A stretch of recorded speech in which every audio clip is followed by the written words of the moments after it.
So let's quickly move into part 2 of the stream, and we can. I don't know if I'm going to finish Callahan's tonight, but I think I'm close to the end. So maybe this will be like our last quest. All your homies got shot.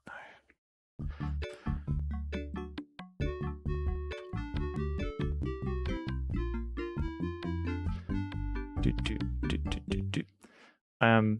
It kind of reminds me of some stuff that's in the Amiga game, Enemy. Enemy. Was Enemy something unknown? No, that's UFO. Enemy unknown. But I don't want to spoil that because I feel like more people should play that because McCaw played that on his stream a few years ago, and I was like riveted. Enemy unknown is XCOM. It is. Here, let me. Amiga enemy game. Let's have a look. Tempest of Violence. All right, so Enemy: Tempest of Violence. I've played a little bit on my stream, but yeah. Oh wait, hang on, what's going on? All right, now I've got Evie. Evie's eating some food. Hang on.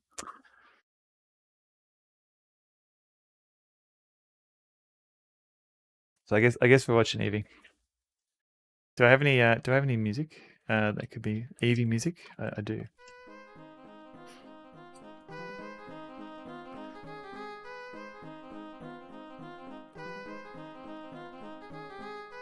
Look at it go.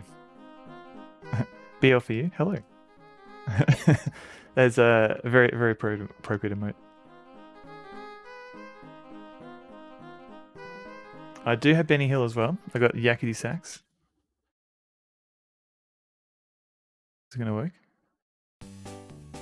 Oh, Evie's gone.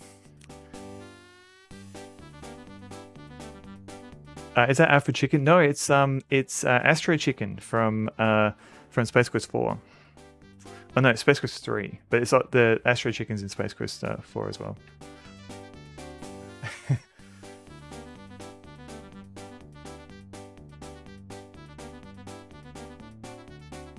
Catchy. We can give more food. I mean, if you got more, I guess. We're only here to play a game. Just to float. Okay, all right. But yeah, if you wanna bring more dogs in, go for it.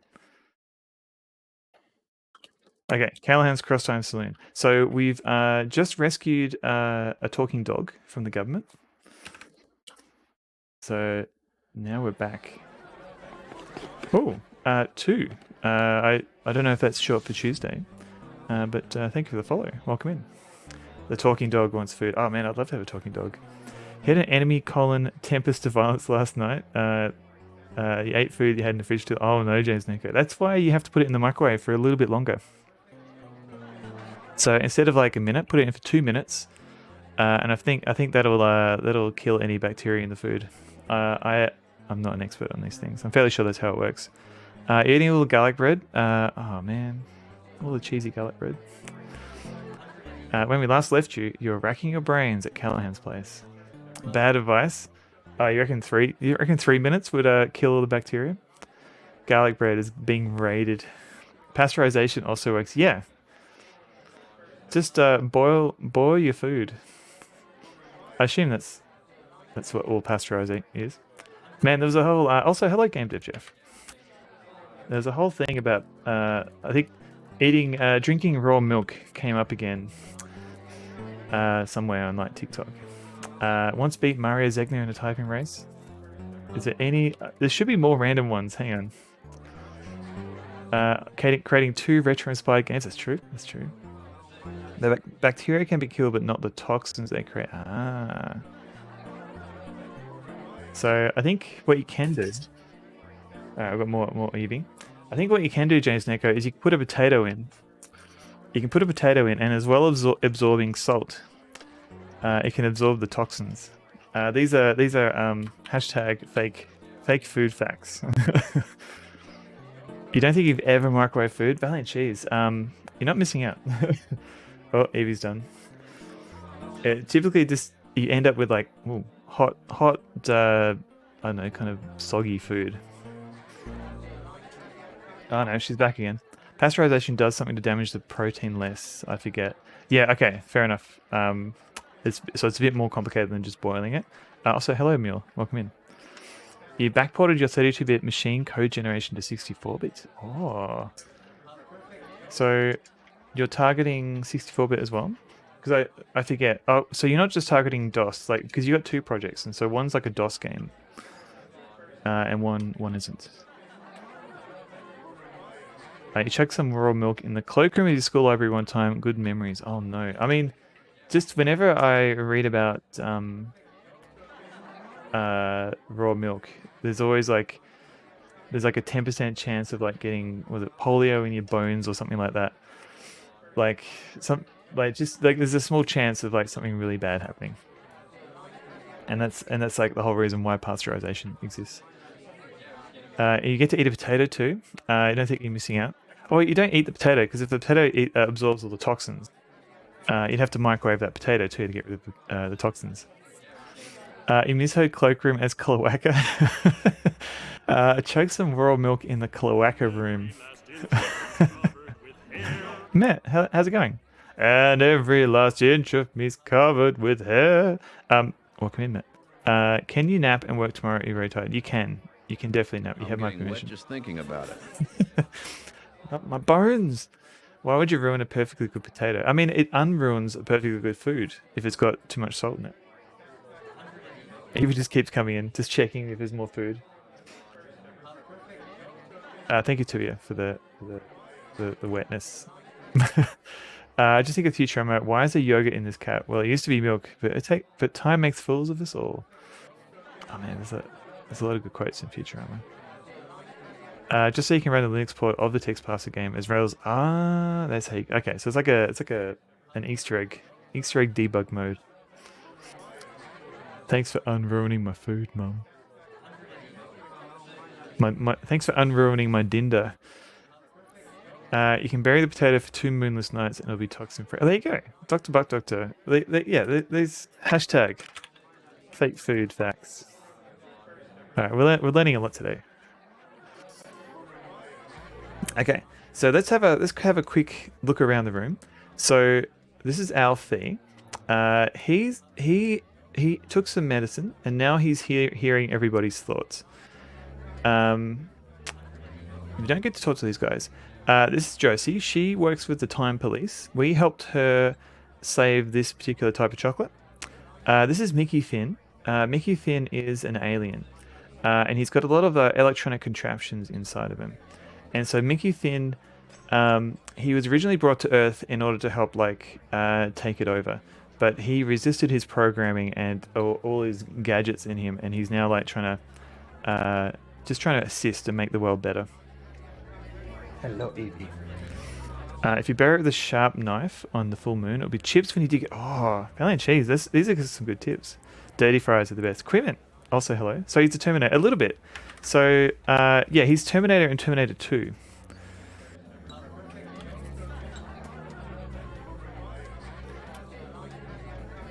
If the Predators made a Terminator. Yeah, kind of, yeah. I was supposed to do work all day, but it went sideways. Yeah. It happens. It happens. So this is Mike Callahan. He owns the Saloon. And this is Noah. He is a bomb defusal expert, and he helped us blow up an alien space station. And so this dog here, Ralph, he's a talking dog. We've just rescued Tina as well. And this is Joe. So Joe can't actually speak. So Noah is his speaking assistance dog. And so because they could talk, they got kidnapped by the government. We rescued them from the government. Apparently that's all you have to do. There's no need to worry about them re-kidnapping them. Well, no dogs in the pub. These are why? Who has that emote? Why would you want no dogs as an emote? I suppose with the username Tomcat, that makes sense. But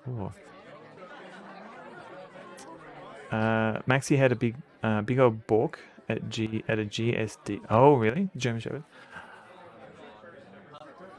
Hopefully he doesn't see this game. I may know about Callahan's and not want to send guys in who will just... Oh yeah, not spill their guts, yeah.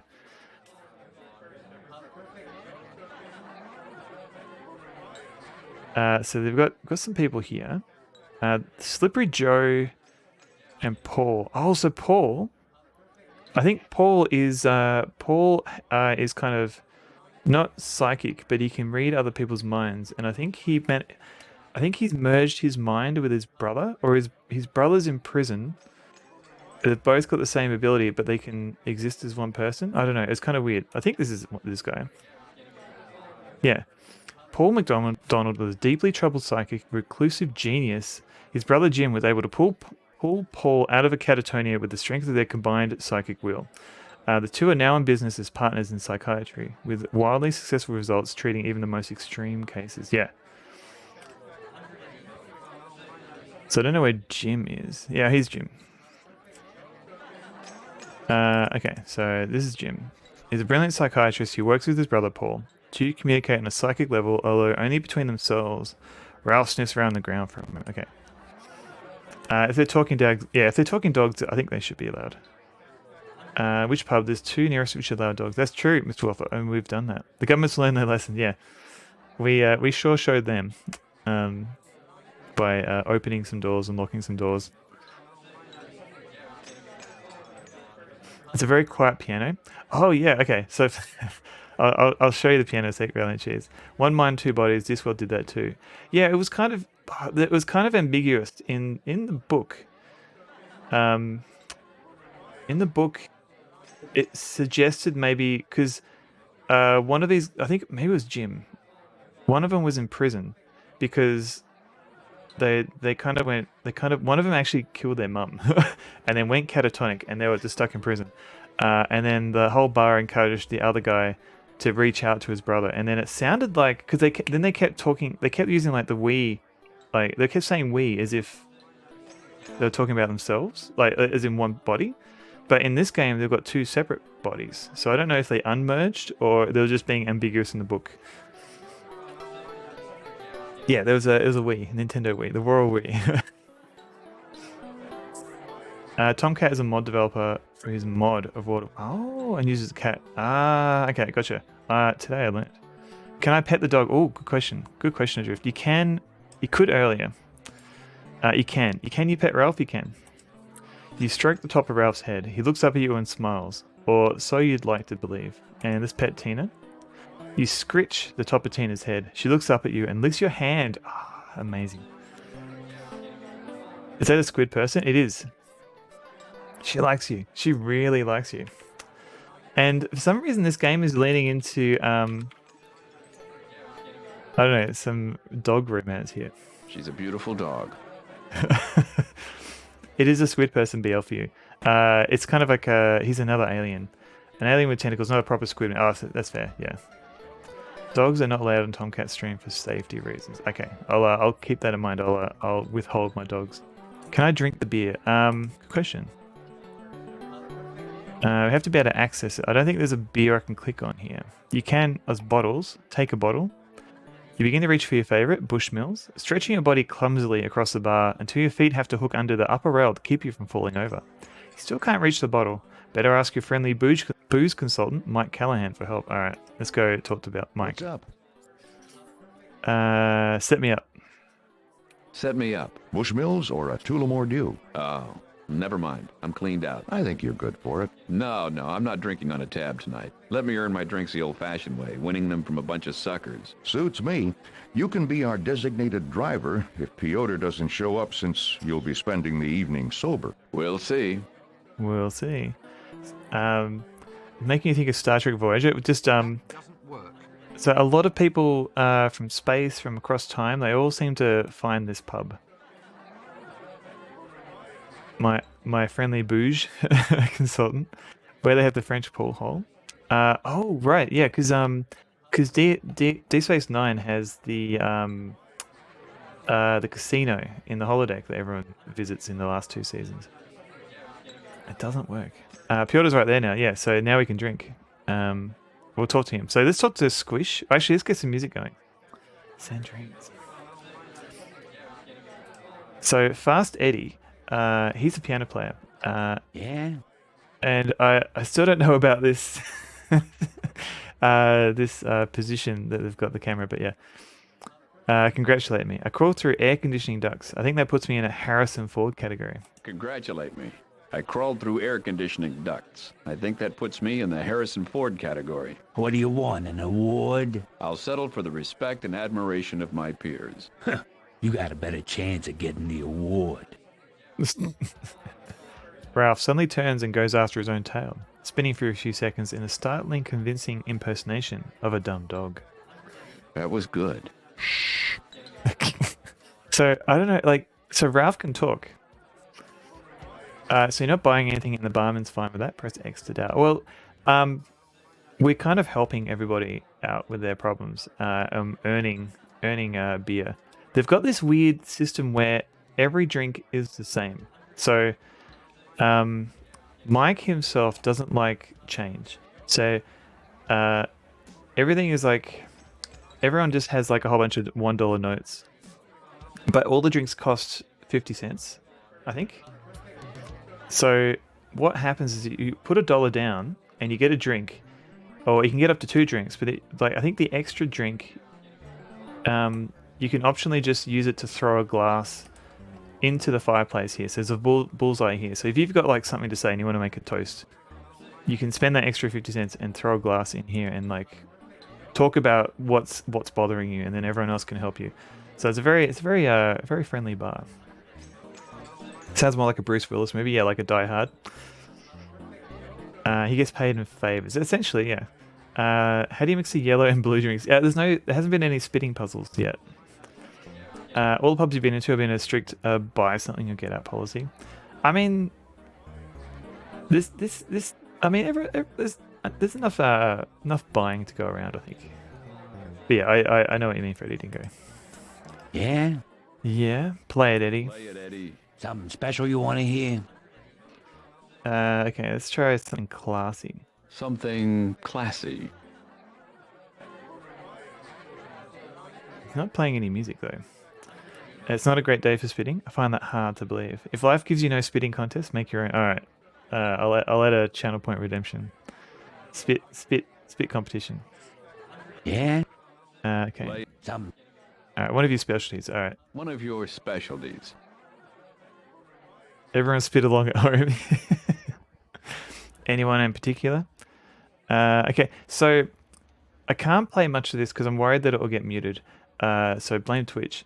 But these songs should be sung, played and sung by Spider Robinson, the guy who wrote the books that this game is based on.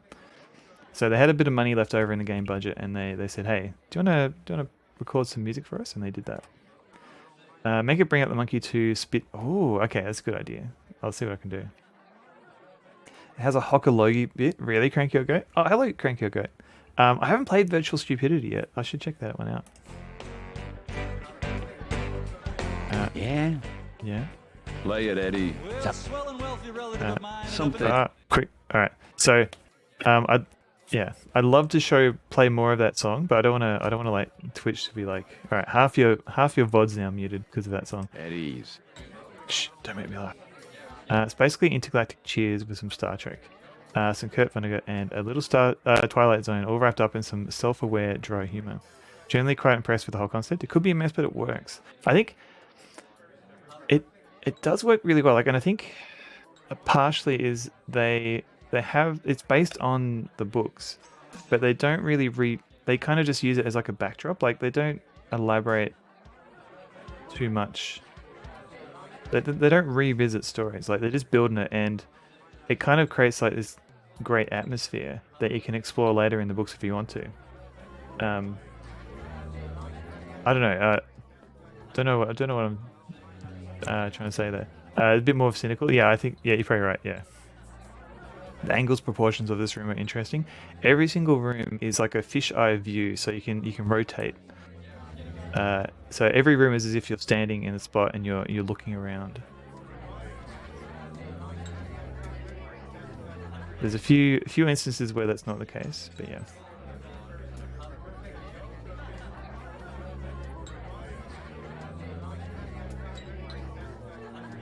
You missed the panning? And you can also right click as well.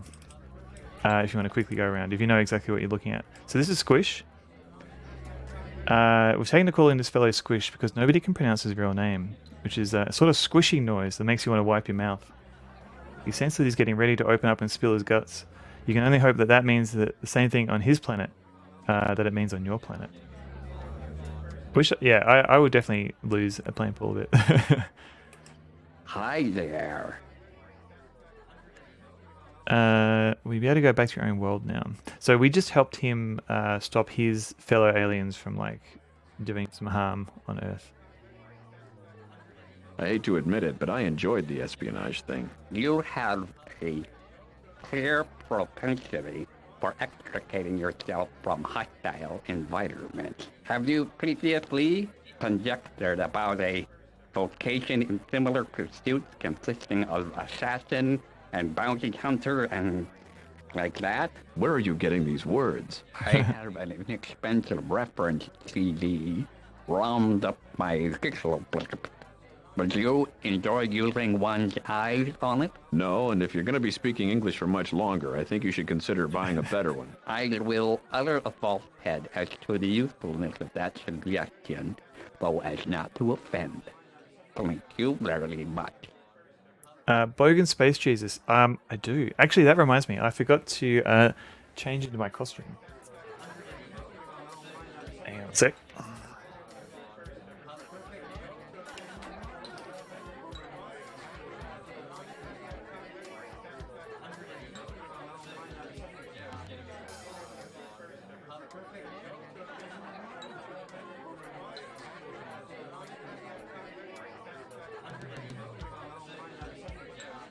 Alright, here we go. Let's go talk to Piotr. We can offer blood to him because he's an actual vampire. What's up? You ever looked at Alfie's time sled? You ever looked at Alfie's time sled? Can't say as I have. I thought, with your brilliant repair job on the ride at Werewolf's... That was the extent of my mechanical prowess, I'm afraid. Okay, thanks anyway. So a lot of these... Oh, this guy... This biker dude is a mysterious character that I think is related to, like, Endgame. Because he just kind of appeared this night, and he's kind of interested in your exploits. Yes, Jake. Hey, I told you some stuff would happen tonight. You were right. This is most amusing, and I'm really enjoying learning your language, you know? You're doing very well. That is exactly correct. I am doing very well. I am doing very well. Okay, so Ralph is just doing some stuff in the background. Gesundheit. Danke. There's a whole bunch of characters here that I don't think we can actually interact with. And we had a chat to him earlier. This is the Doc. Doc makes a prominent appearance in the books. Just wonder if I should have turned all those animals loose. Wait, what is that? I wonder if I should have just turned all those animals loose. If they were bred in a lab, they wouldn't have survived in the wild. At least they'd have had a chance. If they were raised in a lab, they never had a chance either way. Deep.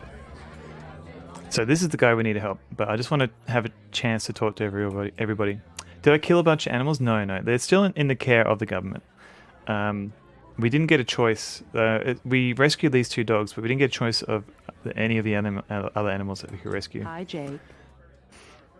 Oh, God. Not to worry, dear. Hormones are surging through our bloodstreams once more. Not something I've generally had to worry about, I'm glad to say. Me either, of course. Of course. Of course. Alright, let's go chat to Joe. Jake, I feel like I have 3 partners now. Yeah, there's kind of a 4 Musketeers thing going on here, isn't there? What are we doing to celebrate? I feel like I'm entitled to an extra weekend or something. Man, I feel like I'm entitled to an extra weekend or something. Go home. Get some rest. But my good works here are not yet through. That's right. Somebody's got to help me. Jake. Jake. Jake. Jake. All right, I know. I just haven't gotten to him yet, okay? That's hilarious. So the game is like, come on. You gotta hurry up. Okay, what are we doing to celebrate? What are we doing to celebrate? Drinking heavily. We could do something more elaborate. A coming out party? A breaking out party. Come dressed as your favorite fugitive from justice. I don't think I know that many fugitives. You have to figure that the heads of all the Fortune 500 are probably fugitives from justice. Yes, they all just haven't been indicted yet.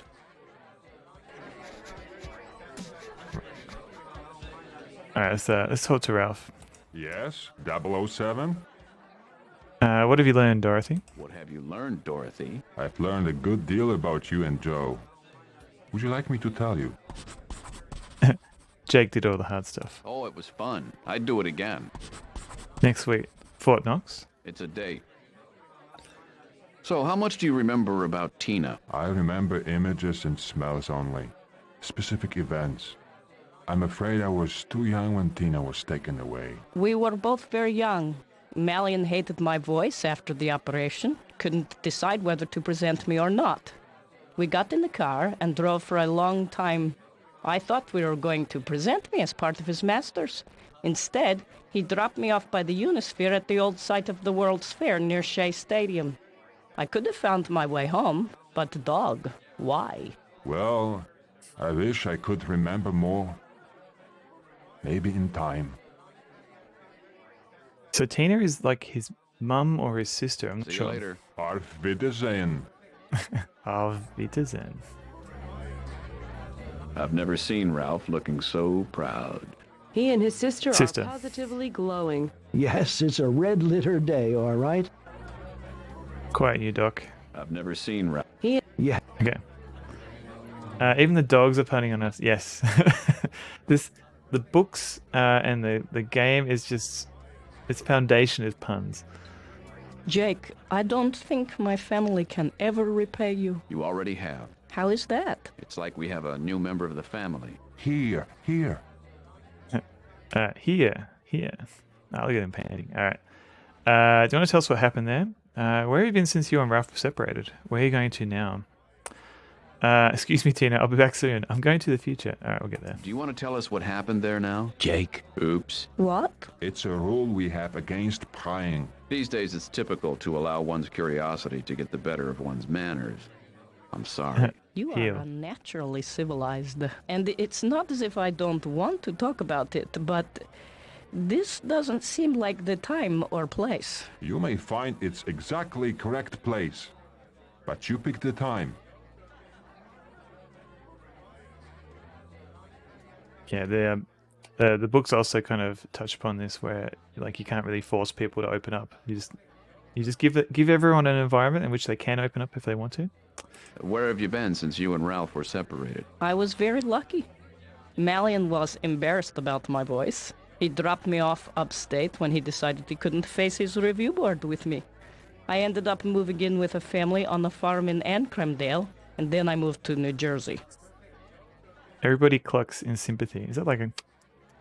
Now, it wasn't bad at all. I have nothing to complain about. How did you lose your accent? The farm family had a couple of English sheepdogs. Is that how that works? Where are you going to go now? Coney Island. Where else? Fair enough. Yes, Jim. Oh wait, I can't do the future thing anymore? Where are you? Coney.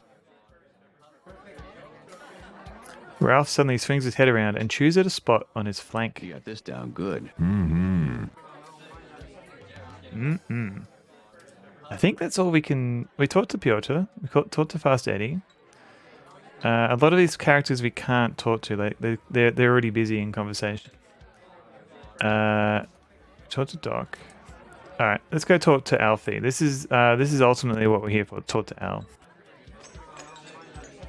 It's Alfie, the time-traveling flim-flam man. He has some nerve showing his face around here after his last con. Imagine trying to sell band uniforms to a town without a band. That might play in Iowa, but this is New York. All right, let's talk to Alfie. Jake, you're not helping me.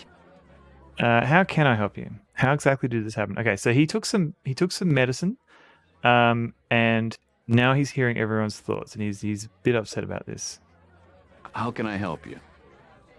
Al grabs you by the lapels and brings his face close up to yours. You're a lifesaver. I wish I was a Tic Tac instead. You have... Yeah, bad breath. I know. Everybody's been thinking that all night. That's not important. I want you to take my time sled. Go back where I came from and get the antidote. Hurry. You mean you want me to go to the future? I thought you said there might not be an antidote. Why can't you go?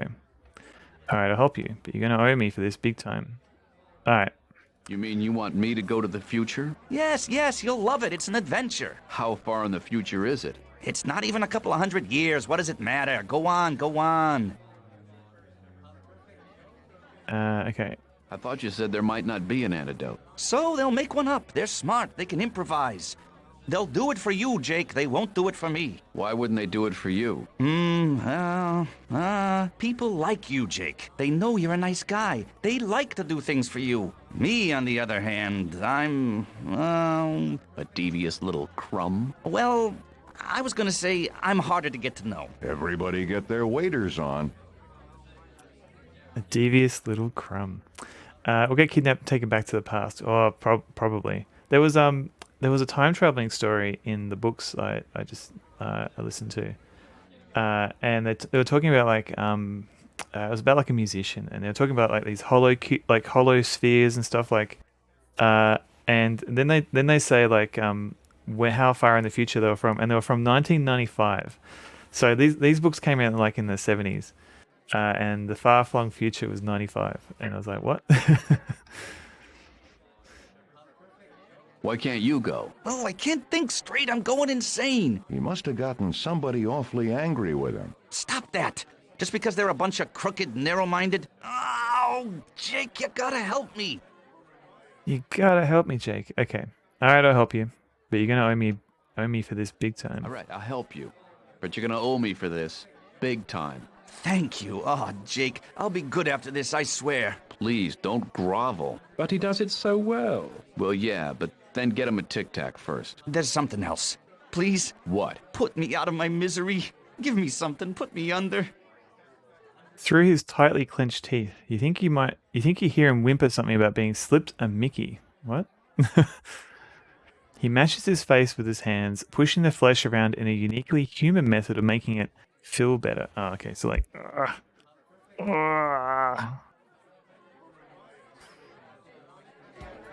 So do we give him one of these things? Like, we've got chocolate, we've got morphine, we've got a pencil. Which one do I give him? Okay, 68. Helping Alfie. So one thing I like about this game is that I can have like 68 individual save games, and I don't need to like delete anything. I don't need to create like a folder or anything. It's been pretty good. I don't know what's happening here. Why does it say lips? Why does it keep saying lips over and over again? Is that a bug? Do I have the word lips somewhere?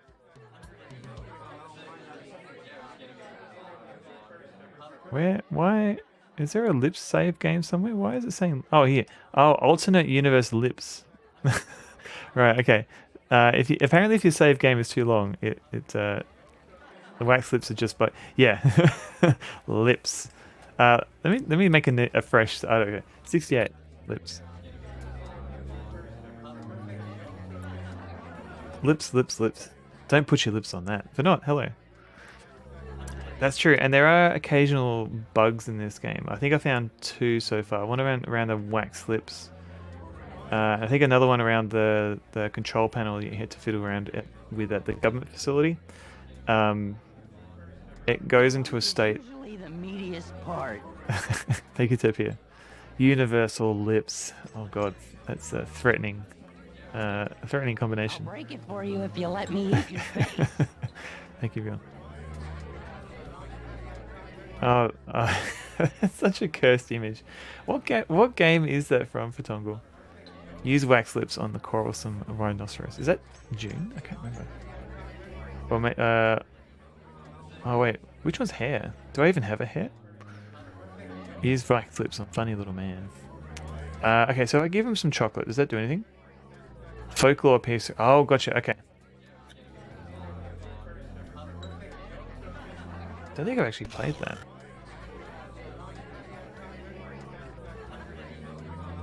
Power. Thank you, too.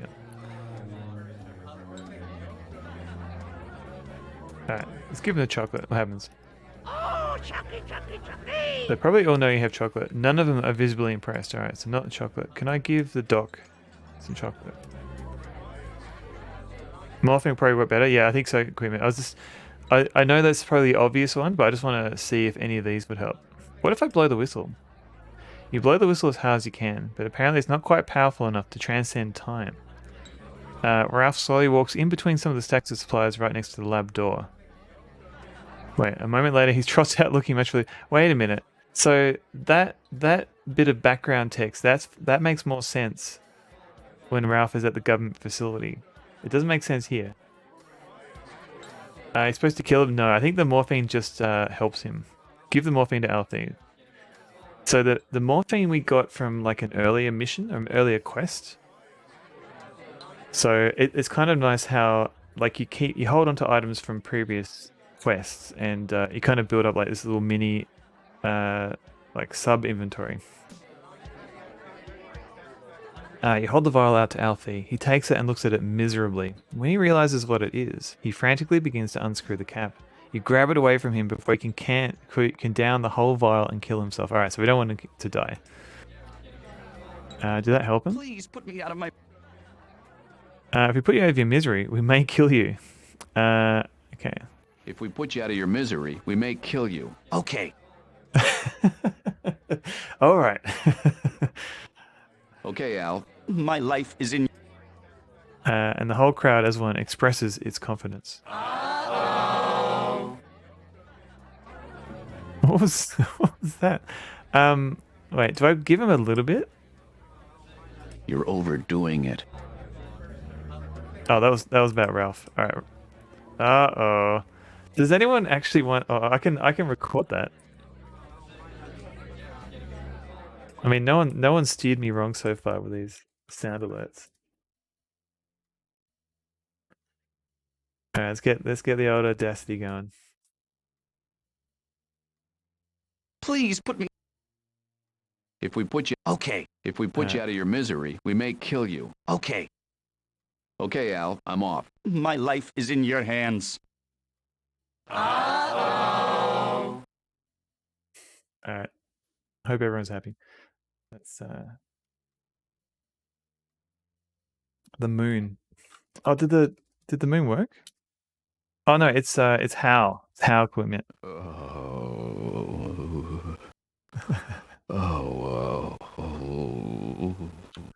Cursed.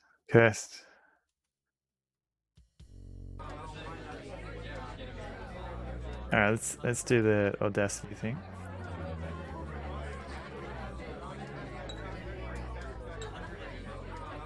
Uh-oh. Analyze. Loudness normalization. Okay. Okay. Export as wave. So for anyone who's just who's joined us, like if this is like the first stream you've watched, this game has a lot of sounds that I feel like they're appropriate as like sound commands. I don't know how of the longevity of these sounds, but they seem to be going okay. Okay. That's where is my stream bot? Cursed is your shadow for people to type how? Yeah. Oh. I'm getting wet just thinking about it. She's a beautiful dog.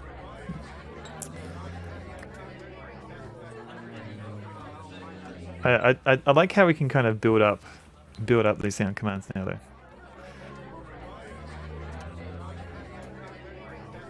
Treasure trove, yeah.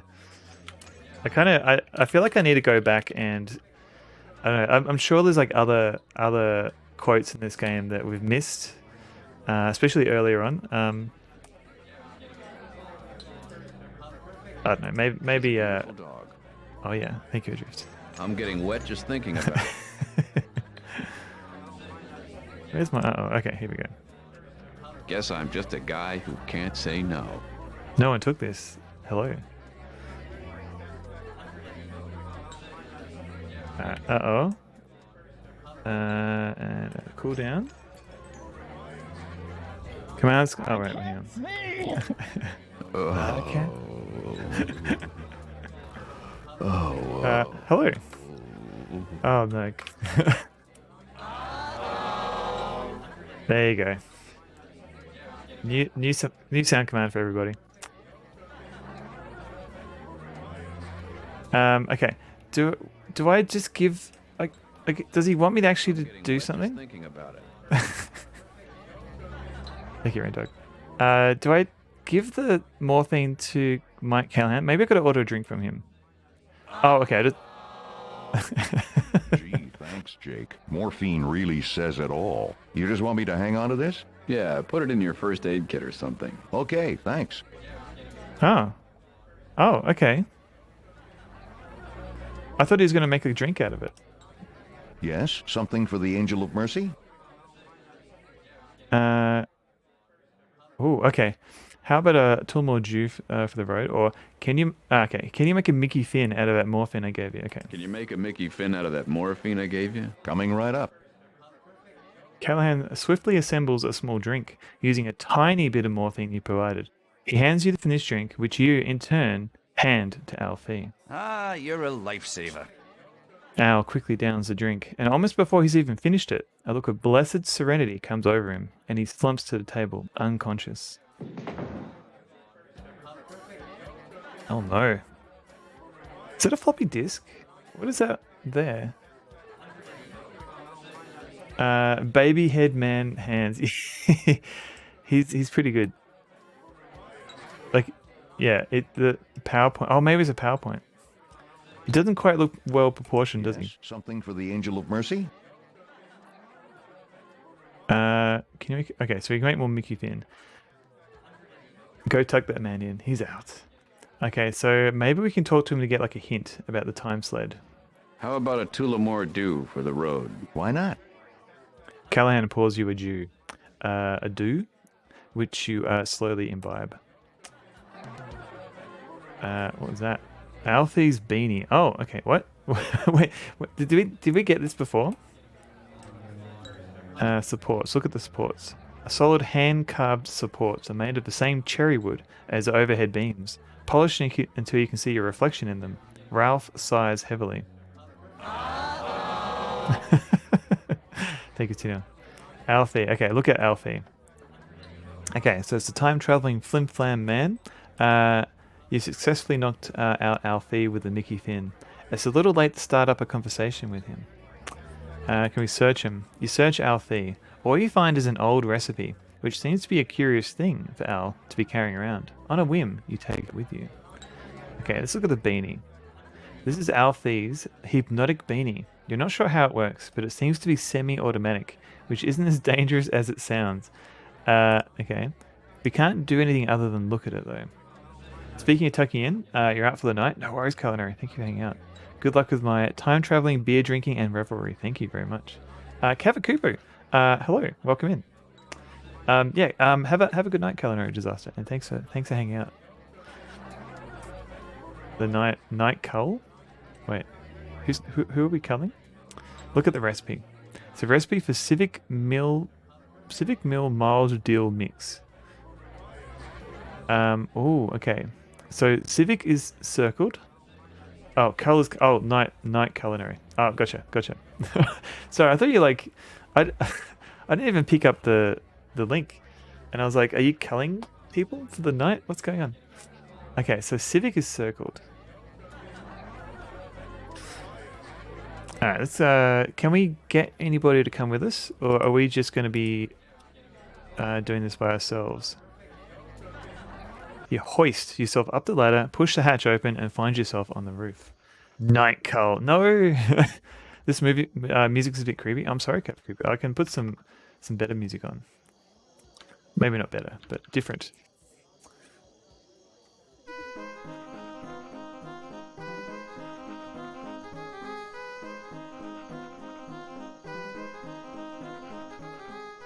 There you go. These all look like certain things. These are definitely... Are you complaining? Oh, sorry, Kavakuku. This is what happens. Oh, can we howl at the moon here? It's been a cloudy spring. The moon hasn't been out that much lately. That would make it a shy, non-harvest moon. Look at the sky. Ooh. What's that noise? Owing to its proximity to New York City, much of Long Island never gets darker than it is right now.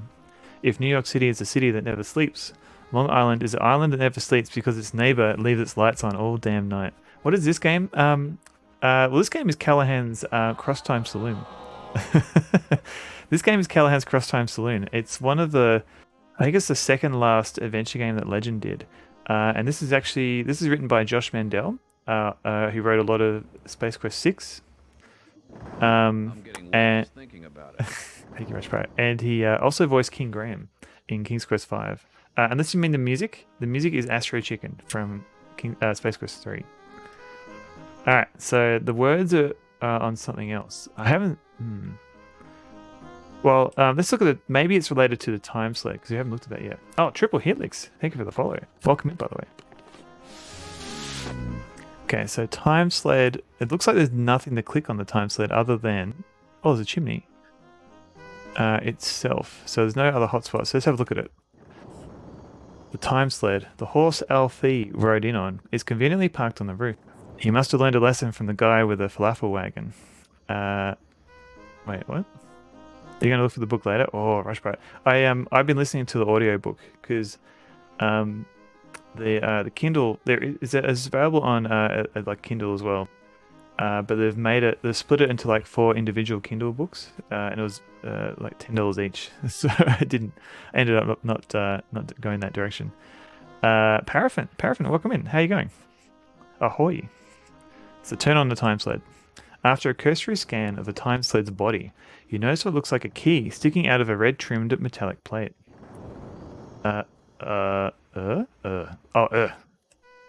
Slowly you turn it, step by step, inch by inch. And then...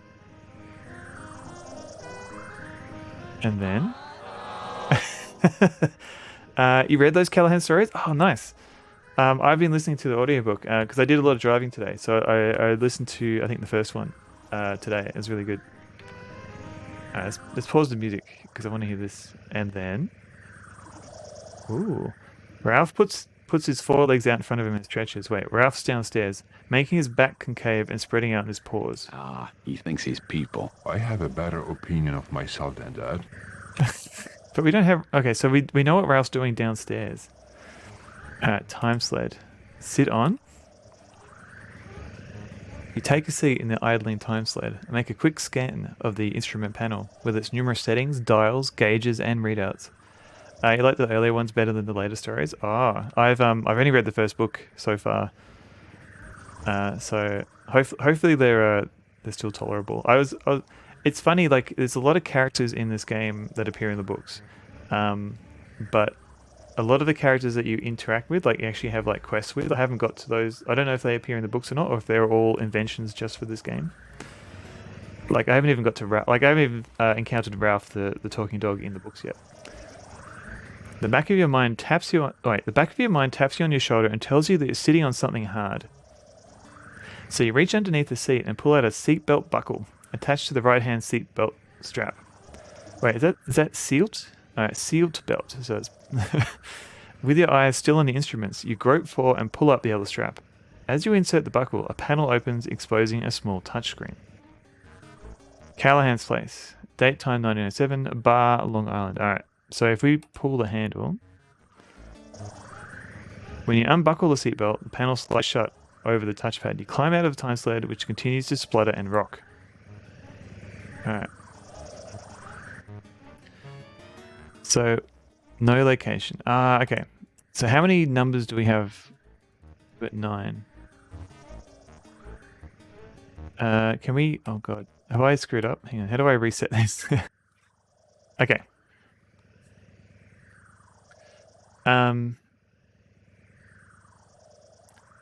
So this is a number?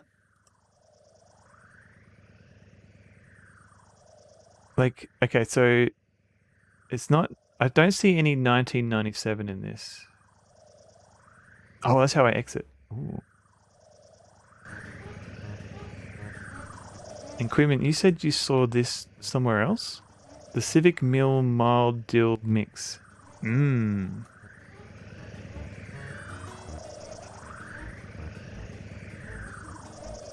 Like, can we put Alfie's beanie on the time sled? If you're going to take his beanie, you got a responsibility to take care of it. You better not let it fall into the wrong hands. Alright, fine. The recipe on the time sled. If you lose this paper, you'll never remember the recipe. Will I? Is that true? Okay, is there anything else around here? We've got stores, a dumbwaiter, and the antenna. Ah, okay. So this is a hint for one of the quests, because there's a quest where we've got to put something in a dumbwaiter to get it struck by lightning. But I didn't pick up on that until I kind of was trying a lot of things, because you can't go onto the roof later on, so I couldn't look at this. This isn't just an antenna that pulls in some very odd channels. If you look at it from just the right angle, in just the right light, it looks like a Keith Haring painting. Could it be Rome? Ooh, hang on. Let's have a look. It could be. Wait, okay. So C is like 100, isn't it? I don't know what I is. Oh, I is 1, of course. So 101. V's 5. And then 1. And then C. Wait. So. Okay. Wait. It could be. Wait. Roman numerals. Charts and facts. Ah, here we go. It's the entire script is valid Roman numerals. Yeah, I think you're right. Let's have a look. So C is 100. I obviously is 1. So what's that? 101. Do we add these? So V is 5, obviously, and then 1. So do we add that, or do we subtract it from the C? Or do we just add them all together? So is this like 100 plus 1 plus 5 plus 1 plus... So is it like 200 and... 206? No, 7? 207?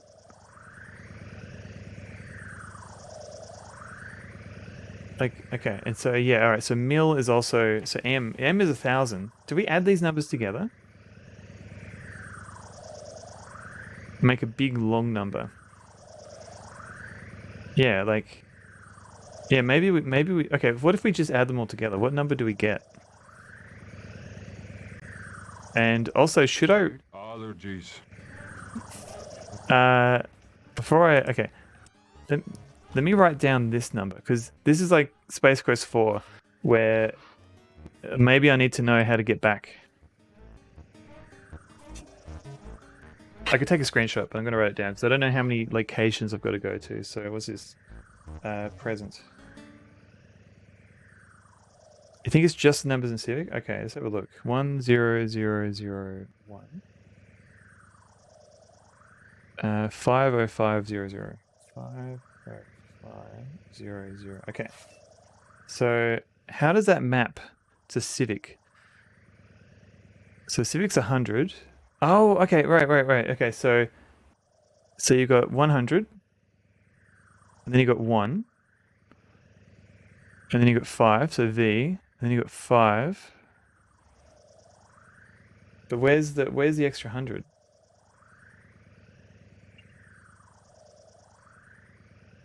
Or is it okay?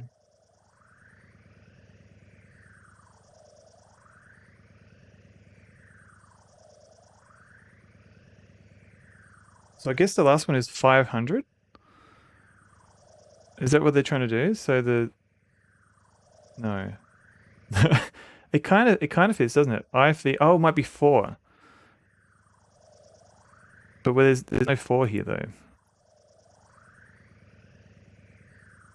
Like, is this meant to be what Civic is? Like, is the game telling us more about this than... Okay, so Civic. So maybe that was circled because that's where they went to. Civic's a destination. Okay.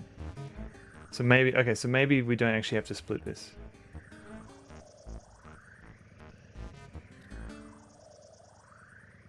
It might not be Roman numerals at all. You're only guessing. No, Shaka, I think you're right because it looks like it's only using letters for Roman numerals.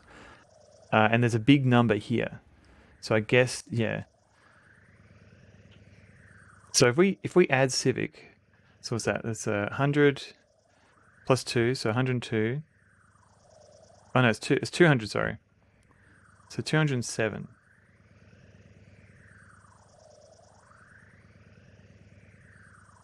Is that right? Yeah, 207. If we just add those numbers together. So what if we just put in 207? What is that? Does that give us something?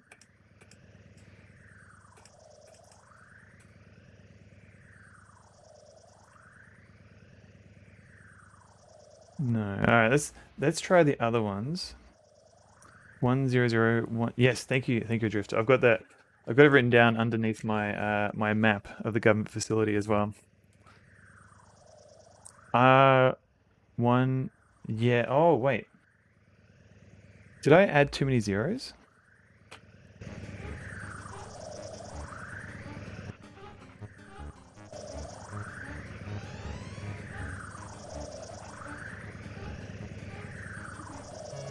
Oh, do you think I should try that as like civic? Okay, 100, 1, 5, 1, and then 100. Maybe I have to start from 0.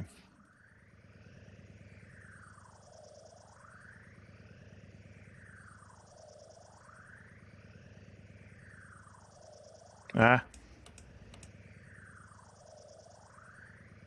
That's the thing. Yeah.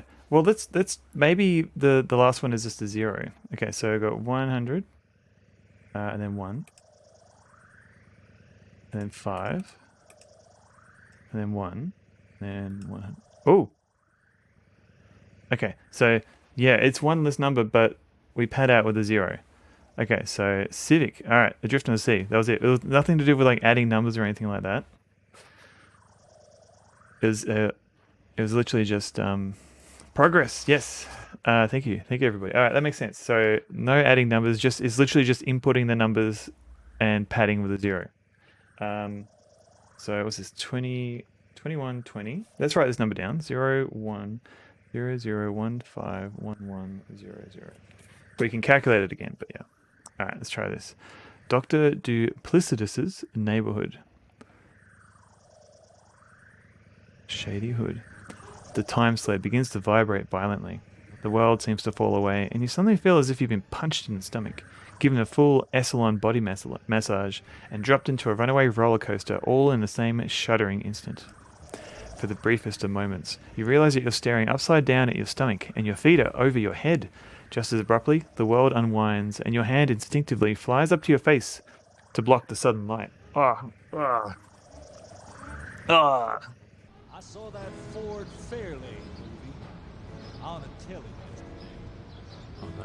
Old Andrew was a slicing and a dicing of the clay. Who's singing? Wait. Oh no.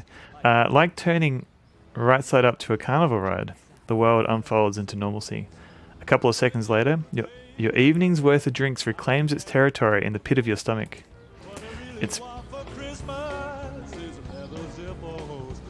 Oh no. It's brighter out than when you left, and you're on street level. You're in an alley, facing out to the street. Nobody seems to be paying any attention to you or the sled. You stand and walk to the end of the alley and look around. If this is the future, it doesn't look anything like those dark, cold, rainy cyberpunk cities of William Gibson. The streets are clean and uncongested. You can smell good food being prepared, and the skies are clear and blue. There's got to be one hell of a catch. Ralph walks a short distance away. Wait, is Ralph with us? Here, boy. Ralph turns and gives you a sour look, then walks back to you. Did Ralph come with us? What's going on? Or is that just a bug? Have we accidentally linked Ralph to our character so he's never leaving us? Maybe all dogs talk in the future. Maybe.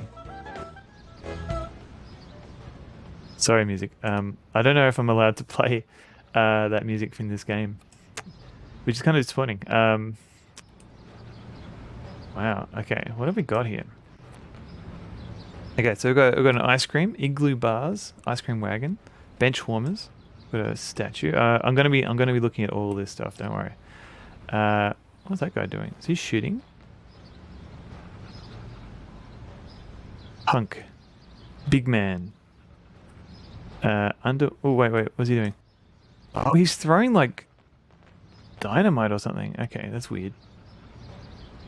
No, I think maybe because near the end of the government mission, we send the dogs to like this area so they would be hidden, and then I talked to Ralph and I got him to follow me again. So maybe that's triggered something where he's always attached to my character and he's always just kind of still making those events. Okay, I've got a future car. We've got a couple. An old lady. We've got a home cooking. Ice cream man. Alright, he's taking a break. Having an ice cream. And then there's this guy. On a giant phone. I never got him to go back. Yeah. So maybe I screwed that up. Is the music still playing? No. Okay, good. Welcome. Welcome to the future. Okay. So, I've just hit like past the 2-hour mark, and I try and take a break every 2 hours or so. So I'm just gonna get a fresh cup of tea, and I'll come back, and then I'll go and buy a break and all that stuff, and then we'll explore every nook and cranny in this room, starting with rat's ass. That's a weird name. I wonder how you got that name. All right, so I'll be back in a couple of minutes. Feel free to spam emotes. Just chill out. I won't be too long. Hello, I'm back, and come with some Earl Grey tea. What did I miss in chat? Oh no, the sound commands don't work in my VRB screen. But did you get the number of that donkey cot? There you go, 2 p.m. What did I miss? Got some excellent emotes. Thank you. Oh, Shaka, sorry. The it didn't work. There you go. French toast, please. Welcome in. I saw. Unfortunately, I've been driving all day, but I did see in one of your thumbnails you did manage to reconstruct, I think, the maze from your game Tunic. So well done. Through the Looking Glass. Oh, apparently, yeah. All the remixes during my BRB, yeah, it's from made by a gentleman called Bart Klepka. And I think there's someone's collected some of those on YouTube if you want to check some of those out. Valiant Cheese, you have to head off for a meeting at 8 o'clock at night. Well, no worries. I will have a lovely evening. Thank you, and yeah, have a good meeting. I assume time zones and stuff.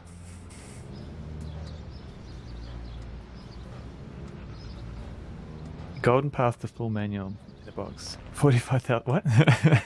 Fossil Sweeper's composer. Oh, interesting. So you've got you're contracting composer. That's really cool. Sorry, I'll let you do your meeting.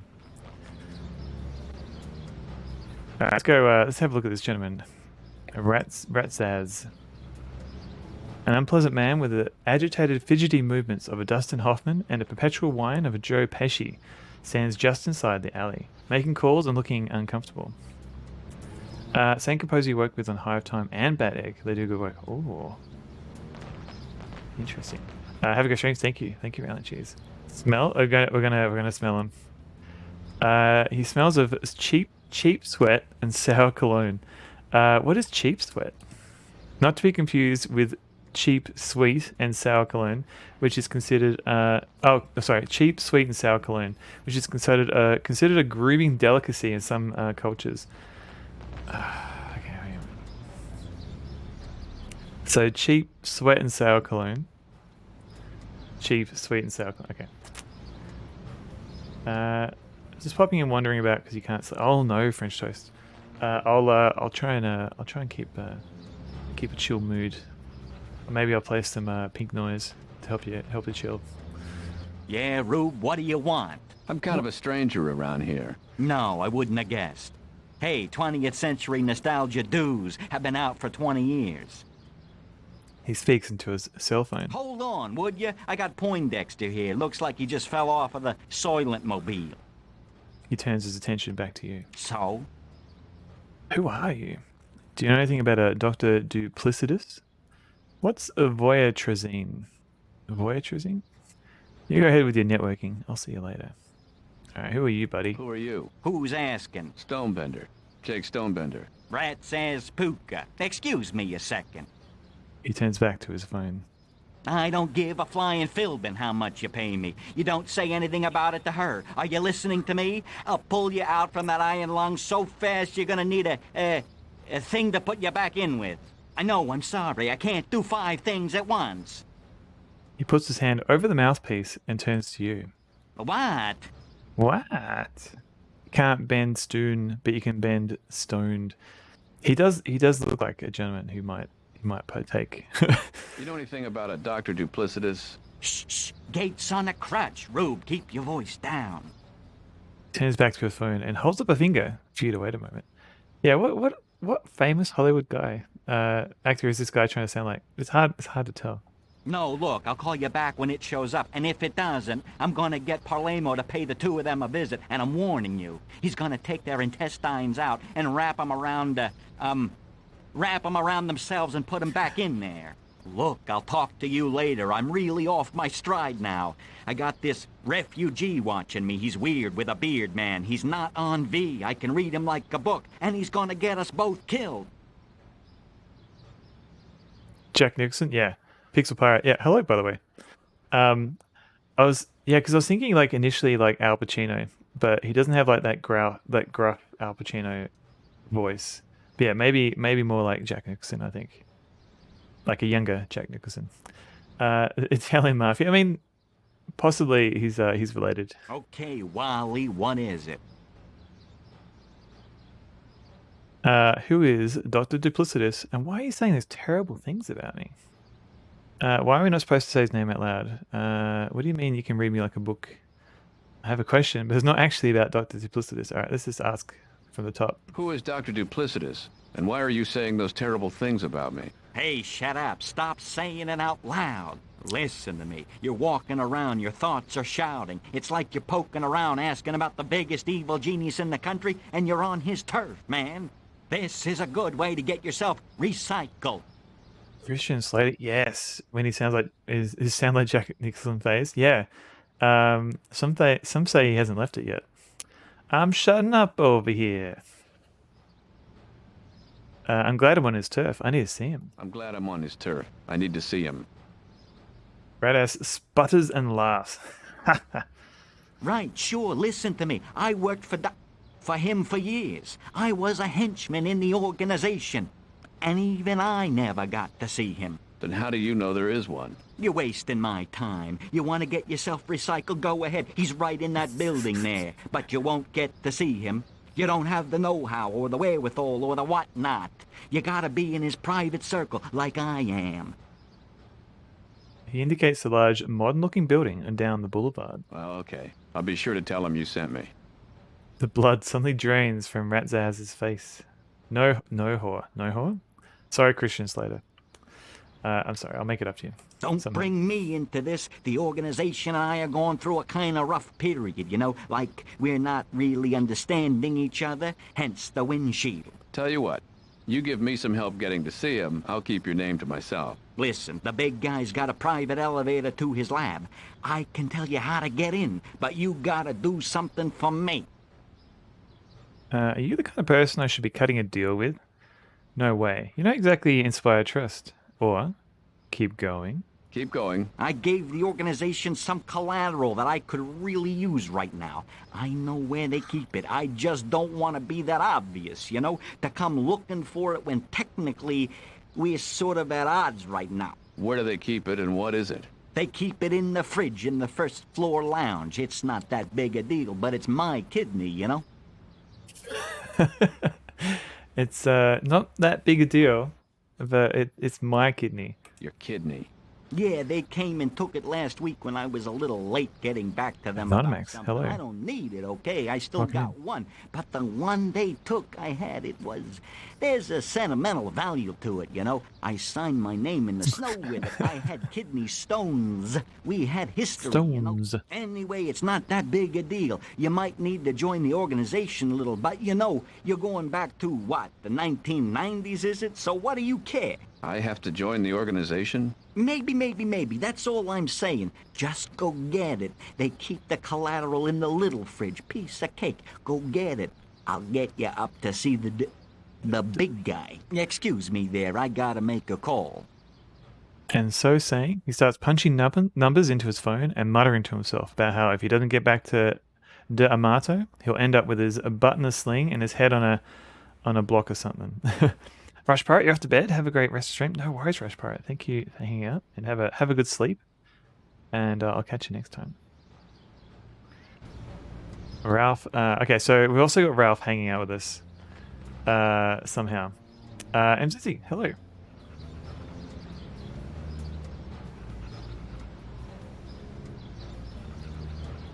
Yeah, a little shout out too.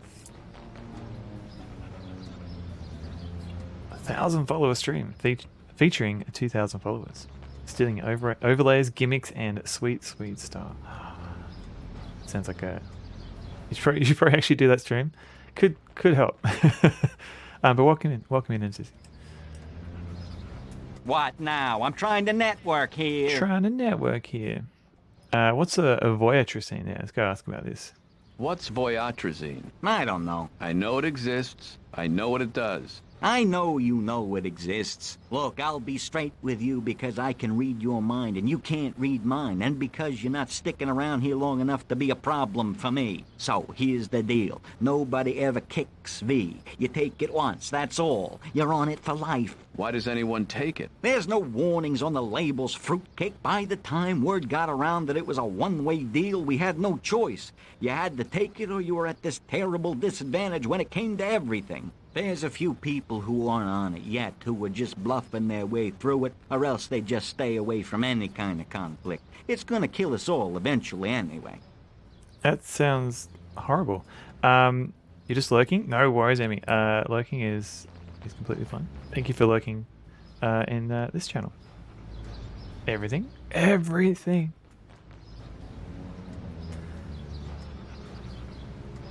Haven't been able to put as much energy into prepping it as you like. I mean, we can celebrate it for you if you want, Emmy. You can just sit back and everyone else will be like, yeah, Emmy. Social media, yeah, it's hard to kick the habit. Alright, so let's go have a look around this area. The alley looks and smells rancid, but at least that'll help keep people away from the time sled. Oh, there's my time sled there. Okay.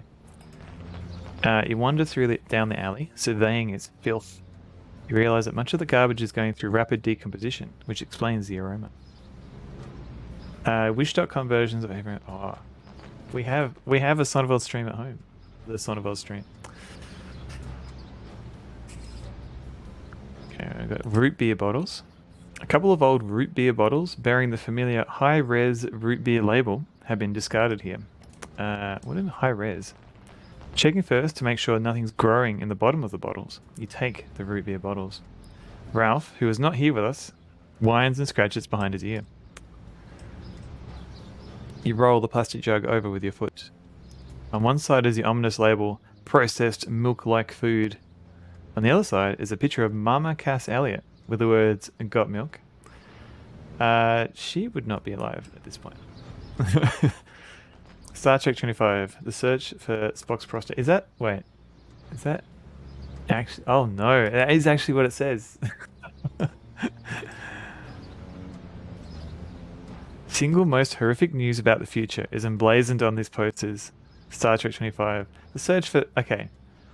So, Emmy did make a joke that when I get to the end of the game, there'd be like a joke about like there'll be like a sound quote or something, or someone saying like something about assholes or something like that.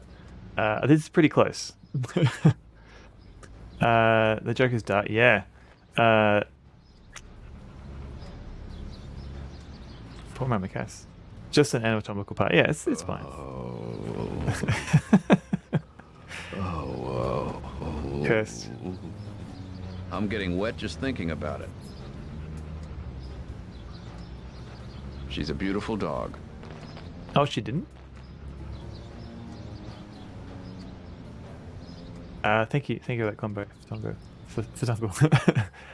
You bend down to pick up the milk jug, and as you lift it, you see a few tablespoons of fluid in the bottom. This yellowish liquid you suspect to be virulently unhealthy to breathe, let alone consume, and you drop the jug again. Common misconception seems to be what the joke's referring to. Yeah, you probably. I think you're both right. Then again, considering it was originally in this jug, it could be fresh from a processed cow-like animal.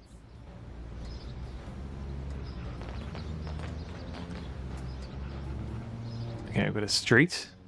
Little do you know that the reason the streets are so clean is that all disposable items typically found scattered all over the streets are now made of starch, which disintegrates quickly in the sunlight and blindingly acidic rain. Of course, the starch has a radioactive half-life of 25,000 years, but we'll figure out what to do with our daily production of 2 million tons of radioactive starch later.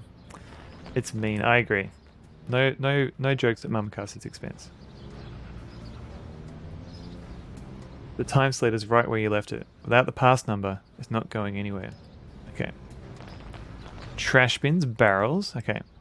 For all of the cryptic crossword lovers, this would be your ordinary military police in Plymouth sedan in large trash bin 8. Man, I have never got cryptic crosswords, and I've had them explained to me multiple times. So if you're a fan of them, the one person out there, enjoy. For those who'd like a full explanation of the answer, click look on the garbage bin 5 more times. It's like this game has can hear what I'm saying. Okay. That was good. Shh. All right. Due to a bug, we have Ralph just hanging out. Okay. Look at. Okay. Otherwise, try yourself by the following the hints. In every cryptic crossword clue, there are 2 parts: a straight definition of the answer and a sneaky little rebus with the same answer. Okay, 2 parts. So military police, sedan in large trash bin. Sneaky 2 parts. Okay, what does that mean? Here's another hint. In the clue military police in Plymouth sedan in large white trash bin, the rebus part is military police in Plymouth sedan. A direct synonym for the answer is large trash bin part. Large trash bin part. Okay. What does that mean? Cryptic crossword rebuses often use abbreviations. What's the standard abbreviation for military police? Is it MP?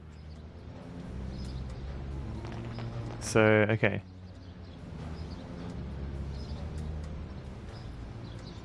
Think of a car model made by Plymouth. Then put the abbreviation for the military police inside of that. Oh, this is military police in the Plymouth sedan part. Okay, so what's the Plymouth sedan? I don't know. Okay.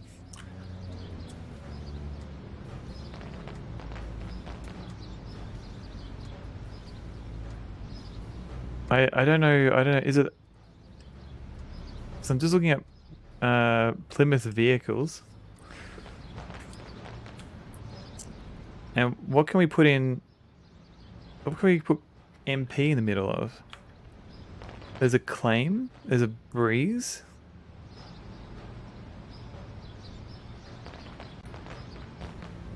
Large trash bin. Okay.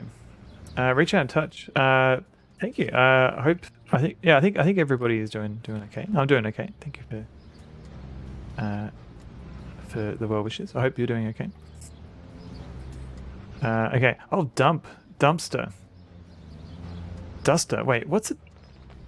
Wait, was a duster even in there in that list?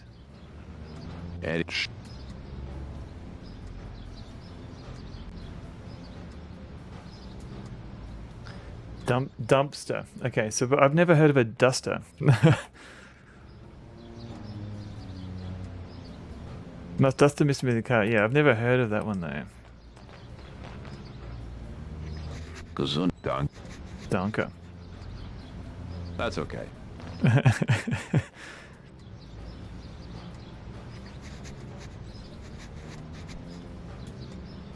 Okay. Yeah, Dusters must be really popular in 97. It might have been like a 70s reference that we didn't even get. Okay, barrels. Who's this guy? Junkie. Ooh.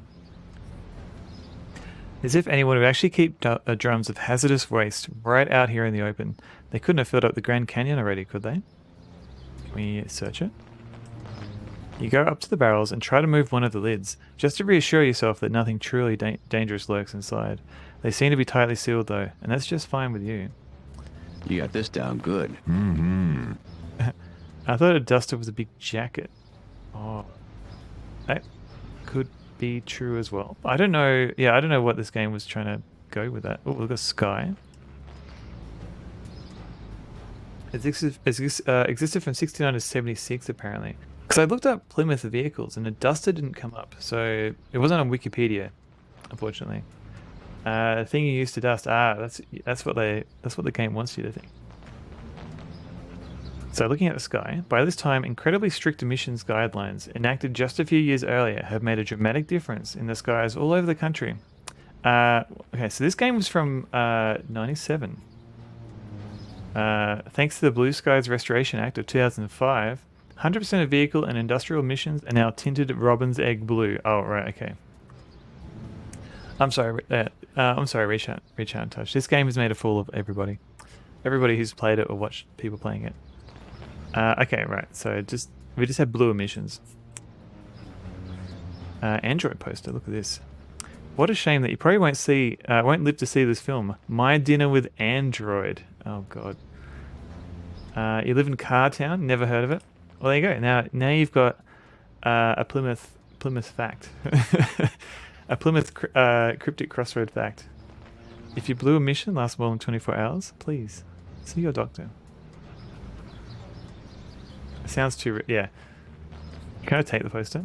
As much as you love one of these posters as a souvenir, you'd feel disloyal to the original Wallace Shawn widescreen spectacular. I really should watch the rest of that film. I watched a little bit of My Dinner with Andre. Is this kind of funny because like Wallace Shawn like just in his head is like, man, I hate this guy. And I'm gonna spend a whole dinner with him. Can we take a Star Trek poster? Even if you were to take one of these posters back with you, nobody will ever believe you. They think you had it printed up as a horrible joke. Can we help the junkie? Okay, we can actually help him. Okay. You begin to ask the man if there's anything you can do to help him, but before you begin to speak... I don't want any help. Oh, okay. Can we look at him? A sickly-looking man is laying on the ground, twitching occasionally, but otherwise behaving himself. The moment you think about searching him, he shrinks away from you and pulls his rags tightly around himself. You're overdoing it. Okay. Sorry, Ralph. Talk to him. Hey, you could go to jail for what you were just thinking. How did... I don't... Can you... Does it... Sorry, You're not that sorry. Nobody ever is. Alright, is this guy worth... How did... V. V? You don't know V? It's voyatrazine. You know voyatrazine. That's why you're here, isn't it? Find the cure for voyatrazine? Right. Is this Cyberpunk? This Cyberpunk was inspired by this game, apparently. Where can I find the cure? What is your story? None of your business. Thanks for your time. I didn't mean to bother you. All right. What is your story? The junkie appraises you. After a moment, his expression sours. I don't have to satisfy your morbid curiosity. He turns away from you. You know, that's very rude. I hate it. When I finish your sentences, Yes. get used to it. Everybody hears on V. Most people have to try to hear what you're thinking. The ones that can't help but hear it are the ones that end up like your friend's gonna.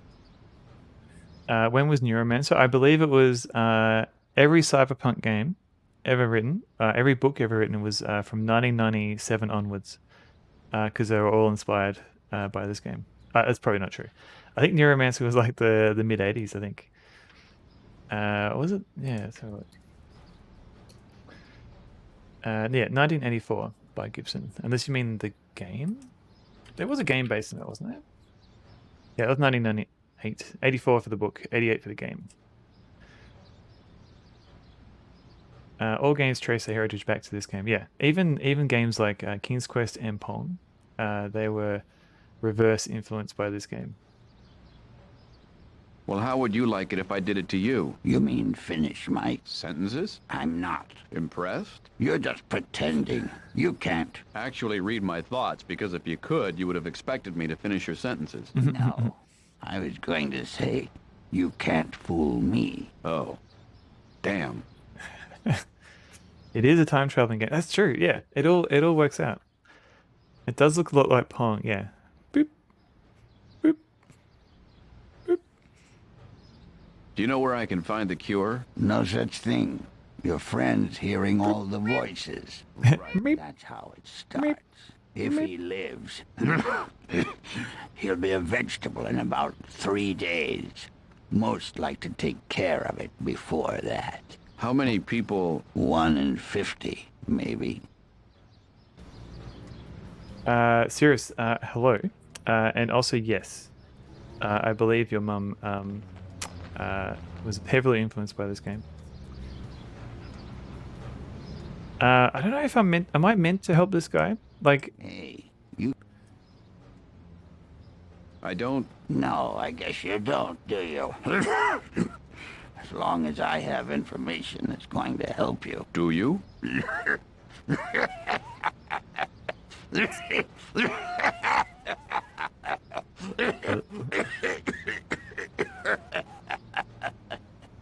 What did I say? I thought I had problems. You think you're from the past. but I am. His laugh dissolves into a deep, raspy cough. Can I get you something? Go away. I think he definitely should see a doctor. This guy knows how to... Can you... It's not precognition, it's clairvoyance. If I knew what was going to happen, would I have stayed on V? Would anyone? So staying on V was a conscious decision. You would have acted differently if you'd known it would kill you? Of course. You leave the junkie wallowing in his pool of self-delusion. Plaid shirts will be fashionable forever. I agree, Rich. From a fearsome skull. Oh, thank you for the Murray. Yes, I agree. Reach out and touch. They will be fashionable forever. Hey. Okay, does the... Yeah, but not how you think it does. How did... V. It's right. Okay. Is this worth asking? How do I find the cure? Did I already ask this? V. Do you know where I can find the cure? No such thing. Oh, okay, right, we did that. Let's try one of the other options, because sometimes it's worth going through. Always V. V. Right. Am I cosplaying as my character? I am Reach Out and Touch. So when I start my stream, I'm not wearing this shirt. And then when I get to this part of it, when I actually start playing this game, after warming up, I put this shirt on. Or I've got a couple of similar shirts. I thought it'd be funny. None of your business. Fair enough, but that's not what you were going to say. Alright, he knows me too well. Oh, tattoo parlor. How cyclical. This tattoo parlor has a dragon on it. Dragon, good. Almost as if the building itself had been tattooed. I wonder if most of its customers pick up on that. I can get a tattoo. This shop is small, but clean and not at all seedy, the way you'd expect a tattoo parlor to be. Sitting at the counter is a preoccupied young man who hardly seems to notice your entrance. The past. Are you talking to me? You think you're from the past. You are from the past. Huh. You talking to me? Or... Oh, wait. You're talking about beans. Oh, yeah. Is that a Mad from Mad Magazine? The what's his face? How do I get out of here? Okay. Ooh. Okay. Okay. So this is how we go in. I wonder if they use a photo reference, possibly. Yeah, I think they probably did for these pictures, because especially when they get to like the super VGA graphics, like it would have taken a lot of time to do this as like, you know, pixel art, like hand style pixel art, but it still looks a lot cleaner than something you're scanned in. So I don't know, maybe it was a mixture of both. Appears tasteful, well lit, and surprisingly hygienic. It's a sharp contrast to tattoo parlors in your time, where the number of tattoos a person has is inversely proportional to the number of teeth he has. Let's look at him. The tattoo artist, Hervé Cuoso, is meticulously tattooing some fresh produce. He seems utterly intent on his work. Okay, so he's practicing on fruit. Whereas I think tattoo artists these days, they practice on like this thing like a fake skin. Like it's like it's kind of rubbery, that has similar properties to skin, but it's not attached to a person. Okay, we've got a waste can. At Hervé's side is a waste can filled with moist towelettes, bloody or stained tissues, and other delightful tattooing byproducts. You gingerly poke through the top layer of trash in the waste can. There's nothing worth taking, and you're unwilling to dig down further. Fair. You move the waste can. I'm not sure if that's less creepy or more creepy. Hello, Dragonfax. I think it's better in that you can throw it away. Well, not necessarily throw it away, but it's not permanent on somebody's skin, so you can practice. And it gives you a chance to like you can actually cut it. So if you're testing, because you want to make sure that your ink is deep enough, but not so deep that it goes into like the fatty layer of your skin. So what you can do is you can tattoo this fake skin, and then you can cut through the tattooed section, and then you can see how deep the ink goes. So you can kind of use it as like a reference, like to see if you're doing it properly or not. Okay, so you move the waste can, shaking up its contents slightly, see if anything really valuable rises to the top or is hidden underneath. Your search is fruitless. Ah, he thinks he's people. I have a better opinion of myself than that. Thanks, Ralph. So what's the point of this? I don't know yet. Wait, I haven't actually looked at my root beer bottles yet. Let's have a look. High-res root beer. You can't taste the difference, but you can sure see the difference. Okay. You wonder if they're still in business. If we throw them, you try to throw the root beer bottles, but they don't break on impact. Instead, they bounce almost all the way back to you. You retrieve and examine them. I swear these bottles are glass, but it's fantastic. That's right, kids. It's Glass-tastic, the fantastic elastic glass. The dialogue in this game is so much more clever than stuff you see today. I think... I'm trying to think. Like this game is very punny. Boo, yeah, boo Kavakupi. So this I don't know. I mentioned earlier, but a lot of the dialogue in this game was written by Josh Mandel, who voiced King Graham in King's Quest V, and he wrote a lot of Freddy Farkas and Space Quest 6. But this game has so much text. It must have taken so much time. I've only noticed a few spelling mistakes here and there. You're waiting for electrically manipulatable ink that you put a dot matrix on your skin, and a nearby implant can print stuff on. That'd be cool.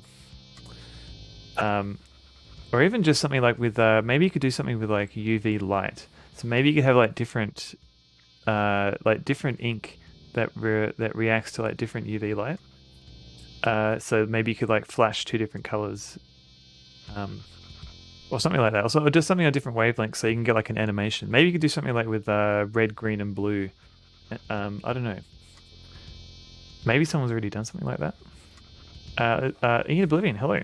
There's a local butcher in your city that sells pigskin for tattoo practice. In Oblivion, welcome in. And congratulations on making a fillet. So, Ian Oblivion has just started streaming. So I'll give you a little shout out.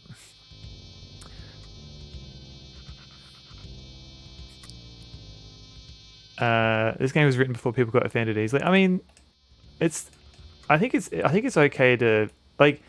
It's okay for like let some things stay in the past. This game has been pretty good so far in that it seems pretty respectful with most of it for the fair amount of jokes that it makes. Especially for a 97 game.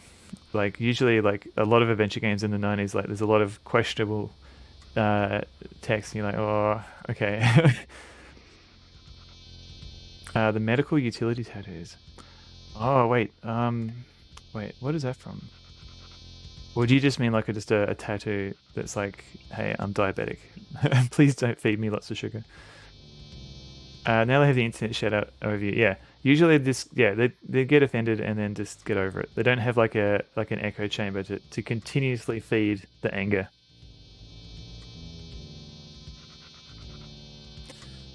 Fingerprinted in your skin, and you can change what your tattoo is. Ooh, I have to look into that. I don't think I've seen that one. It seems less bad than some of the other games I've played. Yeah, definitely. I agree, Rich Untouched. Like, yeah, it's usually like you're playing along, and then something that's like, there's like even like a Ryan Burger. There was like a gay joke in there. Like they use like an actual slur, and I'm like, wait, why would you do that? And it seemed like such a couple of hot dogs. There's been some research into tattoos that indicate blood sugar. Like, ooh, I didn't know they that was a thing.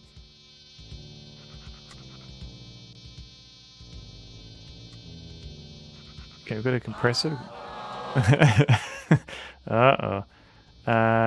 We should probably talk to him. Utterly intent as well. Let's talk to him. Yes. Yes. How? Oh, is this going to be a thing? Like everything's just going to be like the first word? How? Voyatrazine. V. You don't have it in your time. Or you may have just gotten it if your friend has sold any. Now, let's see.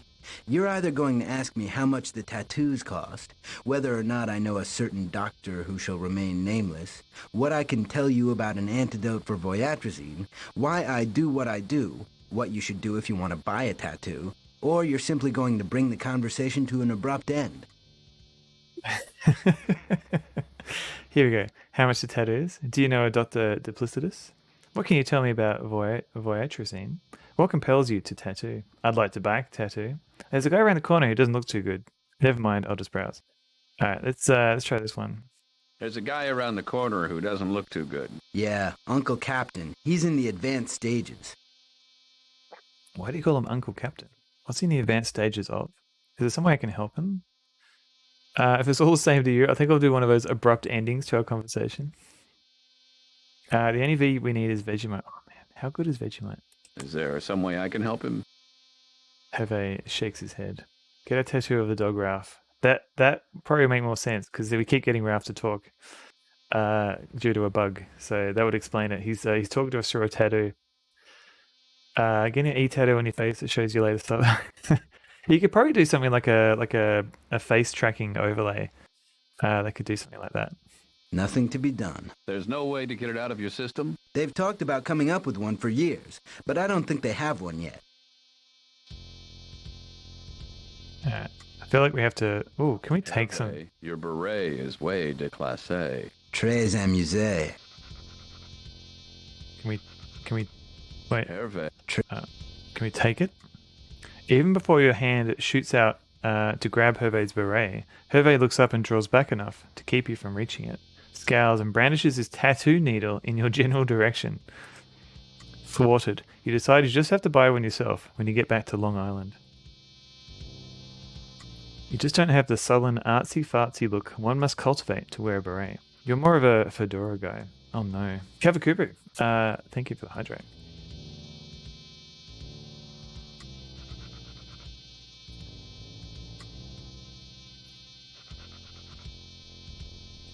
Someone looks at you for too long and your AR glasses notice. Read their phone's MAC address and look them up on Twitter and scroll their name across skin they can see, all without you noticing. I mean, that definitely seems like a plausible thing. I mean, would you want that? Like, would you want to read text, or would it be easier just to have like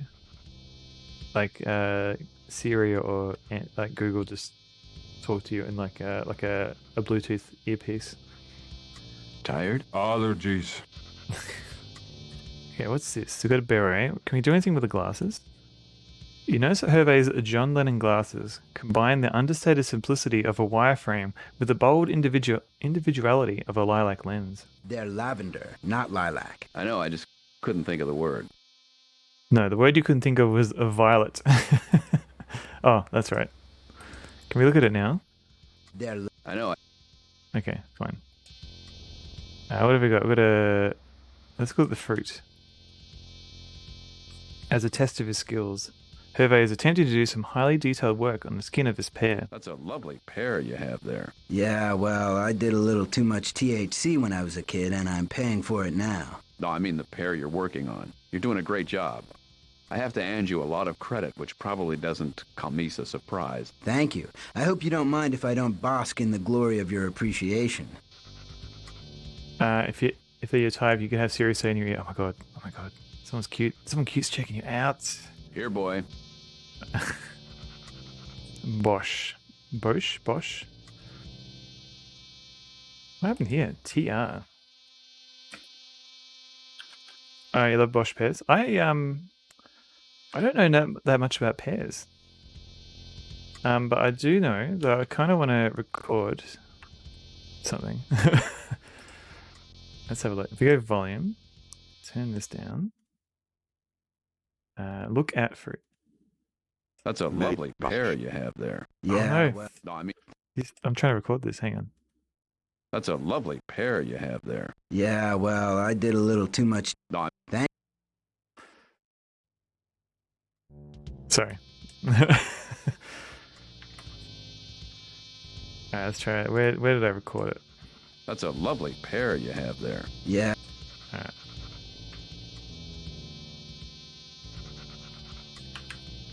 Oh, Ian Oblivion, it's all good. I'm just lazy because I just record my desktop audio and it just works. That's what he's tattooing. It's a brownish pear, sweet and not mealy. That's okay. As opposed to a green dense. Ah, I see. It sounds like you're a bit of a pear expert.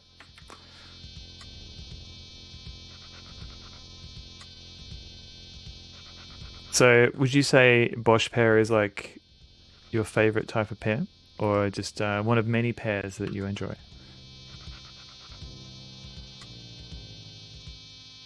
That's a lovely pear you have there. Export wave.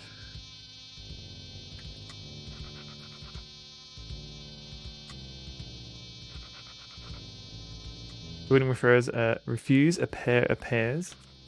Pears are delicious. Guess I'm just a guy who can't say no. Prefer not to pick a pair of pears personally. Yeah, just take what pear you can get, I guess. Yeah, so play pear. I swear, half of my Callahan streams have just been adding sound commands.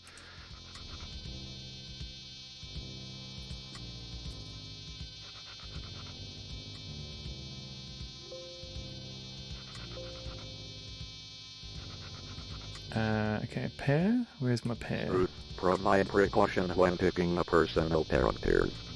Provide precaution when picking a personal pair of pears. Thank you, Reach Out Touch. That's a lovely pear you have there. Nice.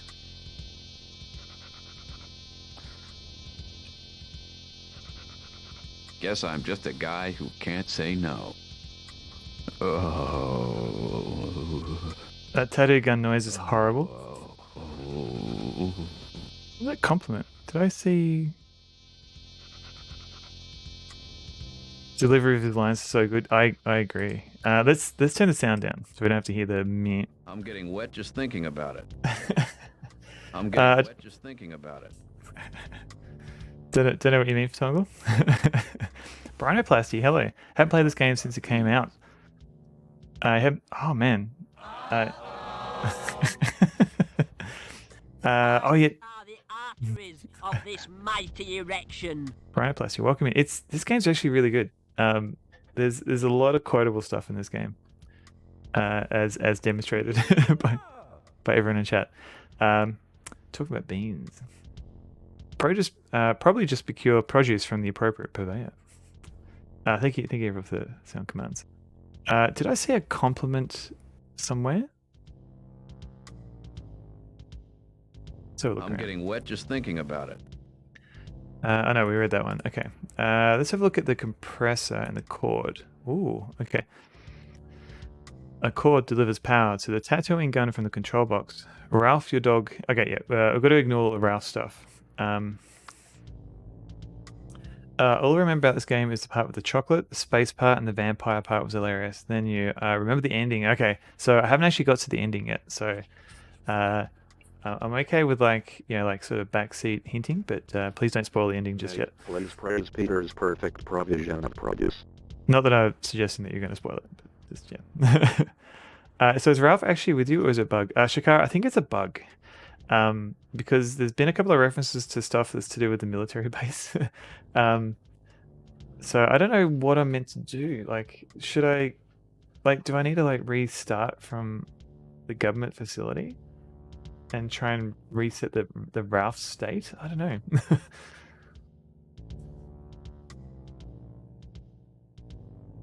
I mean, we can try that. I don't even know what's happening right now. Oh, we're in the future at the moment because our Fee was complaining about accidentally taking this drug that apparently is addictive and there's no cure. So it's just forever addictive. You can't take the cord. Okay, cool. Okay, wait. Cord, not the cord. Yes, the cord. Wait, what? Kink the cord. I don't understand what you would hope to gain from doing that. The upper hand. I have the upper hand, but I'm not your enemy. I'd rather you left the cord alone. You might make me slip. Okay. Now, I thought I saw like a compliment somewhere. Tattoo design. Let's look at this. This design features a brain against the background of an American flag and a banner wrapped around the brain that says, "Don't blame me. I voted for a carbon-based life form." Can we buy it? He looks at you somberly. You don't have any money. But I have a good heart. I only take money. I like that one with the grid and the jagged line going down off the bottom. Is it just a design or does it have some significance? That's Ross Perot's popularity, as illustrated in an easy-to-read chart. I see. Okay. And then we've got all these different dyes. Like, are these dyes going to be important? Mix purple dye with, oh god, it is, isn't it? With blue dye. You drop you mix a drop of purple and a drop of blue, and you get 2 drops of purplish blue, bluish purple. That's the data. Yeah, all I remember from Ross Perot is, wasn't he running as an independent? Didn't he do something to do with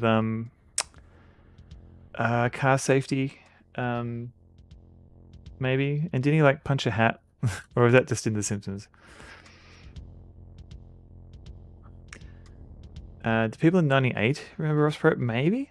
That was Ralph Nader. Okay, right. That was a different guy altogether. Okay, Ralph Nader. He's a wealthy person that wanted to be president. Gotcha. Okay, I remember the name, but I don't remember his details. You got 2 haircuts a week. Wait, what? Really? Purpley. Thank you, Richard. That's probably more appropriate. He ran as an independent in a different election. Gotcha. Oh, he also ran. Okay, right. So that explains why I probably got mixed up. I don't know why. Okay, so there's probably a puzzle to do with mixing that stuff. Compressor. Let's have a look at this. It's the sleek new Trandex Pain and Stain 3000. If it's Trandex, you know it's powerful enough to tattoo sheet metal. But why would you want to? Turn on. The solid-state skin sensor automatically brings the combustion-powered needle roaring to life the moment it detects an organic substance pressed against the tip. Ralph suddenly turns and goes after his own... Okay, right. Well, let's ignore the Ralph bit. That was good. Turn it off. Solid-state safety scanner automatically cuts off the power whenever the galvanic skin response of the subject reveals imminent meltdown. Okay. So with the Ralph stuff, should I restore a game? Should I go back to when we back to the government facility? When is this part set? It was set in the future. So let's have a look. So this is in let's have a look. 2100s. So climb in. All you know how to do with the thing is make it go back to Callahan's roof, and you're not ready to do that yet. You still have to find Dr. Duplicitus. At ease. Shh. Don't make me laugh. Don't think Josh Mandel does soft locks. Oh no, this game doesn't have soft locks, but it does have bugs. You don't remember this part at all? So this is very, I think this is very kind of heavily based on like the Back to the Future kind of that city, that town square that they keep revisiting in the different movies. The game's predicting a Ross Perot comeback in the 2100s. Oh god. Yeah, so there's I've encountered at least 2 bugs that are not technically not soft locks, but it does prevent you from finishing the game. So we saved here at the tattoo. What if I okay, we've got 2 of them next stream. So this is where we finished it. So if we restore to here, can we like speed run this? Because I just want to. Okay, so we've got Ralph and Tina here. So let's go into the scaffold. Okay. He thinks he's people. I have a better opinion of myself than that. 11 Back to the Future, how they predict retro love for 80s computers was so spot on. The one thing I love about movies that travel to the future is it's always extrapolated from the present. So like no one movie gets it right. Like there's always weird things that never actually happened. Yeah, like the typical there were no hoverboards in 2015, unfortunately. All right, so can we get these guys to stay? Okay, Ralph. Yeah. Okay. Stay here while I look around a bit. Stay here while I look around a bit. There's Ralph. I talked to Tina. This is not the cool kind. Tina, please wait here for me. It's more interesting when they get it wrong. Yeah.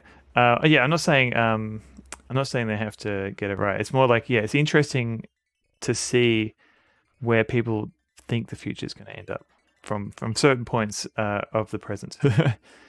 So you have a hoverboard, Topia? I know there are kind of various forms of them. They're so cute, Brian. I agree. I wish we. I mean, technically, we did bring. We've still got Ralph along for the ride for some reason. Okay. Okay. You start to call the guardhouse, but you decide to poke your head into the scaffold just to make sure they're prepared. Okay. You two stay here. I'm going to go make the call. Be ready to bolt. I don't know how long the door will stay open. We've got a truck outside. There's a lot. Okay. One. So even. Okay. Hasta la vista, puppies. Okay, so the password was. Oh God, what was the other bit? Hang on a sec. I wrote it. I wrote the. I had a screenshot of the. So one of the. Oh wait, I have it on here. Here we go. So it was Moon, and then it was GMOUGN. Heck yeah, that's the one. What's up? This is Sergeant. You glance at your name tag. This is Sergeant. Yeah. Okay. All right. So we do a whole thing. Yeah. Okay. This is the whole cutscene. You're. Thank. You're. Okay. All right. Now we're back here. I said. She's a. Maybe she could do. Thank you. Religion. You know. Now that you're Yeah, a couple of hot dogs. Oh yeah. Okay. Good. Okay. So I'm just quickly speed running this, so I can try and go into the future without Ralph bugging out the game a little bit, because I am worried that we'll get into an issue. Okay. All right. How can I help you? Yeah. Yep. You mean you want? Yeah. It's not. Yeah. Okay. You Yep. mean you want? Yes. How? It's. All right. Thank. Please. But he does it. Well, yeah. There's something. What? Put What? me. Okay. A man who can jump over a chair can't be. That's true. Yeah. He's very talented. Bill Gates said we overestimate where technology will go into short term, but we underestimate where it will go into long term. Yeah, I guess, and also like there's certainly like lots of different directions that it can go, and it's hard to pick which one that's going to be. So okay, so we give the morphine. Gee, Mike. Yeah. Okay. Okay, thanks. And then we talk to him and we say, "Make me a drink." Can you make coming right? Okay, swiftly assembles a small drink. And then he passes out, and then we search him. We get the recipe. And now We leave. Hoist yourself up the ladder, push the hatch open, and find yourself on the roof. Often something unexpected happens that no one can predict, which changes everything. Yeah.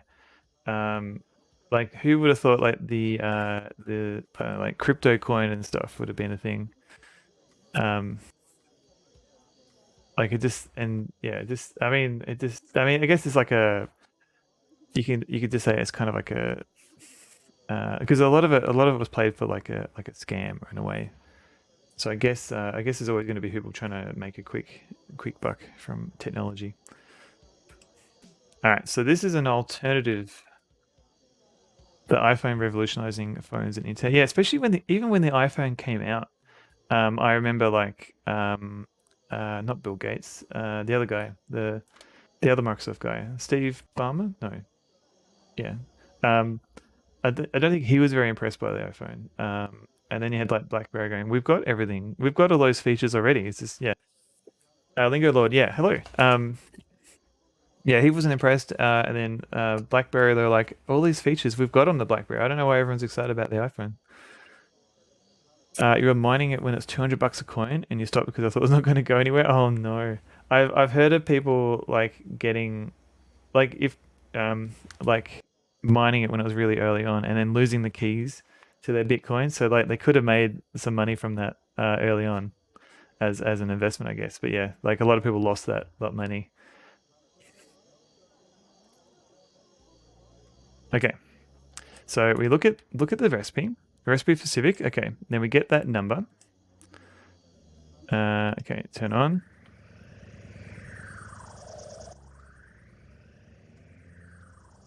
Palm Pilot users rise up. I never had a Palm Pilot. I wish I kind of did in a bit. For a bit. That's why I still have your BlackBerry. I mean, it's got everything. Exactly. Yeah, you don't need touchscreens. It passed up the chance to invest. Yeah, like, what was it now? Like $10,000 or something. That's assuming I guess you can actually get your coins on an exchange and get money from it. His first sale was 30K. Wow. Okay. Yeah. I mean, I mean, it's like a lot of investments. Like, I'm sure, like even if you said like if you bought Microsoft shares in the 80s or Apple shares, before it got big again with the iPod and iPhone. Like yeah, if you could look at it, if you could buy it up, yeah, with all this foreknowledge, yeah, you could be rich in lots of different ways. Everyone one of those Windows CE Palm top computers with the LCD screen, but it ran computers. No, I know the ones you mean, but yeah, I never had those mini Windows CE ones. Okay, so this number is the same. So the number we want is Civic. So it's 0, 0, 1, 0, 0, 1, 5, 1, 1, 0, 0. Okay, 2120. Casio P105 was your first. I think, yeah, I had like a little Casio. I remember having one of those, but that didn't run Windows. That was just like a weird cut down personal organizer. Okay, we're back in the future. Okay, let's talk to Rat's ass again. I'm kind of no. Who are you? Okay, so we have a little conversation. Do you know anything about Dr. Duplessis? He had a WebOS phone from HP. I did not have one of those.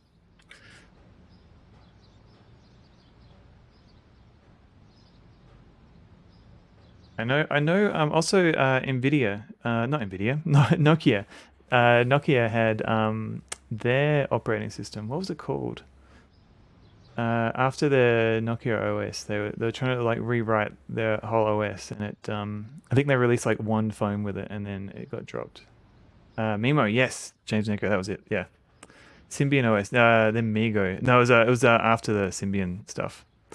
The Dreamcast also ran Windows CE. Did that actually get used? Like, I've heard that it ran Windows CE, but like most games, do they use any of that facility? I had one you stolen from you while you were staying with a friend when you were moving between places. You also had a Cassiopeia one as well, but I don't remember the model number. I wish you still had it. I wonder if you can get them cheap on eBay.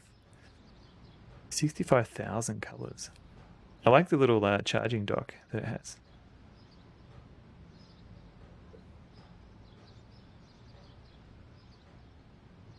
Yeah, it just had the Windows CE logo, but yeah, I wonder what. Yeah, maybe there was like a Windows API that you could use.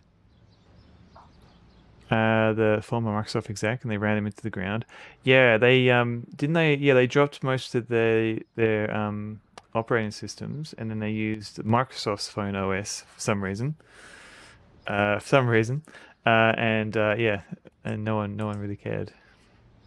You know anything? No. Okay. Okay, so we had this conversation. What does he do? The usual: prostitution, gambling, drugs, gun running, politics, music, after-school sports programs, loan sharking, maybe a little broadcast journalism. You know, wherever he's needed the most. Mexican police. What else can I tell you? What's with that Mexican police at the end? Maclad, how you going? Thank you for the Mr. Sparkle. I know it. Look, Why does anyone take it? There's no warnings on the labels. Fruitcake by. There's a few. Okay, so we've got to get him to ask for us to get his kidney. So for anyone who's confused, we kind of had a bug where we had Ralph the dog still hanging about and trying to talk to us, even though we're in the future and Ralph wasn't with us. So I'm just redoing a bit of this section of the game to see if it fixes it. How you going, Evie? You a good girl? Evie's a good girl. You know anything about a Dr. Duplicitous? Shh, Gates. No, Okay. Look, I'll talk to you later. I'm really off my stride now. I got this. Okay. Who is Dr. Duplicitous? And why are you saying those terrible things about me? Hey, shut up. Stop saying it out loud. Listen, Cute dog hanging out. You're walking around. Your thoughts are shouting. I need to see him. I'm glad I'm on his turf. I need to see him. Cobber, Borkex 5. That's right. I don't think Evie will mind. Book. It does sound like a feature rare shout and touch, but I wasn't sure if it was going to like cause an issue later on, and then I'd have to redo it later. All right. She was just here for a treat. You're talking about beans. Talking about beans.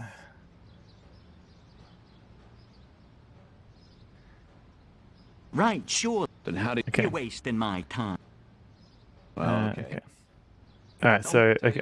Let's Yep. see what's in the newspaper today. Canada stalls on trade pact. Wahuka? What's a Wahuka? Wahuka 7X. Wahuka. Yeah. Hi, Evie. Bye, Evie. The game's going pretty well, my glad. I think I've just hit my third bug in the game, though. So it's a little bit buggy. Just a tiny little bit. Keep going. I gave Where the exclamation mark your kidney? Yeah, and I have to. The next. Okay, so this guy, he's gonna Wawuka from a. Oh, gotcha. Okay, which game is it? Is the game Wawuka? You know what's really buggy? Oh god. I guess that's true. It's not. What? Yeah. Okay, I don't do. What? Can I get? Go. How? V. Okay, V. Right. Do you know where I? No. That. If. How? Okay. Okay. So I think we've done everything we can. Enter the tattoo parlor. All right. Are you talking? You think you're from? You are. It was a series, the Wahuka series. Okay, so we've got an alternate time. Oh, right, same. All right, let's see. I don't think I've seen Ralph yet while we've been looking around. Okay, talk to him. Yes. How? Boy, Okay. All right, so now we can talk to him. Let's see if Ralph is. Never mind. I'll just browse. Let me know if you see anything you like. Thanks, buddy. Okay, so waste can, we can search it, we can move it. All right, so I think, all right, so as great as Ralph the dog was, I think he's not around anymore. he's back in his own time period. Hervé's skilled fingers. Oh my. Oh, okay. Hervé has the graceful, talented hands of a young Leroy Neiman. Neiman? I'll take that as a compliment, anyway. Here's the compliment. Compliment the skilled fingers. You definitely have the hands of an artist. Yes, and they were not cheap. See. Alright, so now we can adjust the compressor. Please. The exquisitometer is very precisely set for the proper balance of pain and stain. Proper balance of pain and stain. Can we take it? As you quietly reach over towards the pain and stain, Hervé reaches over with a tattooing gun and comes within a centimeter of tattooing something on your forearm. This is probably a subtle hint. Oh, a hint in the game. Alright, that's good. Oh god. Yes? Okay, how much are the tattoos? How much are the tattoos? They start at $50. Don't be so surprised. I wasn't. Right. Do you know a Dr. Duplicitous? Do you know a Dr. Duplicitous? It's not my business, but if you value your life, don't go around asking about him. If I wanted to find him... Sorry, I can't help you. Thanks. Thanks a lot. Thanks a whole hell of a lot. Thanks a whole hell of a lot. Whatever happens to you and your friend actually happened a very long time ago. The two of you are dust. You're long dead and buried. I've got a business and a life in the here and now that I'd like to hang on to for a while. That's cold. I'm cold? That's very good. We're paying for your sins here, and we're cold. Look at this place. Look at this city. Look at this planet. You like it? You proud of it? It's what we inherited from you. Did anyone stop for a moment and wonder what really was going to happen when the gas ran out? Did you cut back to give yourselves more time to come up with answers? Or did you just plow headfirst into the wall, accelerating up until the last second, bam, one day it's just gone? Did you wonder what your great-great-great-grandchildren were going to do to heat themselves in the winter? Global warming? I'm sorry, you set me up for that one. Oh, we found our solution. We burned garbage. Breathe deep while you sleep. Breathe deep. Pardon me. I have to get back to work. What a rant. This game came out in 97. And it's still relevant today. This guy has issues. I mean, they're relevant issues. The game calling is out, yeah. Almost too real. Yes. Alright. Can't say it's right. No, I'm not really disagreeing with him. It only gets worse, yeah. Oh man, it's really depressing. I don't want to keep every time I read news about that, it's never good news. What can you tell me about voyatrazine? Can't live with it. I'm getting Can't live wet just without thinking about it. You like it? I admire it. It's a magnificent idea. It's more than just physically addictive or psychologically addictive. It's socially addictive. Wish I'd thought of it. Okay, thanks, buddy. Yes? Yes. Like, I imagine we're going to have to get a tattoo. The game's not allowing us escapism. We're meant to be in like a bright, idyllic future. What compels you to tattoo? Nothing. What gave you that idea? You seem like a tortured artist. Wonderful. I'm a cliché. That wasn't useful. Yes? Yes. I'd like to buy a tattoo. I'd like to buy a tattoo. Look around. Thank you, Cedric. You want to buy. Oh God. Are we actually meant to look at all these tattoo designs? Yes. There's a guy. Yeah, Uncle Captain. Is there some way I can help him?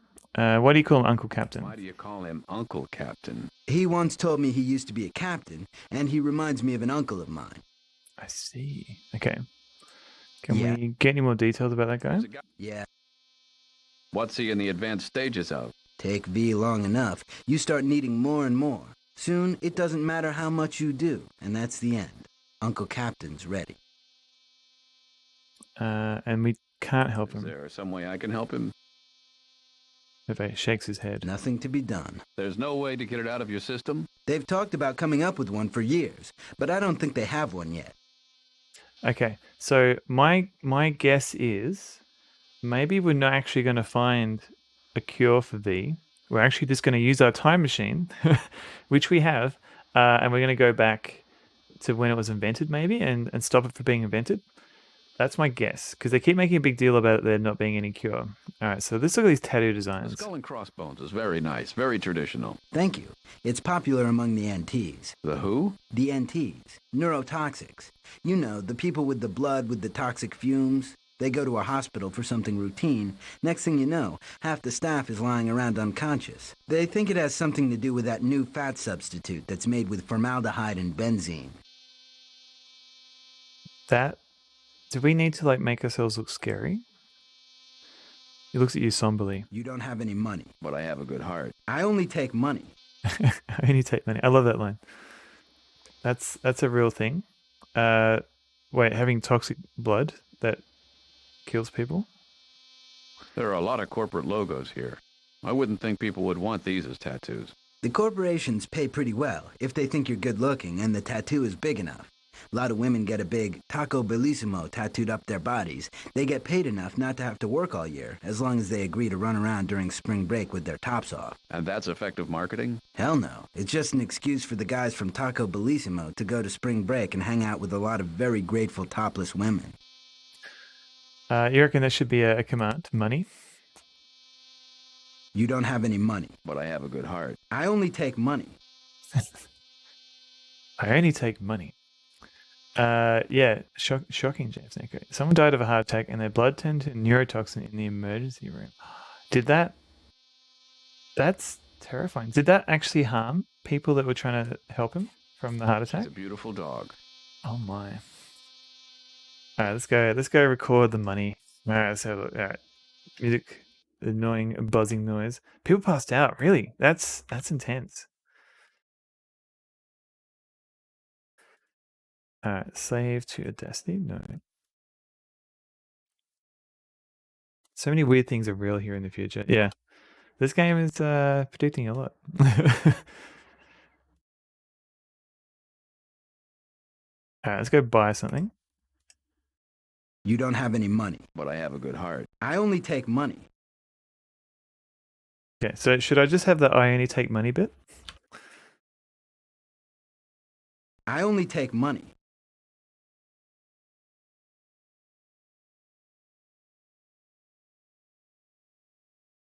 So many soundbites. I agree.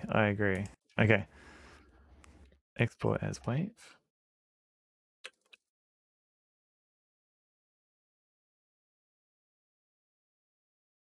And StreamBot. I'm getting good at adding sound commands to StreamBot. Money.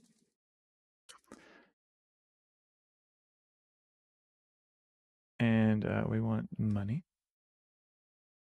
And the command. Change the command to money. That's a lovely pair you have there. Thank you, Tina. It's a lovely pair, but it didn't work. What happened? How long is this game? Money, but I have a good heart. I only take money. Oh no, wait, I extracted the whole thing. Hello, hey Strata, how's it going? The game is it's taking a while, but I think it doesn't seem to be that hard. Like I have had to look up a lot of hints, a couple of hints. But the tricky bit is there's a lot of stuff that you can click on and look at. Don't get me wrong, I do appreciate the offer. Playing for months? Maybe for a month. So this is part 8. So if I've been playing 2 streams a week, worst way to spend a month. I've been enjoying it though. I only take money. I only take money.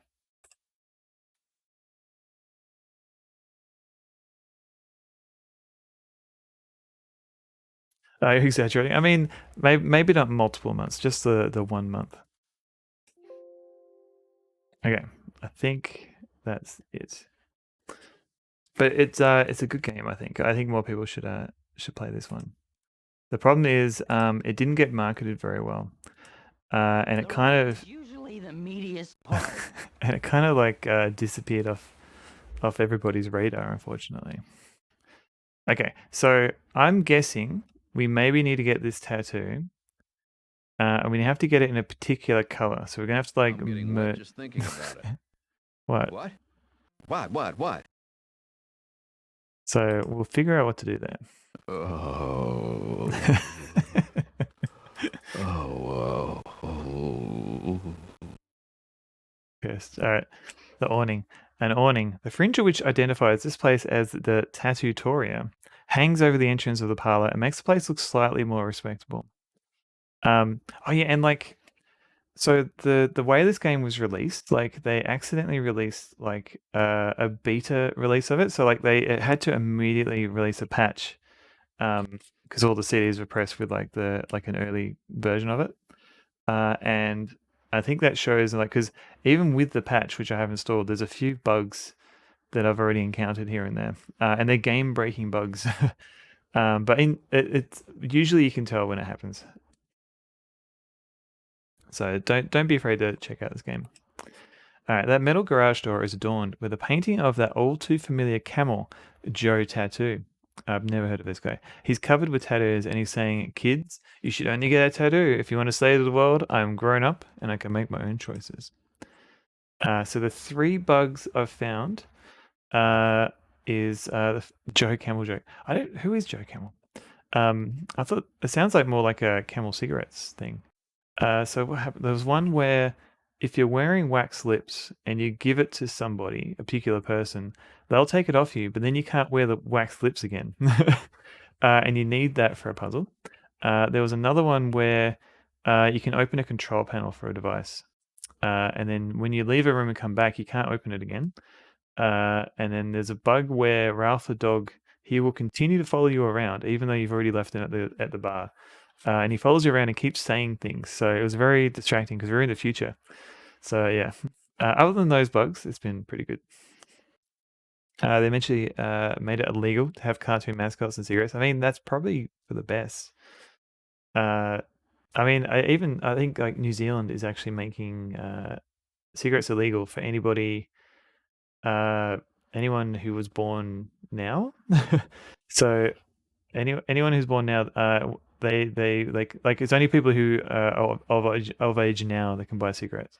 Anyone earlier than that, they cannot buy them. I think that's how it works. You cross the corner and pull up the metal door, but it's locked. Just making them cost $15 a packet. That is that. I mean, how much are they? I don't know. Actually, know how much they are in Australia. I think they're $40 or $50. I think, but yeah. That's Australian dollars though. I didn't run into any of those bugs. Streamer's luck. Oh man, when did you play it for not?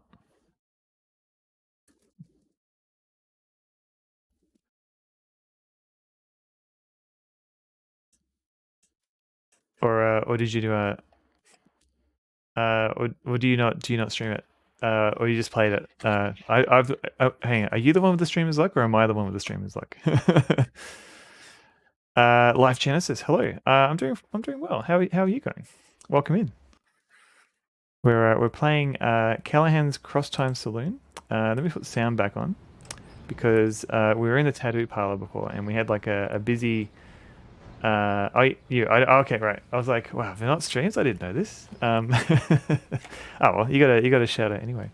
For if you ever stream, you've never heard of it. Oh, this game is pretty good. It's written by Josh Mandel of Freddy Farkas and Space Quest 6, and he also has he voiced King Graham in King's Quest 5. But there's a lot of text in this game. Yeah, maybe one day, but not. So we're currently in the future. We're researching a drug for our friends because he accidentally took it and he's now addicted to it. So we've got to try and wean him off it somehow. He played all the Legend games over the past couple of years. The only one I've played properly is the Companions of Xanth. And I played a little bit of spell casting. I think 301 is the one I played. But yeah, other than that, there's like the Legend games are like a big gap in my playing history. I need to play more of them, I think. It's so much detail. So yeah, you could literally spend hours just going through every description. So if we look at the car, bulletproof glass-tastic windshield, lightweight armor, an aerodynamic ergonomic design, more cargo space than the Ford financier, the brand new Hidatsu Mandibula. Mandibula? It's the only car ever designed to simulate a big pair of lips. Very impressed by the overall quality. Underrated company. I agree with you there. I think they got bought out.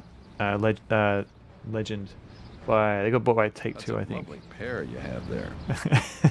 Pair of lips. And then yeah, they just kind of disappeared. Steal the car. Not with the new Zap Stat Crook auto protection system. A sensor in the dashboard. I only take money. Mandible means a jaw. Oh, of course, right, because they're made of lips. That makes sense. A sensor in the dashboard closes and locks the door and then reads your DNA structure. If that structure isn't in its databank of approved passengers, it automatically applies an incapacitating 20,000 volt shock. 12 hours later, when you regain control of your muscles, if you own the car, you can just drive away. If you're a crook, the rifle owner will almost certainly have found you by then and contacted local law enforcement officials. Okay, can we open it? You attempt to open the car and find it to be locked. Mandibular. Yeah, that's okay. Mandibular. I kind of like. I like saying mandibular though. That sounds better. Okay, what have we got? We've got a dragon. Tattoo parlor. What's over here? Streetlight. Zonk time for Matt Glad. Have a good one. No worries. Have a good zonk, Matt Glad, and I'll catch you next time. These streetlights recall an era in which these streetlights worked. Climb the streetlight. On some college campuses, that's considered entertainment. Turn on. Meep. There are no lights inside any of them. There are no lights inside any of them. There are 2 working streetlights, one at each end of the city, and all the other streetlights have mirrors inside. The mirrors are angled as to bounce the light around from one streetlight to another. It's very economical. It's also very ineffective because of the dolt who ordered frosted covers for the mirrors. Like, why would you need all that just for a streetlight? Of this mighty erection. Thank you, Tidal. A panoply of modern architecture fills the horizon. Startling to realize how many windows you're probably looking at, not one of which actually opens. Okay, explore the buildings. Uncomfortable with the thought of straying too far from the time sled, you wander off into the city. The undrawn boundaries between neighborhoods seem even more sharply defined than the last time you were here, which at this point was decades ago. Harlem has largely been taken over by Disney. Greenwich Village is full of young Republicans, and Washington Square Park is now a sleek 5-story mall where you can buy legal narcotics, chessboards, and supplies for the hottest new sport, online inline skating. After what seems like hours, but is in reality only 142 minutes. Isn't that... Okay, you return to the alley where the time sled is stashed. What was that sign? Look at sign. You can't read this billboard, but someday, if you're lucky, you and people all over the United States will recognize this as a symbol for God Co, the parent combination. You also buy chessboards with your illegal narcotics. It's a bundled deal. Okay, we can't read it. Can we interpret? Unfortunately, you've left your future past future dictionary back in the past. All right. Look at the billboard. Nice to know that the company has finally seen fit to come out with classic New Coke, because new Coke was pretty bad, and classic new Coke was even worse. Still these days, nothing goes down better than new classic Coke. I mean, surely New Coke is just a memory of the 80s now. Like, I don't think it even reached Australia. Marketing majors take note. This strategy has proven much more successful than the competitor's latest, the choice of yet another newest generation. Alright, thanks Pepsi. Can we climb the billboard? We'll be damned if we'll let this turn into Leave It to Jake, the computer game. What? I don't even know what that means. What? Okay. Okay, we've got sky, we've got streetlight, we've got trees. Have a look at the trees. The profusion of healthy, neatly pruned polyethylene shrubbery is disguising an array of monitors for radon, carbon monoxide, ozone, EMF, and UV radiation. Secondhand smoke, methane, hydrocarbons, pollen, nitrosamines, Ebola, airborne particulates of the fat substitutes Olestra and Simples. You see New Coke jokes a lot in futurist movies. Yeah, I guess they can redo the New Coke joke. because it's maybe Cokes didn't learn their lesson, and they're gonna try and reintroduce like a new Coke every couple of decades. Both of which, by the way, were named after Greek goddesses: Olestria, goddess of seepage, and Simplessa, goddess of renal failure. And the Romans had Aspartimus and Cyclomedes. Oh god, I don't even think Olestria is a thing anymore either. Street, look at the street. Little did you know that the reason the streets are so... Oh no, we've read that one. Okay, radioactive starch. Okay, so there's an ice cream wagon. Okay, the freezer padlock. I haven't thought about polyethylene, but since Radiohead made that song called Polyethylene. I mean, fair enough. Was that ever actually released on an album, or is that always a B-side? Or is it... Oh, do I just not know my Radiohead that much? The umbrella with a good humorous logo will become a common sight, promising mortal delicacies as funny bone pops, rib ticklers, and chocolate eyes cream sandwiches. Okay. Lots of people who wouldn't mind the diarrhea are now free to do more dangerous things to lose weight. Oh god. I was on an airbag. How's my driving EP, you think? Gotcha. I don't know if I've heard that EP.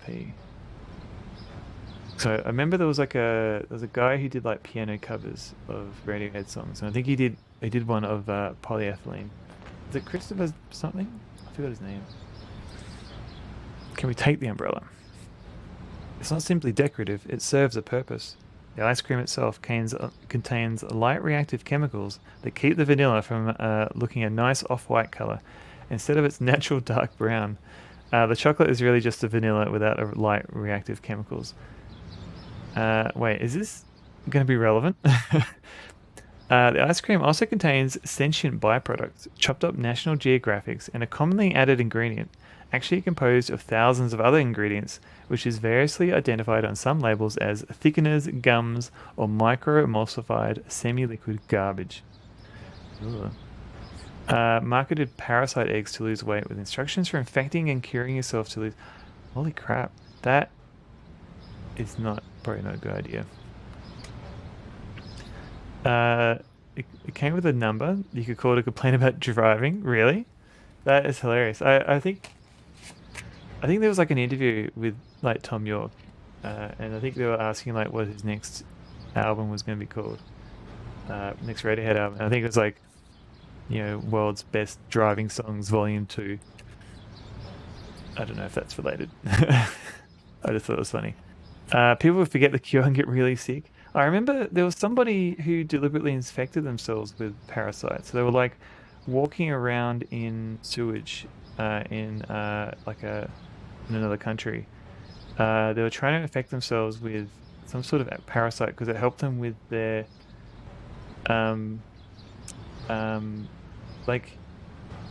what did it help them with? They had like some disease, and after like a coughing fit, like it helped them with that. Because like, oh man. Now I need to find out. Lupus. Maybe it was lupus. Yeah, it's never lupus. James Neko. It could have been lupus. But yeah, just deliberately infecting themselves with a parasite to try and help them. Exactly. Drangofax. Somebody must have called that an album something like that. I mean, yeah, not a compilation. Yeah, somebody might have stolen Tom York's idea. It's not a Tulma. I'm not convinced that Radiohead will ever record another album. I'm totally fine with that. The last one was amazing. Best to quit when you're on top. I mean, I think everybody in Radiohead seems happy to just go off and do their own little thing for now. And I think that's fine. Like Radiohead they've released some great albums already.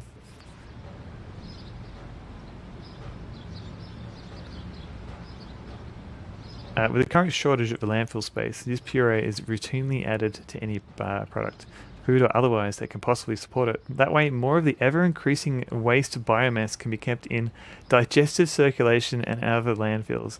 This is all because I tried to take an umbrella. It's not a Tulma.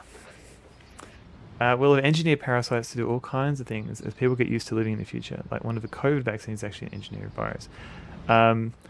Well, I guess yeah. I think the vaccines are like they're kind of cut down. But I mean, it is kind of engineered in a way. But yeah. But isn't that just how like mRNA vaccines work? I think they said decades ago that if they go into a studio and nothing happens, they'll just call it quits. I mean, that might be also why they always seem to. They're very good at like not doing the same thing they did last time. Like every album seems to be like going in like some weird, unexpected direction, which I love. Disney taught us anything. It's that every brand or IP should be run into the ground until literally no one is left who is willing to watch it. I mean, yeah. Just extract as much money as you can from every property. Fortunately for the ice cream manufacturers, they can legally avoid listing so many ingredients that they can actually advertise ice cream as containing nothing at all. It's like this ice cream contains nothing at all. Nothing at all. Alright, ice cream wagon. An old-fashioned ice cream wagon is parked on the sidewalk.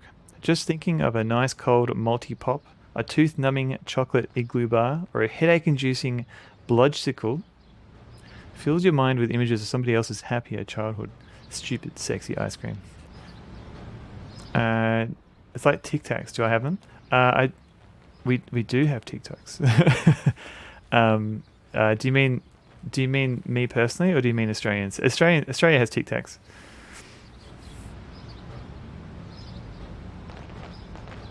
The ice cream wagon has a large padlock on the freezer door. Okay, so we've got to figure out a way to get the padlock open.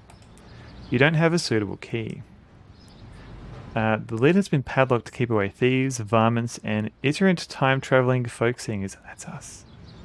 There's a lot. Something sold as ice cream have to have a certain percentage of milk, which has led to some interesting additives. Oh no. 85% sugar, but because each one of it's so small, you can say sugar. Oh right, yeah, I think I've heard that. Reach out and touch. All right, okay, I get it now. Timby Tambies. Donuts. How good are donuts? I haven't seen any. We've got igloo bars. We don't have any donuts on screen yet. Or are you just changing the topic? Do you have donuts, Sam Zizzy? You got 8 donuts? Okay, I'm jealous. Officially jealous.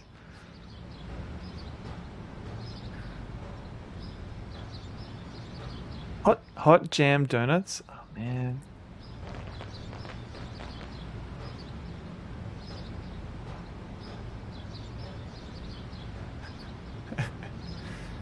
But under $10? Wait, was this delivered? I'm just trying to figure out how to...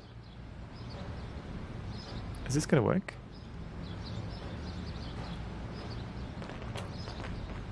Let's see. Is this going to work?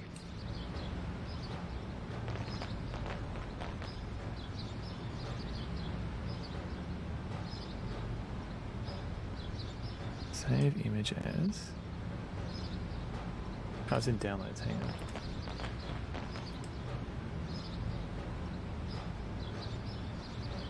on. Transform. Reset transform. Okay.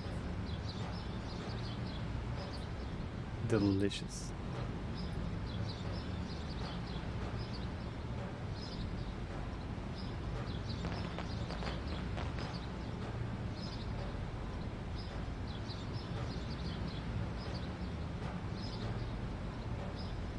Scale filtering. Let's go by cubic. Okay. Who's Emma? Who is Emma? Who isn't Emma? Did I say Emma? I meant Emmy. Did I not say Emmy? I'm just living in delivery distance of a place that has vegan jam and cream donuts. I feel bad getting stuff like donuts delivered, but maybe I need to do that more often. Bit of a donut treat for me. Full of regret since you decided not to get donuts days ago. I mean, can't you just fix that? Can't you get donuts now? These are very good donuts. Who is this? Renali Music. Oh, that is a very good donut. And also, Pixel Turkey's donut is also very good. Aquafaba. The real Emma is friends we made along the way. So I was just distracted by donut gifs.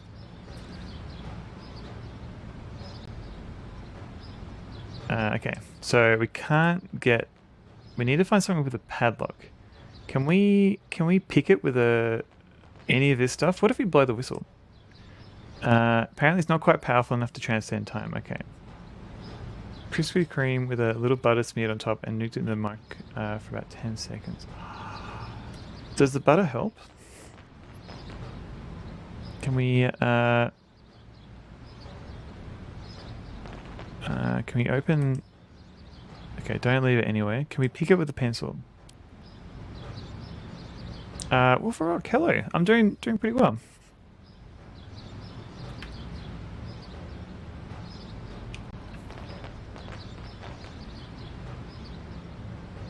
How's the game? Any more dogs?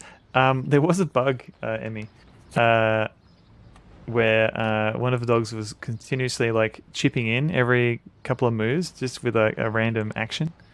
I had to like actually restore to an earlier game just to fix that. But yeah, welcome in Wolf Rock. Call you Emma mistakenly so often. You're considering changing your name to Enama. Would that work? Enamazizi. Does butter ever not help? That's true, Raindog. That's a good point. More butter for everything. Apparently, like that's how like restaurant food tastes like restaurant food. Just more butter. Have you added enough butter? No, just keep adding more. Melson absorbs into... I was reading about Butterfax. Into the lower donut, and it's something else. Wait, there's 2 donuts? I have some vegan sour cream in the fridge that I bought. Try it, and I'm wishing I bought the cream instead. Don't know what to use sour cream for. You can make like a burrito or something like that. One for me and one for the girlfriend. She doesn't know about the donut. Oh, donut surprises. They're the best kind of surprise, I think. No. I mean, you could eat it and throw away the packet, but I think she might appreciate a donut surprise. I mean, I know I would. Probably not until you sleep though. I mean, there's no time like the present, Robot Spacer. Just get a donut. You deserve it. You deserve a donut, Robot Spacer. Drunken music trip and watching me. Oh, thank you. Thank you for lurking. I've done that too. Like if I've been drinking, I might just sit on the couch and just randomly cycle through like YouTube music videos. I don't know what it is about that. It just happens. It doesn't happen that often though. Baked potato with butter. Oh yeah, that'd be pretty good. Hoobastank. Wait, I think I've heard of that game. That band. Hoobastank. It sounds familiar. Maybe it was just because it was a punchline. If she finds the packet in the bin, she'll go nuts. Well, what if you just buy another donut?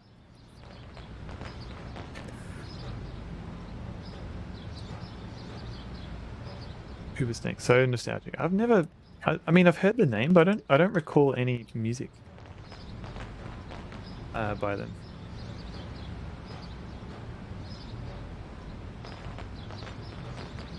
They had 6 albums. What? Okay. When I think of bands that changed the name, you think of She Had. Oh yeah. I mean, it was probably not a great name to begin with.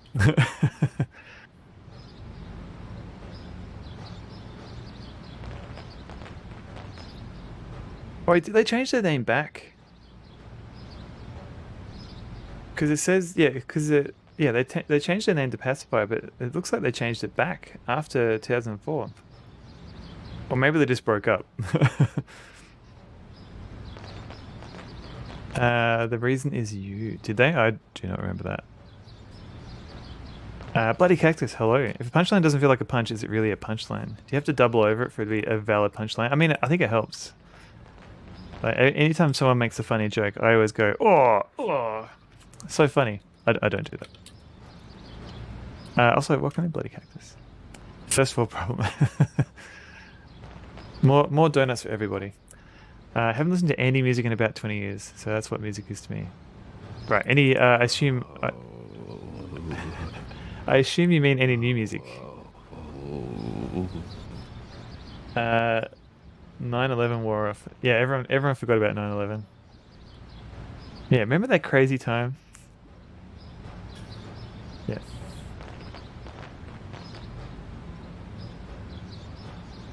What was I doing? I think I was playing this game. Alright, who are these bench warmers? You wander through the park far enough to see that this crowd of young men are engaging in a local variant of Russian roulette using a portable tape player and a Michael Bolton CD. You really don't want to get involved with them. You're in primary school when 9/11 happened. I was in a working night shift at a takeaway shop, and my boss didn't believe me until I put the TV on. I was also not in primary school, right? I just stopped listening to indie music in 2003. It's better as a memory. I mean, that could work. Like you just play like 10-hour mixes of the Star Trek Starship Enterprise engine noise. I mean, that's a good. You should use that CD to mend a water pipe. If I can get a hold of this CD. I've actually been to the Twin Towers when they were around. Jeopardy theme times 2, yeah. Ad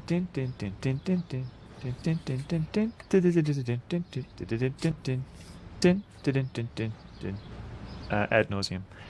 You're in high school and there's a bit of surprise when you're going to school the next morning. Oh really? You're like, what's all the kerfuffle? Only just. I mean, yeah, okay. I guess I'm a tiny bit older. You're in London's financial capital working, and they evacuated us. I remember watching it live. They shut the tube down. Everyone was trying to flee London. I mean, wow, even in London. Because that's pretty far away from New York. I guess maybe people thought there was going to be like a coordinated attack in other cities. Roof is closed due to winds. Oh wow. Yeah, I guess I didn't visit the US until a few years after that. You're in high school when the crocodile hunter died. I don't remember where it was when the crocodile hunter died. Lars Mandel, how you going? Welcome in. I am enjoying this game a lot. With the quality writing. There's so much writing by Josh Mandel. Wait, you're not related to Lars? Lars, you're not related to Josh Mandel. I assume you're not. But it's the Pentagon, yeah. That was still within in the US, not London. But yeah, I guess that does count as coordinated. Yeah, there's so much like text to read and dialogue. It's amazing. But it like if you want to take your time in this game, you can spend hours, I think. I didn't watch TV in the mornings, only half listened to the radio and thought it was just a stock market crash or something. Oh, no, we literally, when I was working in the takeaway shop, we literally had a guy come in and go, oh my god, somebody's crashed into the Twin Towers. And I'm like, what? Get out of here. What are you talking about? Because this is like at 1 in the morning or something. Or it was really late, it was really late night when I was working. Because it was in all the other side of the world. Yeah, the conspiracy theories are still happening, unfortunately. Benchwarmers, can we talk to him? That way lies madness. Thanks, Australian education system. I mean, they hadn't got to the Twin Towers yet. Australian education was still teaching you all the single towers before you got to the twin ones. Didn't even know. Yeah, I mean, I guess in a way, it's probably like something I'd heard of, but like it wasn't really relevant to an Australian. You're watching wrestling at the time? Oh, it was 10:30. Okay, because right. I must have because I used to work night shift, so I'd start like 9-10 o'clock at night, and I'd work all the way up until like 6 in the morning. So yeah, it must have just been when I just started. I don't recommend working night shifts, especially at takeaway. Solidarity. You remember thinking it was an accident until you saw it? Yeah, I think a lot of people had that thought, unfortunately, or fortunately, because you don't want to think it's something that was deliberate. You're only YP to the fellowship. Wait, you're only YP? What's a YP? Okay, this statue. The statue commemorates the reign of Charles V, England's famous drag queen, who was said to have ruled with an iron in his fist. Okay.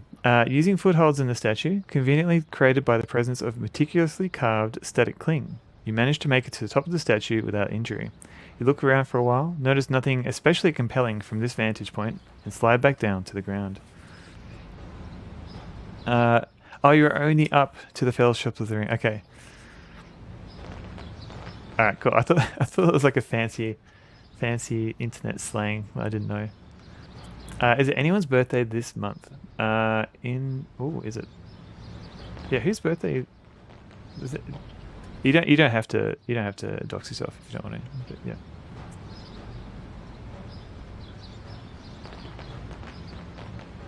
yeah. Today is the most common birthday, really? The 9th of the 9th? Is that because of the double digits? Like all these parents are like YP. Pair you have there. Oh, thank you, James Nico. So all these parents are like planning 9 like at the start of the year. Post Christmas, yeah. Post Christmas, New Year's Eve, parent banging.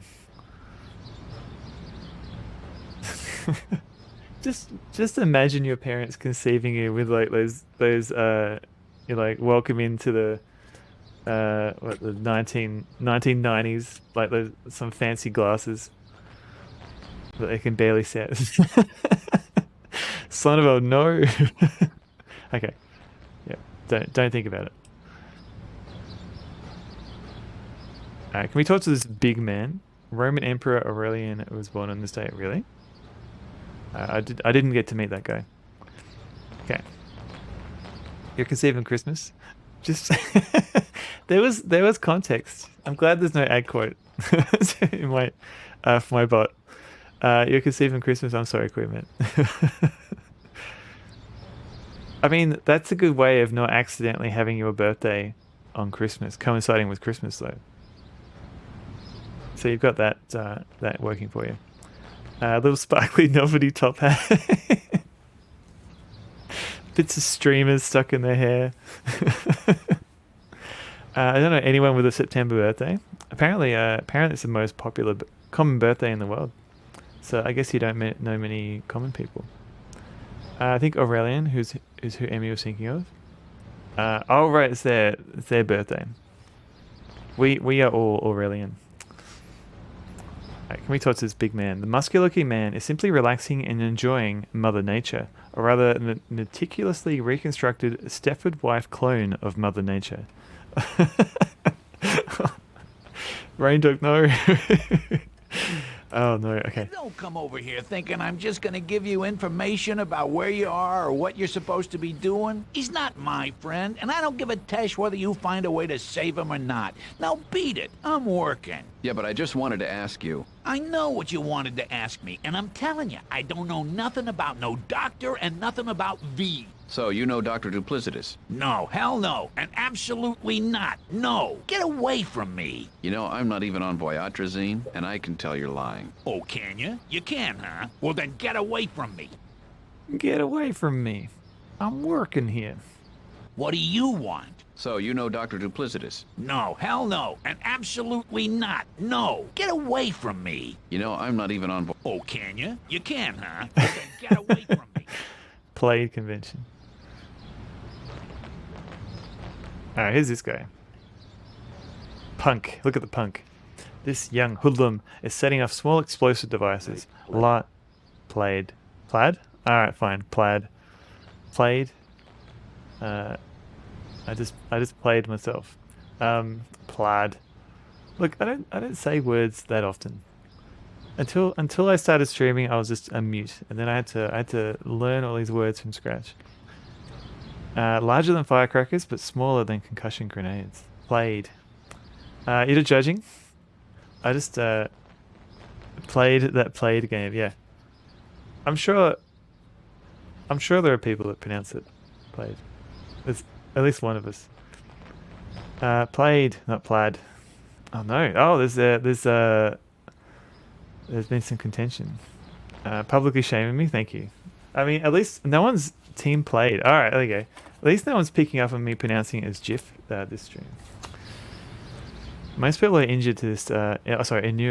Inured to this kind of behavior by now, and with their flak underwear on, they're not at all concerned about low penetration recreational ammo. It should be written as plaid in that case. Why? Exactly. It's a superfluous I. When I say, I just spell it out. That's yeah. Fuchsia is. Does what GIF? What is this? Yeah, unsubscribe. Convert Fudge. Fudge. Okay, so that Fudge is a whole other pronunciation I didn't think was going to happen. Everyone knows it's pronounced Yith. Oh god. Got it. Got it. Okay, let's talk to the punk. It wasn't me. I didn't think it was you. You did so I could hear you a mile away. What do you want? It's Fudge. Dr. Spacer has spoken. Yeah. What's with the firecrackers? I'll take a few of those, please. How would you like me to report you to the cops? GIF. GIF. Cobber Gingham Garden played. See, Sabazo says played. Gingham. Tartan. Tartan. Who says tartan? Do people say tartan? What's in the top 40? What can you tell me about Dr. Duplicitous? Go back to what you're doing. Don't lose a finger. Sabazo should have his everything revoked. I mean, isn't that part of the charm of Sabazo? Cobber, you've been played, son. You've been played, son. What's with the firecrackers? I'm a cosmologist and I'm recreating the Big Bang. That's good. No, wait. I'm J. Robert Oppenheimer and I'm reliving my past glories as father of the atomic bomb. That's good too. I'm impressed. No, wait. I'm Franklin Delano Roosevelt and my hand is the Enola Gay. Are you a product of the school system here? No, man. I got it from playing computer games. You mean educational titles? No, stuff like Where in the History of Mass Destruction is Sandy Carmanego? Okay. Computers are wrong sometimes. Yeah. Computers are a sometimes wrong food. I'll take a few of those, please. No way. I only have 474 left. That's a lot. You could share. Nah. Hey, you're from the late 20th century. Yeah. Cool. Did you know the Unabomber? Not personally. What? Disappointed, the punk turns back to his explosives. I feel like we need more of these kind of games that aren't just full of American references. You're watching an educate. Yeah, I'm learning so much in Oblivion. Stone the crow. Yeah, we need to have more Down Under Dan, like games. How would you like me to report you to the cops? What cops? Besides, you're bluffing. It's written all over your face. I'll have you know I've shoved people out of airplanes. Just one. Stop exaggerating. Just one. An Australian parody? What? It's unheard of. Australian games are always deadly serious. Discworld, that's true. Discworld is definitely, for the most part, has fewer American references. Although saying that, doesn't Discworld 2 start with like a Lethal Weapon parody? I've played a bit of I think I've seen the intro. I haven't actually played Discworld 2 yet, but I think there is an American movie reference there. I can play the plaid protagonist, the pro-plagonist. You play everyone else? Okay. Including both dogs. I mean, can't my dogs play as the dogs? Or do you just mean a parody of this game? Okay, this makes more sense. I thought you just meant like an Australian game in general. One still counts as a life sentence. Wait, what? Plaid? Or do you mean... Wait, Discord? It's funny how they predict some 90s references will be remembered in the 2100s. Yeah. I played Tagonist. Plaid tag. You're better at being a dog than your dogs, no offense. I mean, our dogs are for the most part pretty chill. I feel like you would be kind of a bit more of a noisy dog. So what's on the top 40? The top hit right now is Golden Shower and a Hot Young Chicken. Wow. Talk about number 1 with a pullet. What? Oh no. Okay. You never played this game, but it looks good. It's pretty good. I'm just gonna move on with from the dog conversation. Okay. What can you tell me about Dr. Duplicitous? Wicked cool, dude. Emphasis on wicked. Very well spoken. How old are you? 11, but really mature for my age. I guess. Now out of my way, I'm trying to blow up ants. Ants.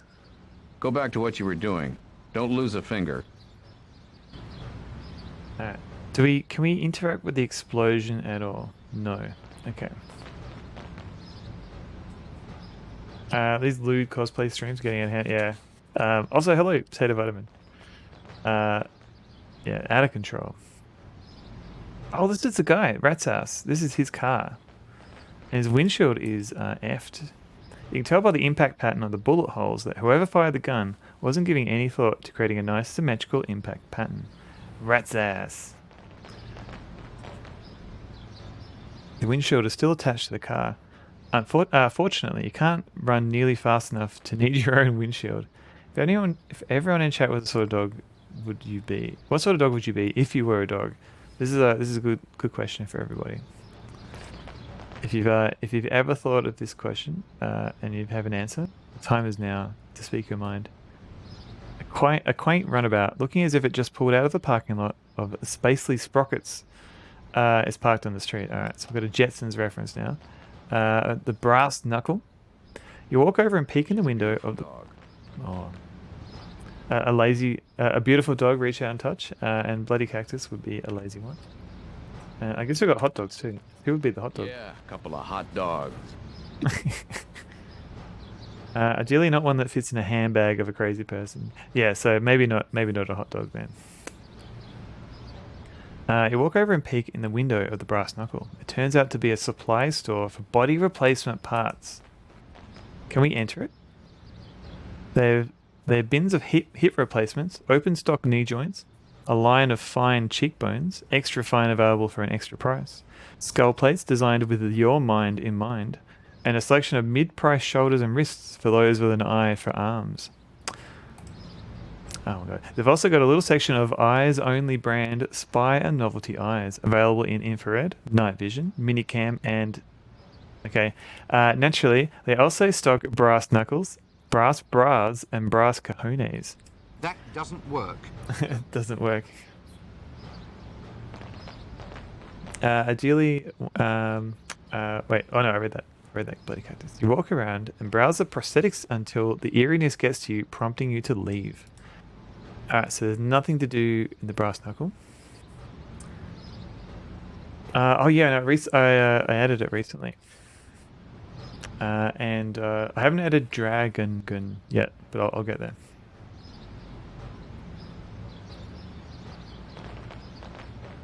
Late model Chrysler Recaller. Okay, so it's equipped with the no-jack theft deterrent system. Microwaves right in the front seat and cooks the unsuspecting thief from the inside out. Okay. It could be the dog that talks and mentors Sailor Moon. Oh man, you could howl at the Sailor Moon.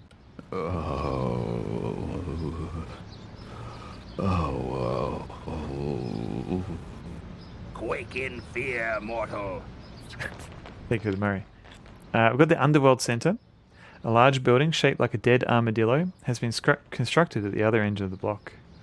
Okay, let's enter it. Alright, here's another building we can enter.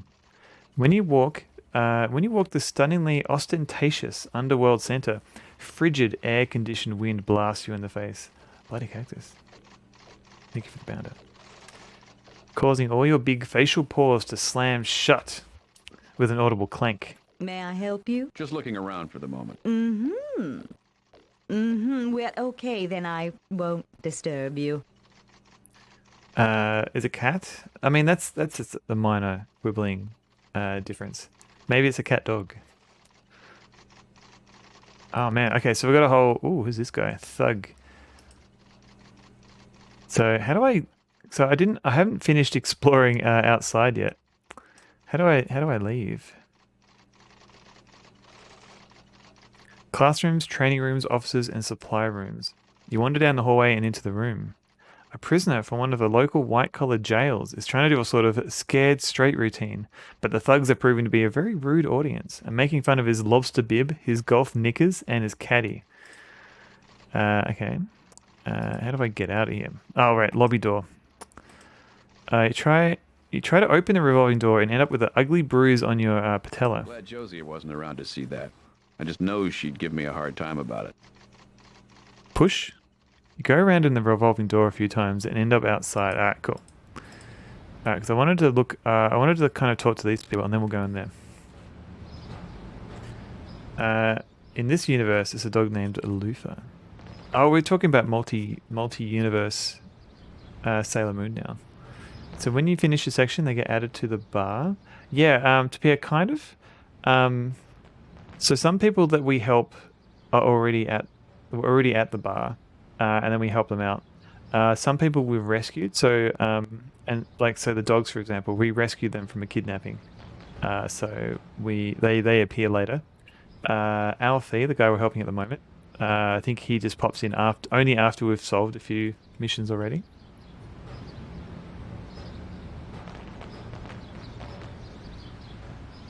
Okay, let's go have a look around here. Read the sign. As Harry Harrison prepared you in Make Room, cannibalism has come into vogue here in the future, but be wary. Lots of places advertise home cooking, but how many truck drivers do you see eating here? As you look at the sign, a man runs out of a restaurant. Grilled chicken Caesar salad is people. It's people. I understood that reference. Okay. Okay. We've got restaurant. Open door. You start to go inside of homemade cooking. It's too cold inside, and there's something about the smell you really don't like. So you go back out in front of the outdoor seating, or what they sometimes refer to as their beer garden. The door gets a lot of abuse. People always seem to be in such a hurry to leave. Look at the couple. The women are talking about President Throckmorton's impending impeachment for letting her husband, an illegal alien, work at home without being paid taxes and social security, over and above what he earned on a suspicious real estate investment scheme funded with soft money from the Iraqis. It means Olme is French. Okay, that makes more sense. Dragon facts. Thank you. The worst thing is, it's more complicated than it sounds. They ask you how you feel about the current administration. You call their bluff and whine about the corruption, the hypocrisy, the pandering, and the broken promises. This seems to satisfy them. They nod enthusiastically and go back to proposing their own analyses. The E is silent. So Om cooking. Okay, ice cream man I think we have to talk to. Old lady. She seems to stand out a bit. Let's have a look. Excuse me, what are you having? Soup. What kind of soup is it? Broth of a boy. Broth of a boy, okay. Cooking. No, Dragon Facts. I always care about this kind of thing. So thank you for letting me know. I'd like another glass of near water, The rump please. is usually the meatiest Oh, part. you're not my waiter. I'm Thank you, Bill. sorry. She looks at you even harder. It's I think 90% of this game is wordplay. Reach out and touch. So anytime I don't get a joke, it's probably a wordplay that I didn't get. You're definitely not my waiter. You're from a long time ago. I'm probably old. Oh, you're older than I am. Sorry, I'm a little slow. Can relate. What's for lunch? Have you ever heard of Dr. Duplicitous? Can you tell me about Voyatrezine? Stock for water. Hello. Thank you for the bounder too. Hardly recognize New York. I haven't heard that name in years. It sounds so much nicer. What's it called? Shady Hood. Do you know why they changed it? It had something to do with the city owing a lot of money. The city changed its name and moved the boroughs around and tried to pretend it was some other city that didn't know where New York had gone. Did it work? No, dear, but they sold the name and paid... Oh no! Oh no! Still in New York City. Yes. It's in Tokyo. Oh crap! 2 raids. Board game heaven. Mike has raided. Who do I shout out first? Mike and Doc. How are you both going? Thank you very much for raiding in. And Mike, thank you for the resub for this, 17 months. Hello everybody. Hang on, let me do some shout outs. Oh, that's right. Yeah, you so were you both streaming Phasmophobia at the same time? Because when I heard about that, I thought you were one of you were going to like guest star in the other stream, but it sounds like you're both okay. So that would have been complicated, but cool. Hello everybody. Thank you very much for the raid. I am playing a game called Callahan's Crosstime Saloon. How was Phasmophobia? I have seen people play it. I haven't actually played it myself. It was a squad stream. Gotcha. Okay. Or tag teamed, as Ian Oblivion says. Thank you very much. And Jabu, hello. Welcome in from the raid. And who else did I miss? Those extras know how to dance. They do. Cybermage87, thank you for the follow. And hello, some guy in a hat. And Babylon Zoo. If I missed anyone, apologize. Ruined Pixels, very appropriate username. Hello. You died 3 times. Oh no. Phasmophobia was a great fun. You may scream like a little boy a few times. Oh no. I do not do very well with scary games. So yeah, I don't know. So this is I don't know if you've played Callahan's Crosstime Saloon. Highly recommend you check it out. It's got lots of very quotable, at least sound commandy lines in this game. You might have to get. Oh, that'd be cool. I may just be terrified. Like I've tried playing Amnesia, the Dark Descent, with like the lights off and headphones, and I could only do that for like 30 minutes, and then I had to turn all the lights on. Alien Isolation, I think I've only played that for like an hour, and I just as soon as the alien turned up, I'm like, yep, no, that's it. I'm done. So yeah, if it's anything like that, I probably won't. I won't do very well. Oh. Fractal Mind Mike gifted a tier 1 sub to Doc Turks. They have given 27 gift subs in the channel.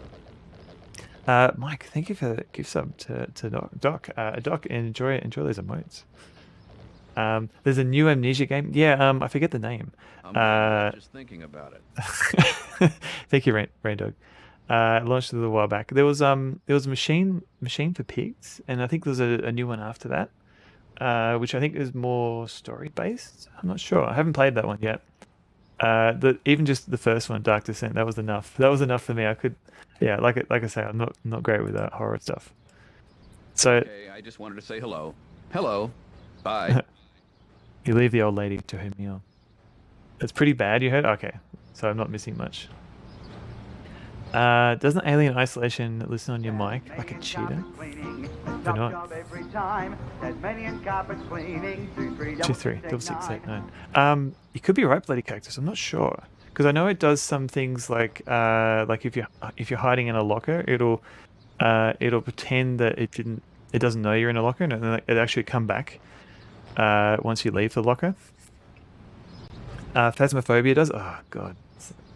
That's horrible. After a dog day festivities, Babylon's all. Yeah, no worries. Couple of hot dogs. Good luck with the dog day festivities. She's a beautiful dog. I hope you meet some beautiful dogs. Pretty much half the time I've been playing this game, I'll be like, oh, that's hilarious, and I'll just be adding sound commands throughout my playthrough of this game. Daddy, would you like some sausage? Daddy, would you like some sausages? That's true. We do have a couple of Fractal Mind mic sound alerts as well. I can't see! That one was not Fractal Mind mic, but the spirit was there.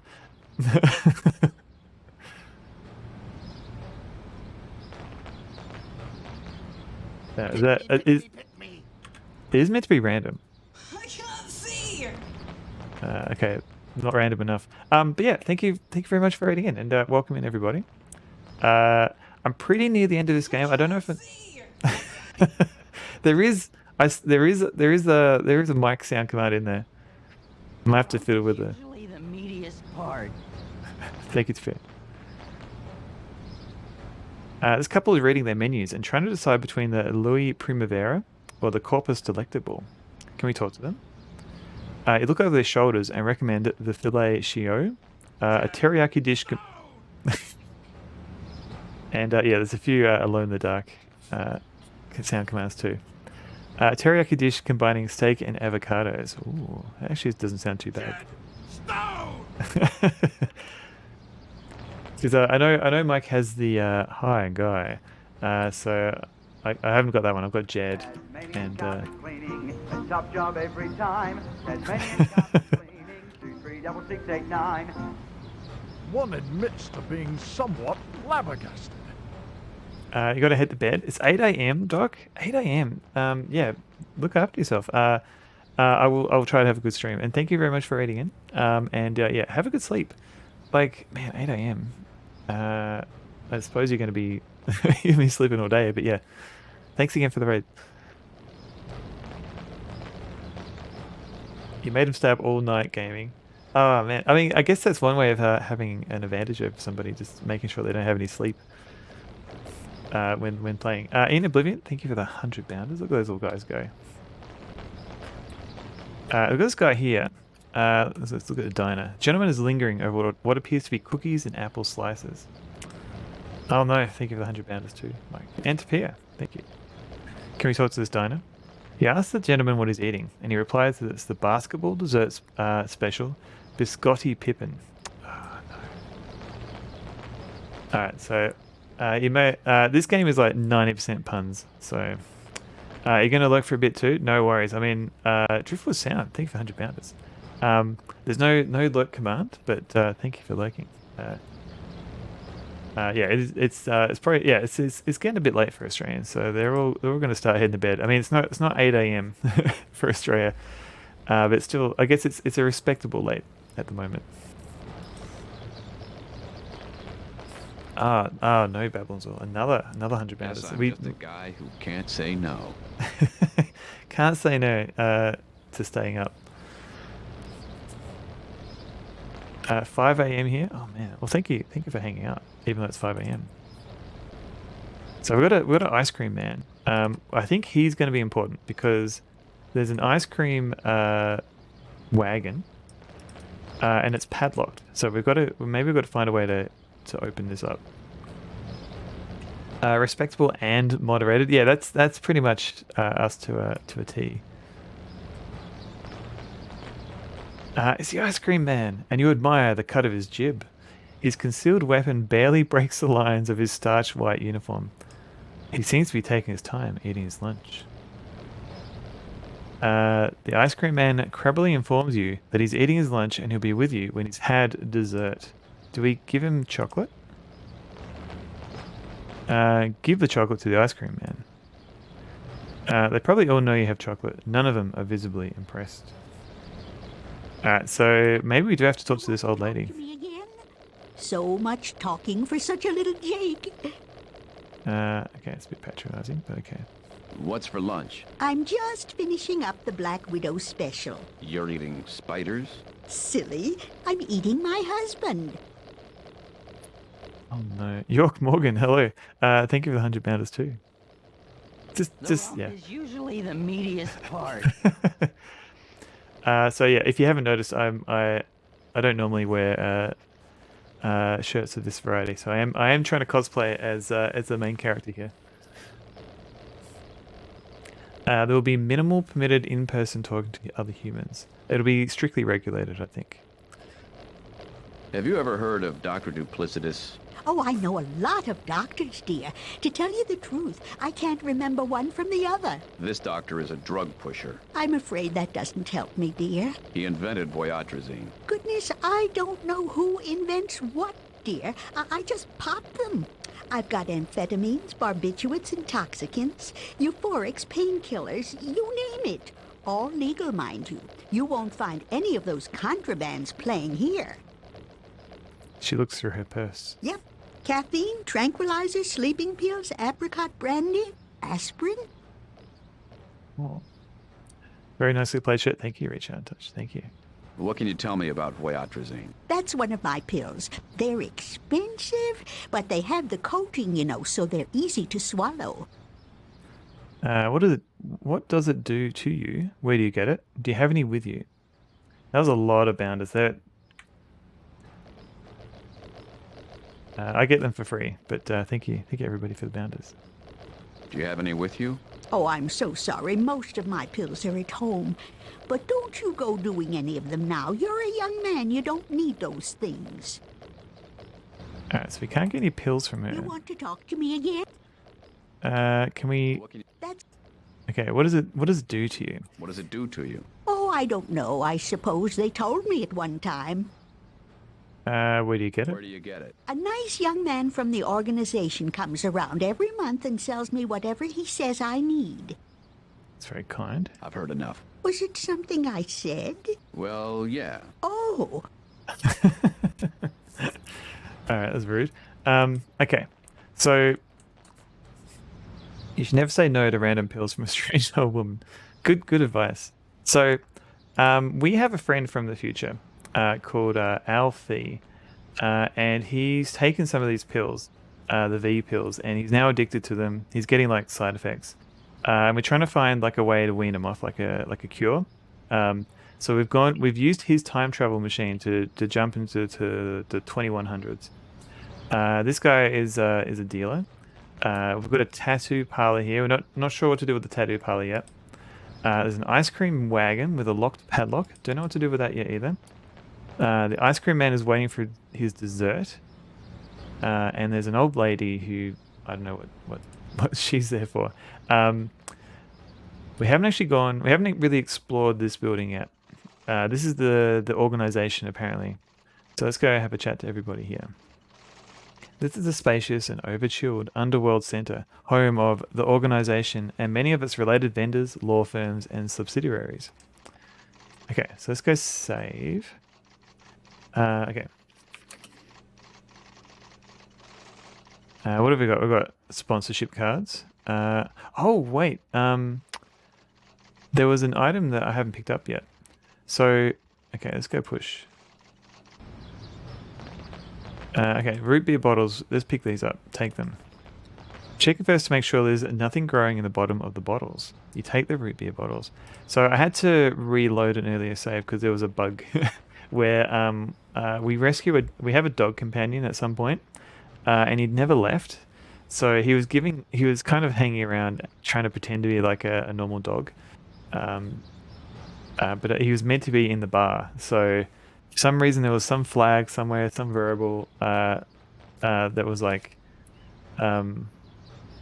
is the dog with you? And he was just still with me. So I had to like replay a good chunk of this. But I forgot to pick up the root beer. I think that's everything. The root beer. It's a very different name in Australia. Jed Stone! Take it to beer. Okay, we got the root beer bottles. What are this? A packet of cards sits on the counter. Can we read them? They're too small to read from here. All right, let's take them. You pull a card out of the pack. Sarsaparilla. There you go. We don't. Can't say root beer legally in Australia. Must be like 14%. Do we? Oh wait, is that a thing? Do we have root beer that's that alcoholic in Australia? Okay. As a member in good standing of the underworld, I hereby sponsor applicant Blip for membership. Sincerely member Blip. Root beer is sarsaparilla. Isn't it? Is it not? You do in the US, you have alcoholic root beer.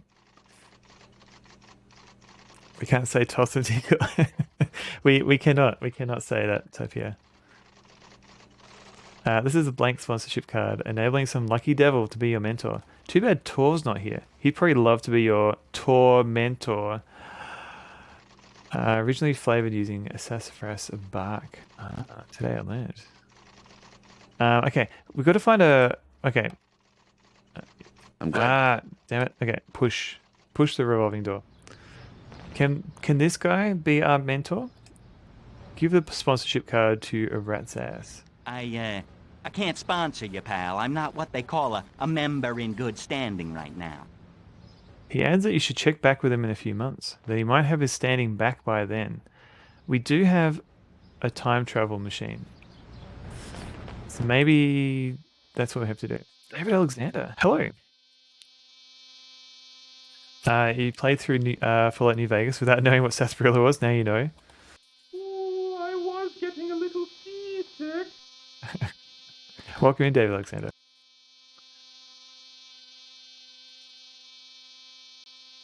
Yeah, in Oblivion. Just another example of bad puns in this game. Alright, let's get out of this room. Okay, let's try sponsorship card to this guy. He gives the sponsorship card his patented look of dour superiority, but otherwise doesn't seem to care about it. Alright, let's get out of here. Dave Grohl, the tattoo artist. I don't know. I think this guy just exists to give us like maybe one of these tattoos, but we haven't got any money yet. So I don't know how we're going to get money. David Alexander, you're very welcome. They named sarsaparilla to root beer during Prohibition as a marketing ploy. Man, Prohibition screwed up a lot of stuff apparently. Yes, congratulations, in Oblivion, on making affiliate in Twitch.tv. Alright, let's give this guy. Yeah, sure. What the hell, you know? What do I gotta do? You have to sign a sponsorship card. Here. The man fills up the card per your instructions and hands it back to you. Okay, so this guy, he seems to know more than he's letting on. But yeah. You satisfied? Get out of here. Thanks. You're welcome. For the service with a smile. Alright. Let's have a look. Look at... what's that? The cheerful chap from the Imitation Park is sponsoring you for membership. You're starting to get psyched for this. What was this? Wait, Steve Banan? Oh, he's not a member. My Reno? My hero. Okay. Maybe this isn't going to work. I'm not in the organization. I'm just an innocent kid. Besides, they don't let kids in with my record. Okay, cool. Is it old lady? Would she help? Would you sponsor me for membership in the organization? Of course I would. I'd be honored. Oh, my. Is there something I'm supposed to sign? You hand the sponsorship card to the old lady. Oh, you've already got a sponsor? Hey, that's me. Well, there's no accounting for tastes. She hands you back the card and looks at you a little sadly. Oh no, did we? Oh, no, I didn't mean to. Ask me first. Oh no, we hurt the old lady's feelings. If we eat enough red meat, I think my beard will be just long enough to pull off a Son of a cosplay for Halloween. That'd be amazing. Maybe I'll just trim my beard, and then you can then you don't have to grow quite as much beard. Soft locked. Exorangutan.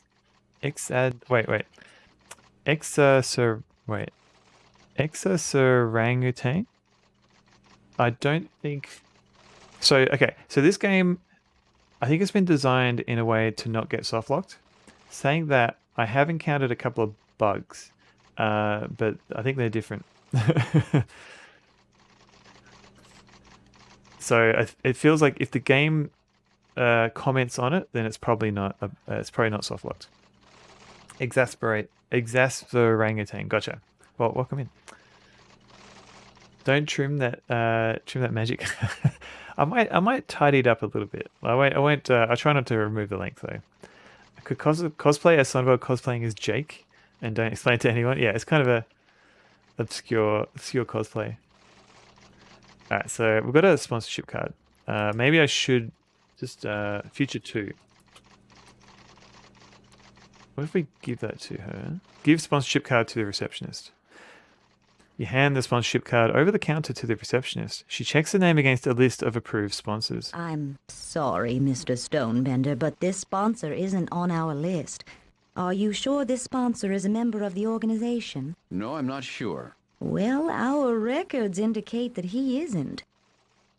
She tears up the card. Your Okay. sponsor must be a member in good standing of the organization. Just a little reminder for the next time. Okay. Just gone cynical thanks to Sierra Games. Apparently, like the later Legend games, don't have soft locks at all, which is, I think that's one reason why I never played many of the Legend games. But saying that, like, Companions of Xanth, I don't think there's soft locks. I think you can get into weird situations if you can die, but because the game is so meta, you die in the game within a game, so then you can just kind of restore, I think. But it's been a while since I played that. Okay, so let's get another card. Oh wait, what was this? You pull the rubber band off the packet of cards. You pretend to drop and lose the rubber band on the floor, while secretly scooping it up and dropping it in your pocket. You just stole that rubber band. Yes. I'm sorry. Are you disappointed in me? Heavens, no.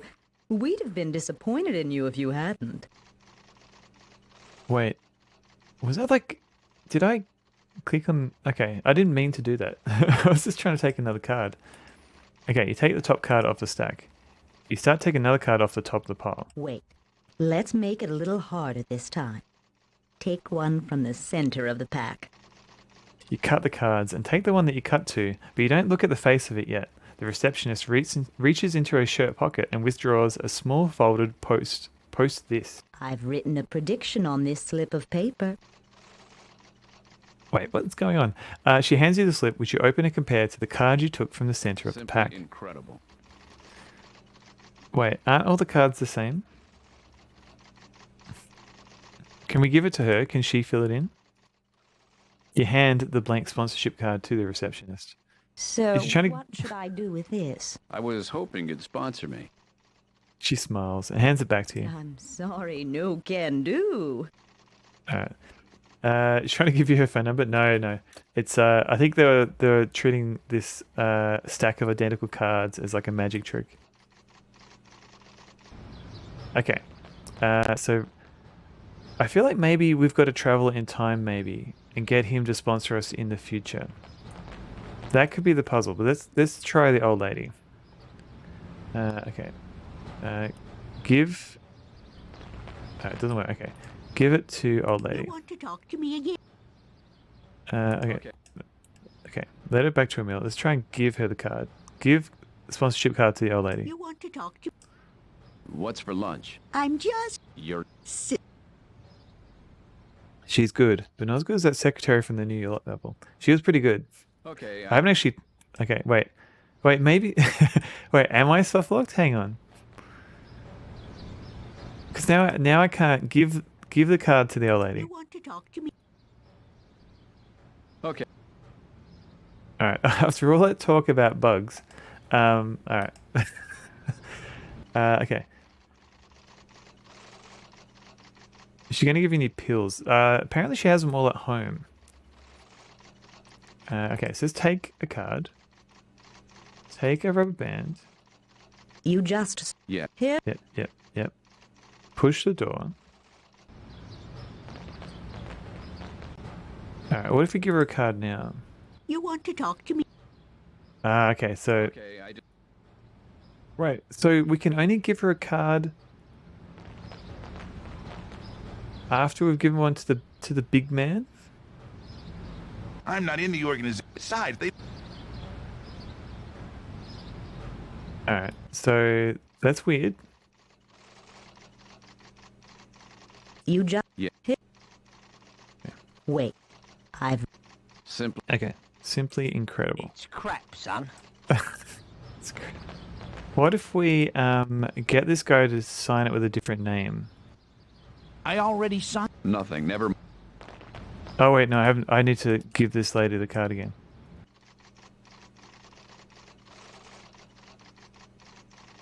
Wait. I'm sorry, Miss... No. Well, your sponsor must... Okay, take... Wait, I've... Simply... Okay, Okay. Look at. Alright, cool. That was weird. I thought I got a fresh card.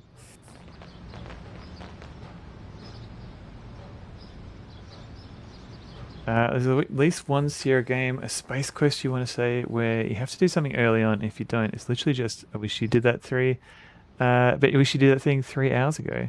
Because Ken and Roberto just like bullying people. I don't think there's anything quite like that. I know, like Hitchhiker's Guide, that game has a puzzle. I don't want to spoil it for people. Like, I haven't actually finished that one, but there is a puzzle involving a dog that I think you only get a few chances to solve. Space Quest. Let's have a look. Is there anything that you have to do early on? I mean, I think if you don't pick up there's a certain item you can use it and then forget to pick it up again.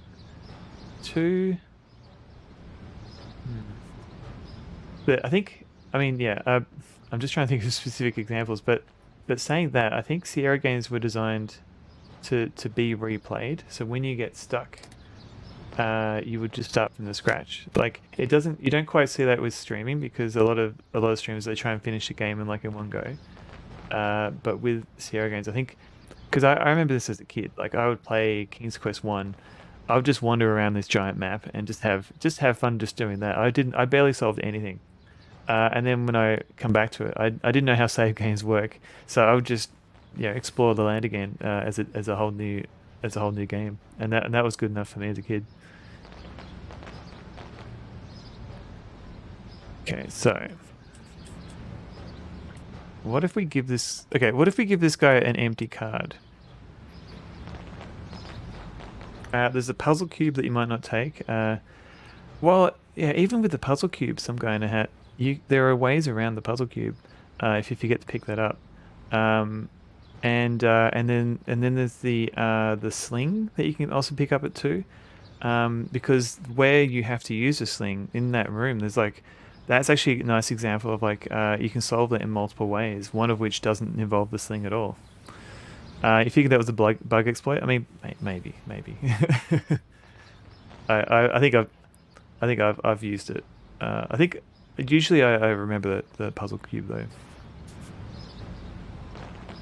But that's not to say there aren't soft locks in Sierra games. I just meant you tend to replay them a lot. Rob Gilbert, was it Ron? Yeah, Ron Gilbert, sorry. In regards to Maniac Mansion, says soft locks, they were young and didn't know any better. Yeah, he, especially after Maniac Mansion and Zach McCracken, they're pretty much all right, no soft locks. I think there's kind of information soft locks in Last Crusade, where if you don't learn a particular thing, you can't easily finish the game. But yes, I think Sierra, they left them in because they treat it as another way of increasing the difficulty of the game. That's true. Yeah, the point system. Play it again to get full points. Yeah. Yeah. Look, I think because the Indiana Jones games, they had their IQ system as a way of the IQ system is I guess it's kind of a point system, but it's not obvious. It's not, I don't think there's any way of looking at your current IQ or knowing if playing something different has changed that IQ point system. There's a certain shard of glass, McKetzel. Also, hello, McKetzel. But if you forget to get the glass, can you? I think you can. No, you can't. You can't go back, can you?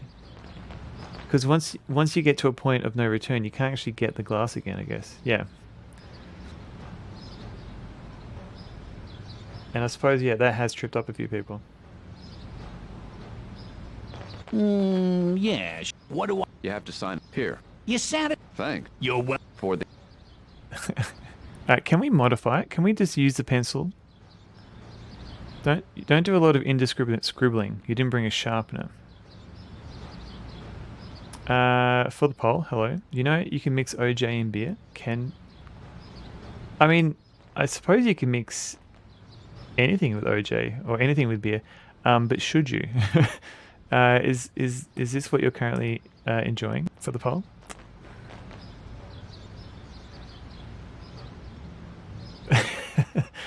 David Alexander with the appropriate emote.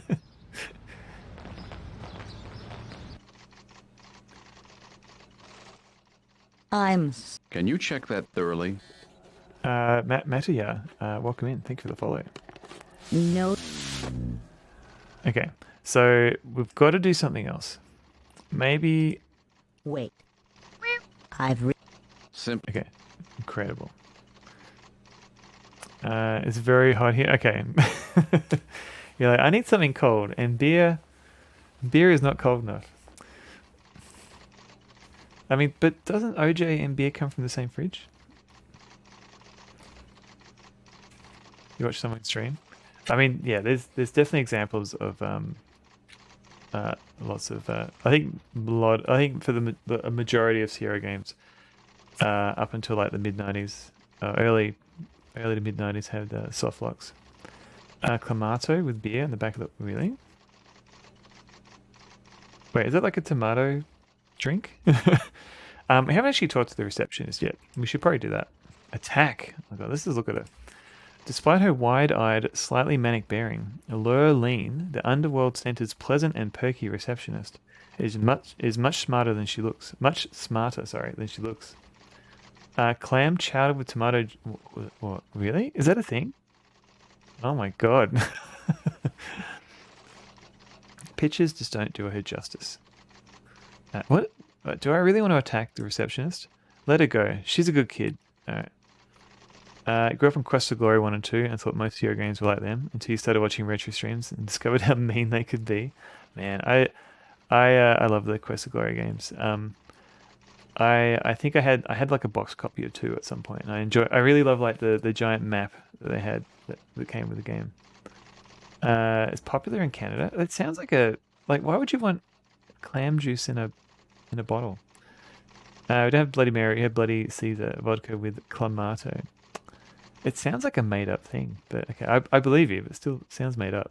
May I help you, Mr. Stonebender? Is everybody in this town on Voyatrazine or what? Just about. I really like knowing what people think of me. I think it's so important when you have a people job like I do, you know? You should really try it before you go back to your own time. And really, the chances are quite good that it won't kill you the way it's killing your friend. Now, which answer did you want? Clamato. Yes. Okay, what is this place? Where do I find Dr. Duplicitus? What if I want to join the organization? I think I'd like to sign on. Not a fan of Clamato and Dizzy.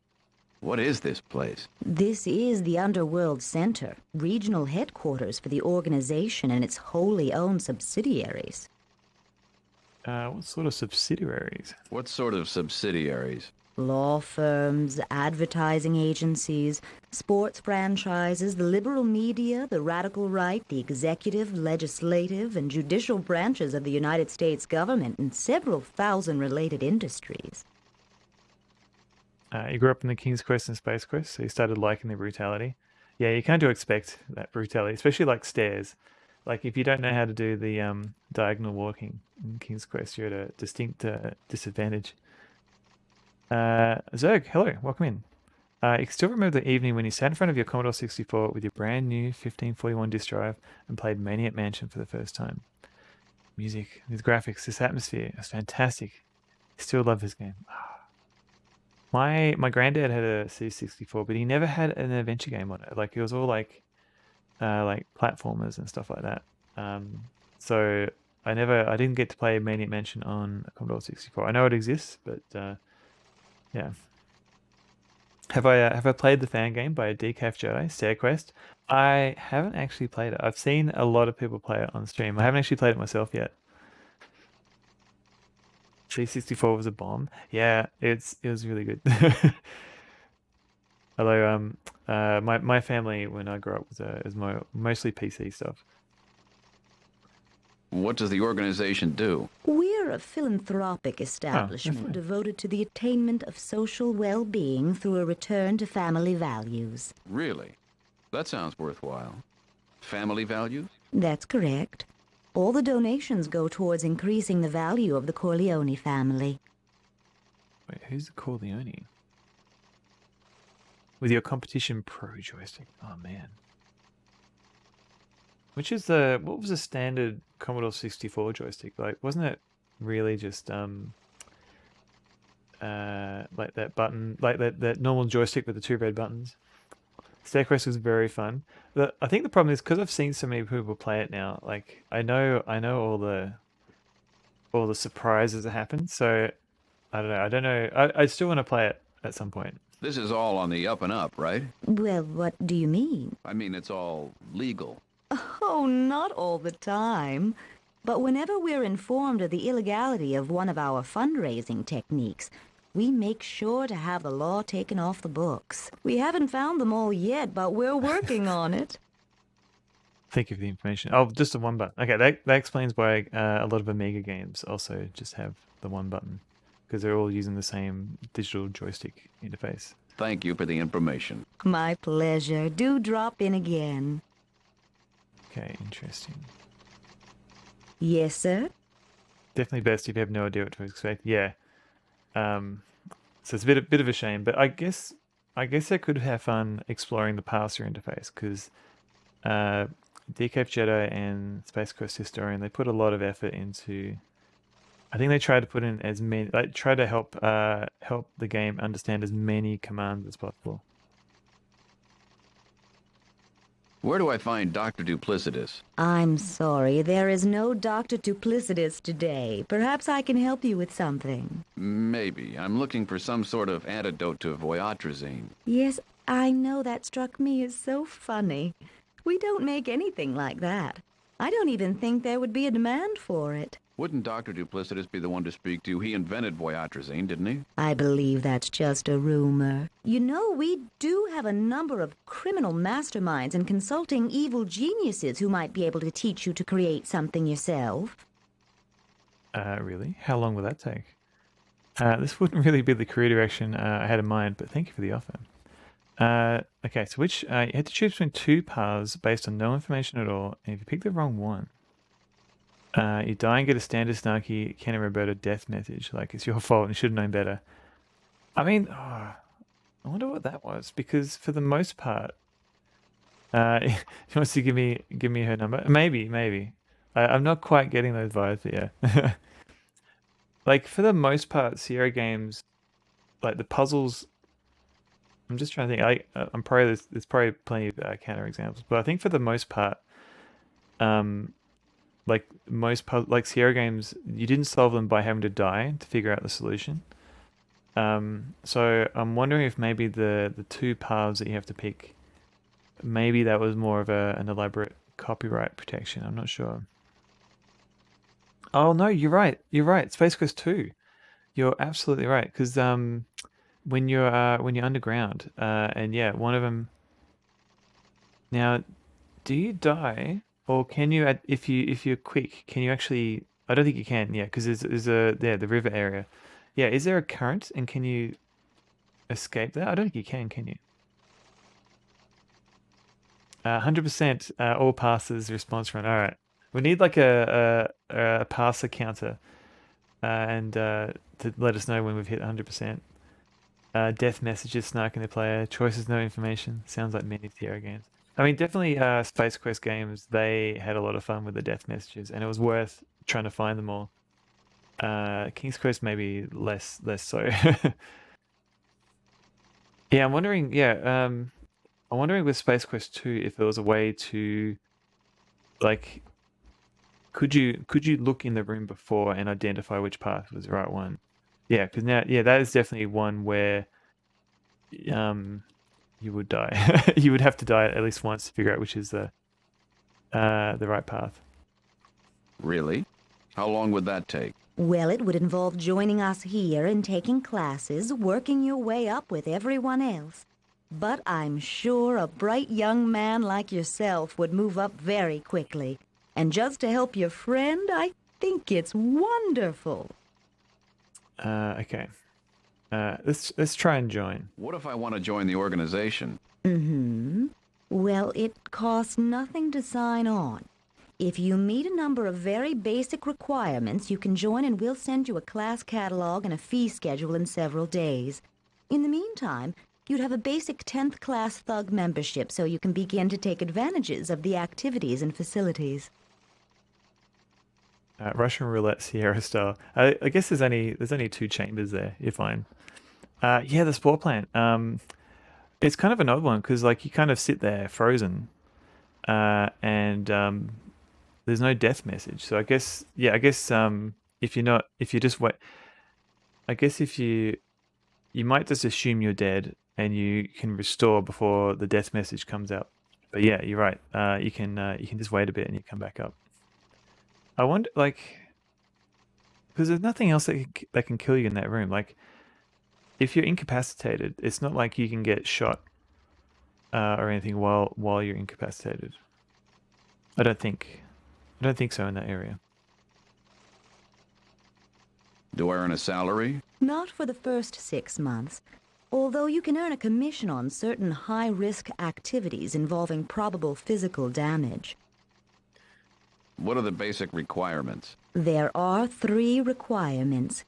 The proper uniform for an entry-level thug, a current organization member in good standing to sponsor you, and performing at least 1 validated harassment. 1 validated harassment? What does that mean?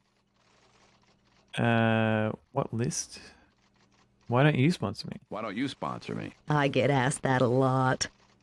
That's why they don't let me. You don't have someone mocking you for picking the wrong chamber. A breathing sound playing when you're unconscious. McKetzel, I didn't know that. I've never played the Apple II version. I kind of want to check that out now. What Robot Space? Are you also shocked about this breathing sound? What's the proper uniform for a thug? Sunglasses, ponytail for men, and at least 1 permanent tattoo in a normally visible location. You curse yourself for rubbing off that pentagram, but you don't think it would have passed as a permanent tattoo anyway. I think we can make a ponytail with a rubber band, maybe. What list? The receptionist points to the bulletin board on the wall. Validated harassment. Okay, I think that's the list. That's so you know you're not dead. Interesting. I didn't know that. I kind of want to play the Apple II version now. All of our current harassment requirements are posted there. Very interesting. Very interesting. Okay, what are the activities? What are the activities? The classes are mandatory, but we also have many extracurricular programs and social gatherings. We sponsor the Discovery Annex programs on flirting with danger, how to make us $1 million in real estate, and how to clean clocks. We have clubs and social events, like our glee club, the Rapscallions, and the theatrical group, the Mighty Curson Art Players. You might be interested in next week's new Thug Soiree. The theme this year is Moonlight Under the Scars. They're kind of stretching these puns a little bit. Okay. Wonderful. Before you can say a word, she's got your arm in an iron grip and quickly, expertly fingerprints you. She whips out a form and starts firing questions at you like a Gatling gun. She hands you a blank harassment voucher, shows you the sponsorship cards on the counter, and tells you to come back as soon as possible with all the paperwork filled out and your uniform. A moment later, she's shaking your hand and congratulating you. Mike Tyson knows how to clean clocks. I don't think we've met Mike Tyson in game yet. Okay. Rubber band. Here, we can wear the rubber band. You pull your hair through the rubber band, double it over a few times, and give yourself a nice, tight little ponytail. All right, look at this. All around good guy. Robin Steele's office. I'm sorry, she's in solitary right now. May I take a message? Thank you. Puns are very addictive, McKetzel. Be careful. Harassment voucher. Okay, let's look at the list of harassments that we can do. The Underworld Center Management has been gracious enough to allow community event announcements to be posted inside the building. Darn. Missed last weekend's local high school production of The Godfather. Well, I haven't seen the show. The poster would be a souvenir without emotional significance. Okay, let's have a list. Open harassments, and beneath it is a table of names, locations, and harassable offences. Okay, do we know any of these people? Payments made at the time of harassment may be brought to the third-party cashier's office and receipt attached to voucher when submitted. Why is Homer eating infinite donuts? Oh, we were talking about donuts before. And then I put it on. I wondered if maybe that would make other people want to have a donut. Wait, are these just... I don't understand. What is open harassment? Are we just meant to... Ah, delicious donuts. Perry Yace, late protect... Who's Perry?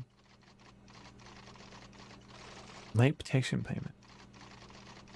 You'll always want a donut. Everybody always wants a donut. What's this clipping?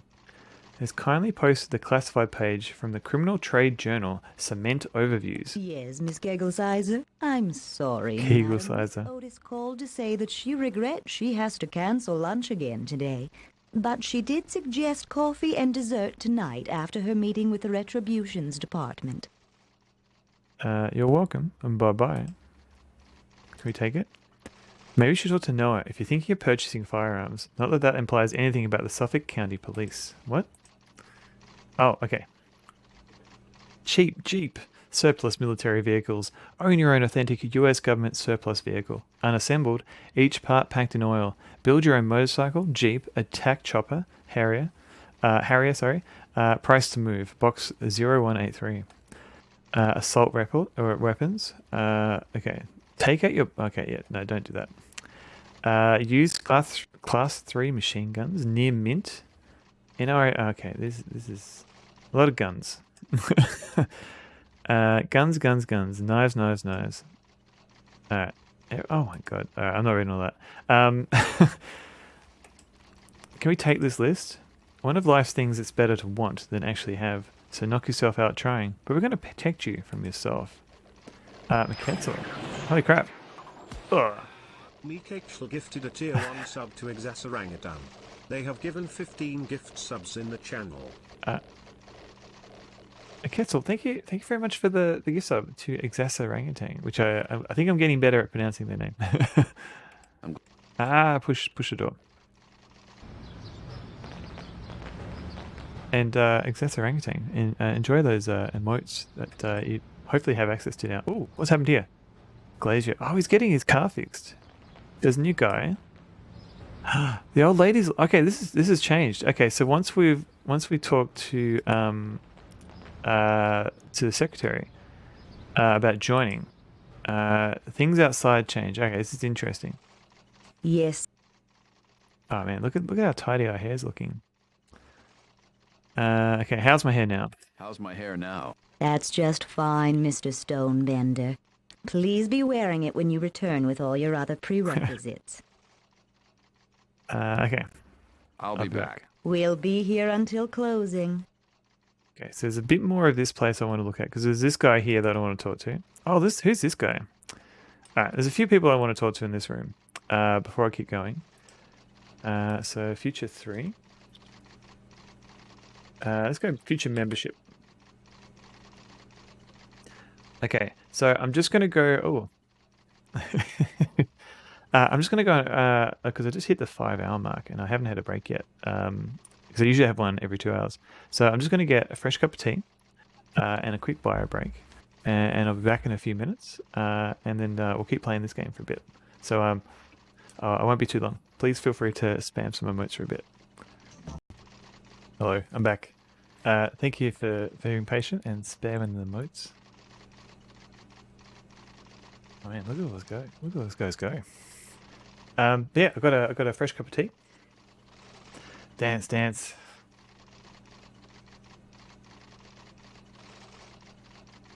Yeah, I need to find some other dancing skeletons to add to my BRB screen. Okay, let's have a look at this planter. We've got plants, we've got a planter. The stone planter, carved in a bold, highly stylized eagle, looks massively heavy. Can we search it? You poke through the dirt and all the available crevices of the planter, but you find nothing. Probably could move this planter in a few years if you started taking steroids today. Alright. Can we pluck the plant? Get your plucking hands away from that plant. You comb through the plant looking for freebies, but you find nothing. The plant, however, is thrilled with all the attention you're giving it. Organization, West Side Drugs and Prostitution Department. Please hold. Thank you. I see. Might be a Dracena or an Aralia?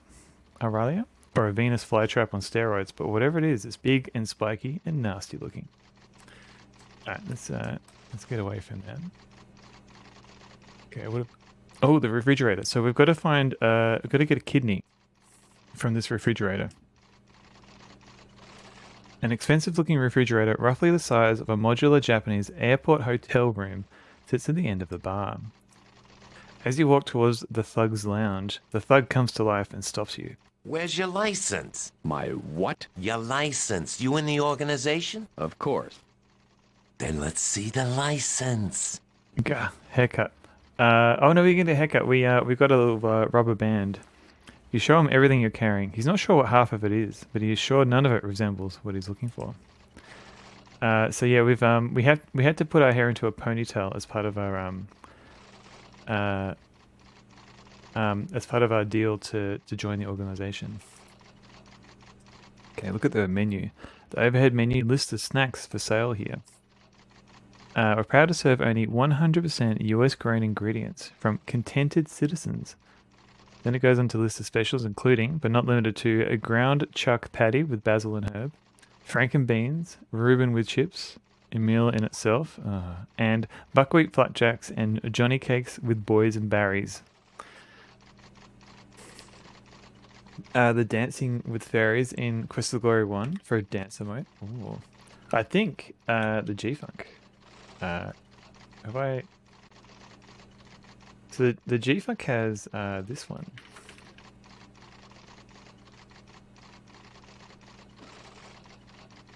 If you're after some Quest for Glory dancer modes.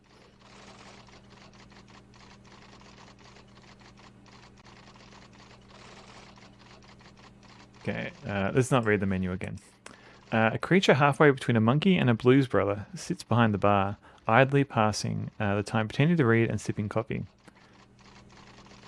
I'm sorry. Yes. Thank you, Ken. Very... Nunzio. Alright, let's talk to him. Yeah? Yeah? Is the doctor around? I'm looking for a kidney.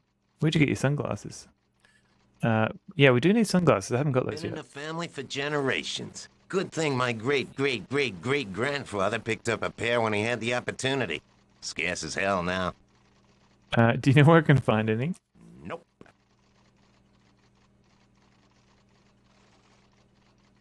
You forgot that, Miketzel? Nope. If I hang around, am I likely to see him? Nope. Will you? Nope, I don't give messages. I'm looking for a kidney. So I think because everybody can read everybody's mind in the future, our character isn't reading out any of the text. It's a very convenient excuse. Okay, we're looking for a kidney. The thug goes to the refrigerator, opens it, and looks inside. Then he closes it and walks back over to you. Nope. Just the two I put in there. Didn't you take them both out? You didn't take them both out of the same person, did you? The thug's face goes white. He struggles to remember. I don't... Wait, no, that's right. They was from two different guys. Don't scare me like that. Okay, we've got a lounge. The cozy little lounge offers television, snacks, cocktails and beverages, and a chance for quiet conversation. Can we enter it? Stay out of there. Unless you suddenly got yourself a license. Nope. That's what I thought. You thought? Yep. Yep. Horrible future. Yeah, they're leaning into the Soylent Green where everyone's just eating people. Doesn't want to really hurt anyone. I mean, it's a lot of paperwork, Miel. A no-nonsense, no cerebral cortex kind of guy is holding up the wall. Don't disturb him. He's trying to memorize the weather report, so he'll be able to tell it to the people tomorrow. And this is yesterday's paper. Alright. Plants, planner, doorway, walls, benches. Can we get this guy to sponsor us? I'm not going to sponsor you. I don't even know you. I could introduce myself. It wouldn't stick. Oh, boo. Alright, is there anything here? Touch the walls. The marble, as you anticipated, is cold to the touch. It's also highly polished and smooth. Okay. So the elevator, I think the guy in the alleyway, he's going to tell us how to use the elevator, but we need to get his kidney first. Eating people is fine. Reading minds? No, thank you. Well, it's meant to be like a side effect of this drug. So if we can cancel out this drug, everyone will go back to not reading everyone's mind, I guess. Look at the down button. This is the down button. So the higher ups of the lower echelons can get to the lower floors to get high. Organization legal. Albrecht and McVeigh, may I help you? You got hit while chasing an ambulance? Well, we can certainly help you with that. Yo, I apologize, Mr. Albrecht. I didn't recognize your voice. Yes, I'll ring you through, sir. Okay. Up volume. Look at up button. Sorry, not up volume. This is the up button. So the higher ups of the lowest. Okay, no, wait. What's the down button then? Wait, are they? Oh, it's just so they can get to the upper floors. Okay. Press. You start to press the button. You can't go up there without a license.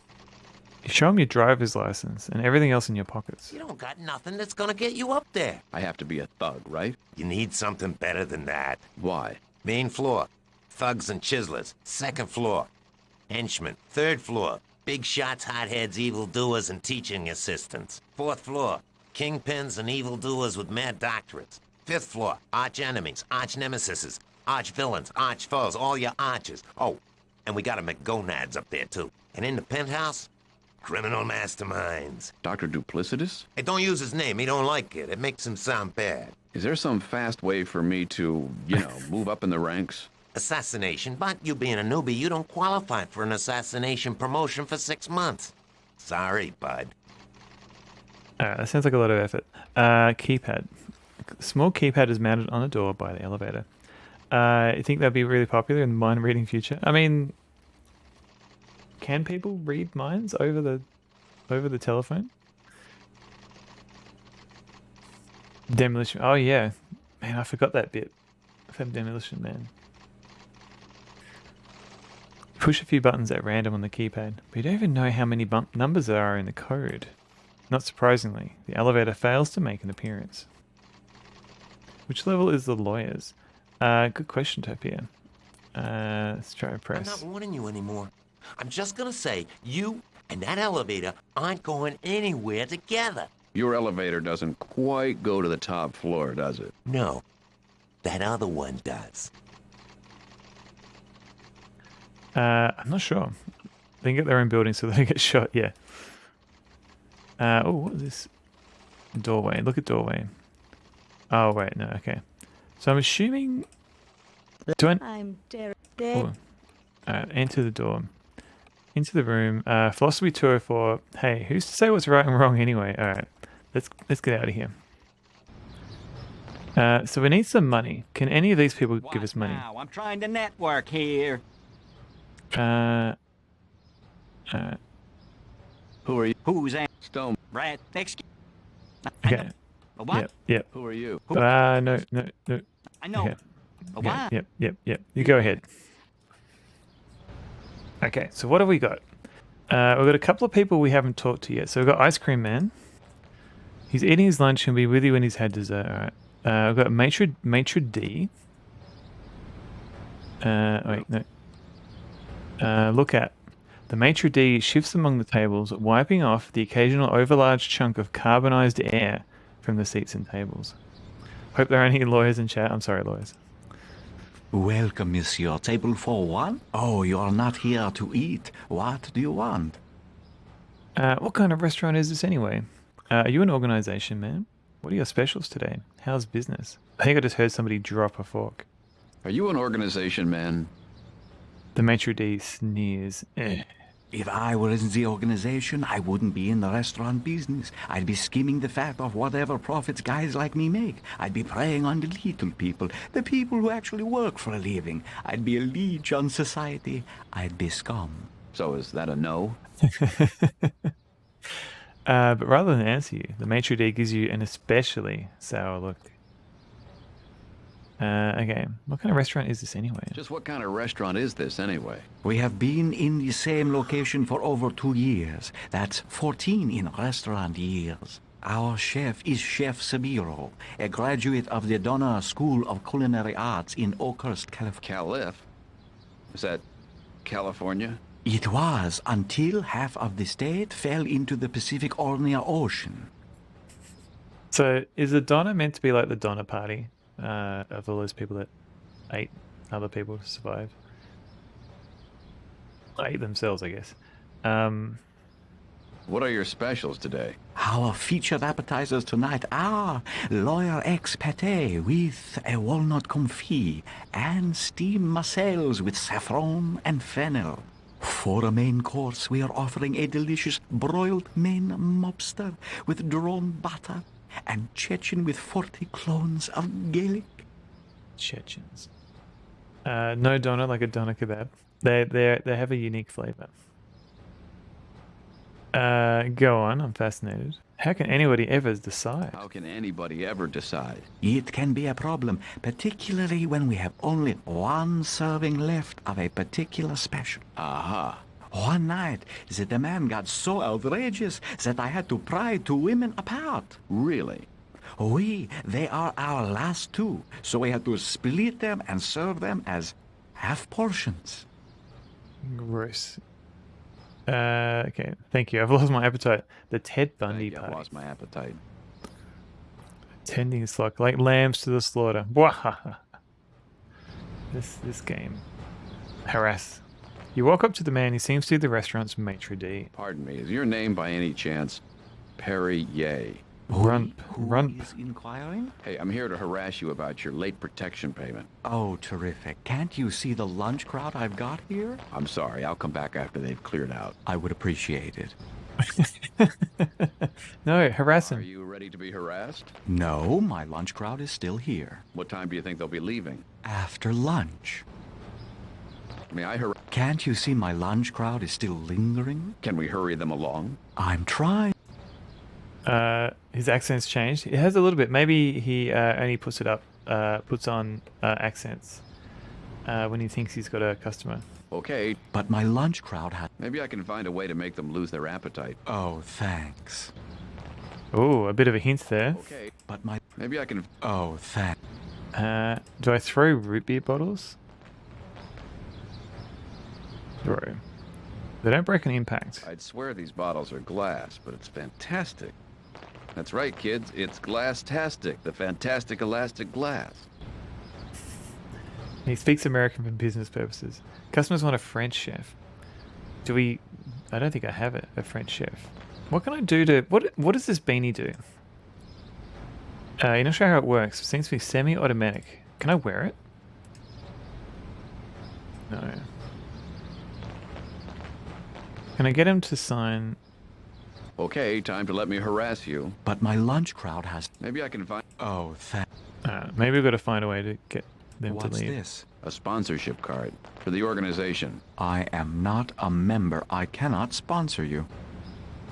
Oui? Just what kind of restaurant is this? We have our... Calif. No. Just what kind... No. Oh, God. Okay. How's business? How's business? Are you from the organization? Yes, no, aspiring to be none of the above. None of the above. Well, ask me when you get over your ambivalence. If you end up siding with the organization, I don't want to shoot my mouth off. Ooh, after last week, I shouldn't even use that expression. What does that mean? Oh, hang on. How's business? Are you... No. No. Business is pretty good. The lunch crowd is lingering longer than usual today. It's probably because we're on DEFCON 1 alert again today. Folks have a hard time caring about getting back to work on time during DEFCON 1 alerts. Wait. How do you resolve a DEFCON 1 alert? I think I just heard somebody drop a fork. The maitre d' frantically starts looking around, and you take the opportunity to step back and reclaim your personal space. Okay, maybe this guy can do something. Martin. Oh, Martin F. How you going?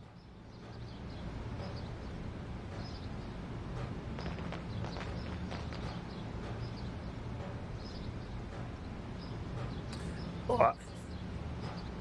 Last playing The Secret of Donkey Island.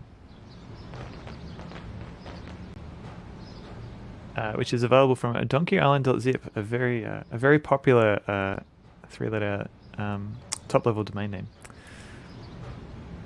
Okay, let's look at this glazier. In preparation for cutting a windshield, is drawing lines on it with magic marker. It's so nice to see that there are still individuals playing their craft with pride and care. Yes, sir, Mr. Pooh. Oh, yes? Mr. Pooh?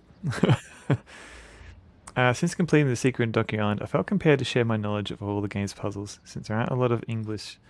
Oh, you made a UHS guide? Really? Let's have a look at this. Oh wow, okay. And you even got the light background, the actual Donkey Island as the background. That's really cool. Thank you. That's I don't want to spoil the game for myself. Wow, it's got everything. Oh, that's really cool. I've got a link to this. I'm gonna have a look at this later. Fun fact: we were gonna have Donkey Island as the background in donkeyisland.zip, but we kind of like the night background more, even though it wasn't technically Donkey Island. That's really cool. I gotta link of this. The night one is more atmospheric. Yeah, it's just it's not quite the same, unfortunately. Not quite the official Donkey Island. Yeah, just making a note of this.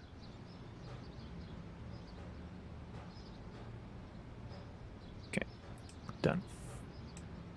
That's really cool. Maybe let me know. Oh yeah, no, I just sent her a link.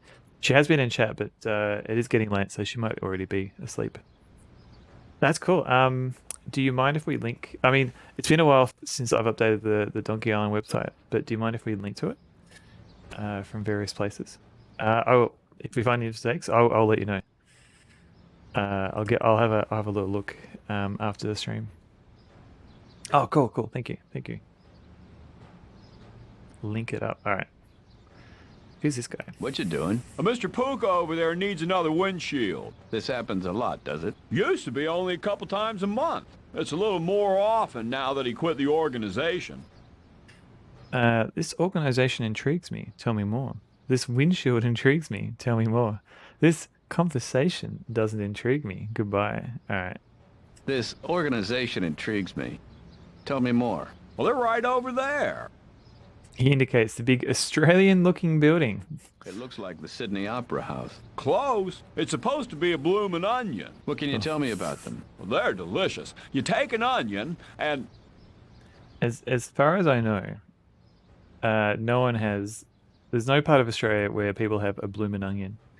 It seems to be like just an Outback Steakhouse invention.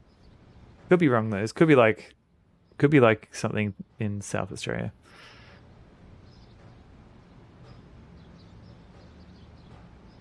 What do I think of Callahan? You've tried playing it but found it really hard to get into. I feel like people who do get into it are really fond of it. I really like it. I think maybe this could be considered a fault, but there's a lot of text in this game, so it can feel quite overwhelming, especially if you don't know what you need. And it's all unique text, so you can spend like hours just clicking on every single hotspot in this game and trying every little verb. But a lot of it is just there for flavor. Like it doesn't actually, usually it doesn't even help. Like there's no hints or anything like that.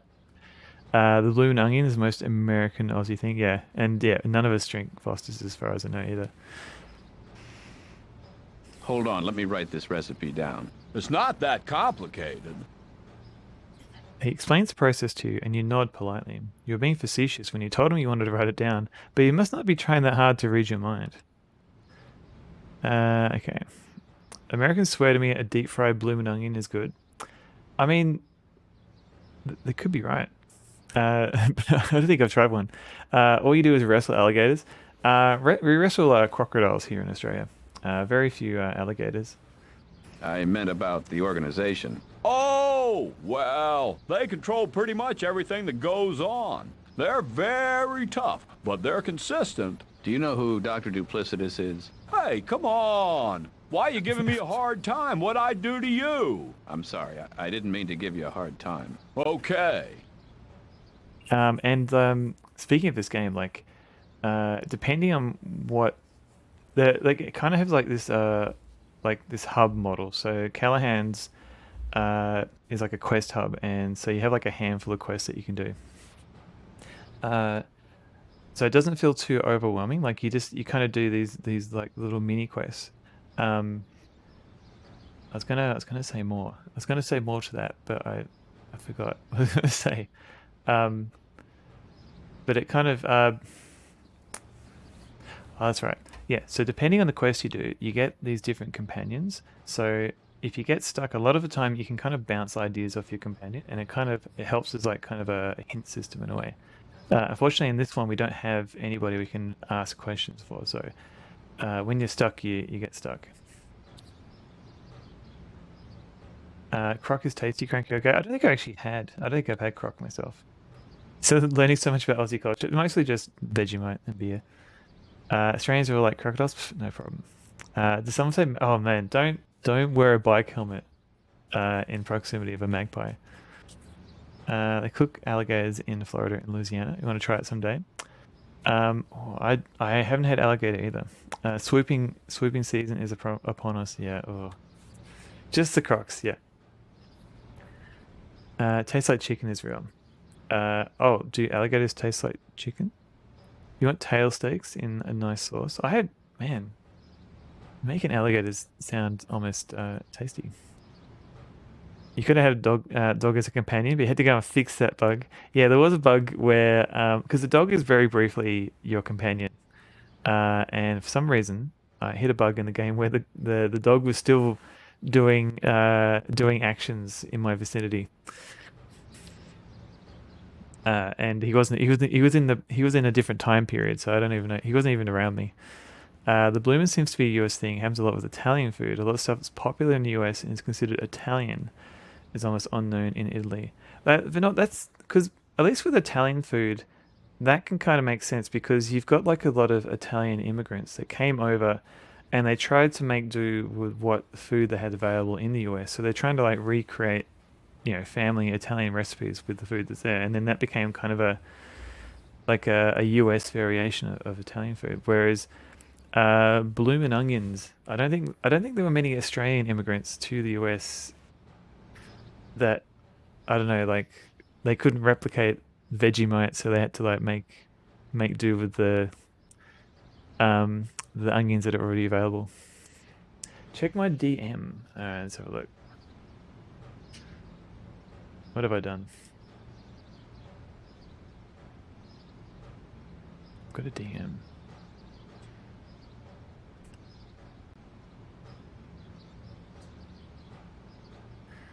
Space Quest 6. No one can hear me clean. Oh, the Mr. Soylent song. Alright, hang on.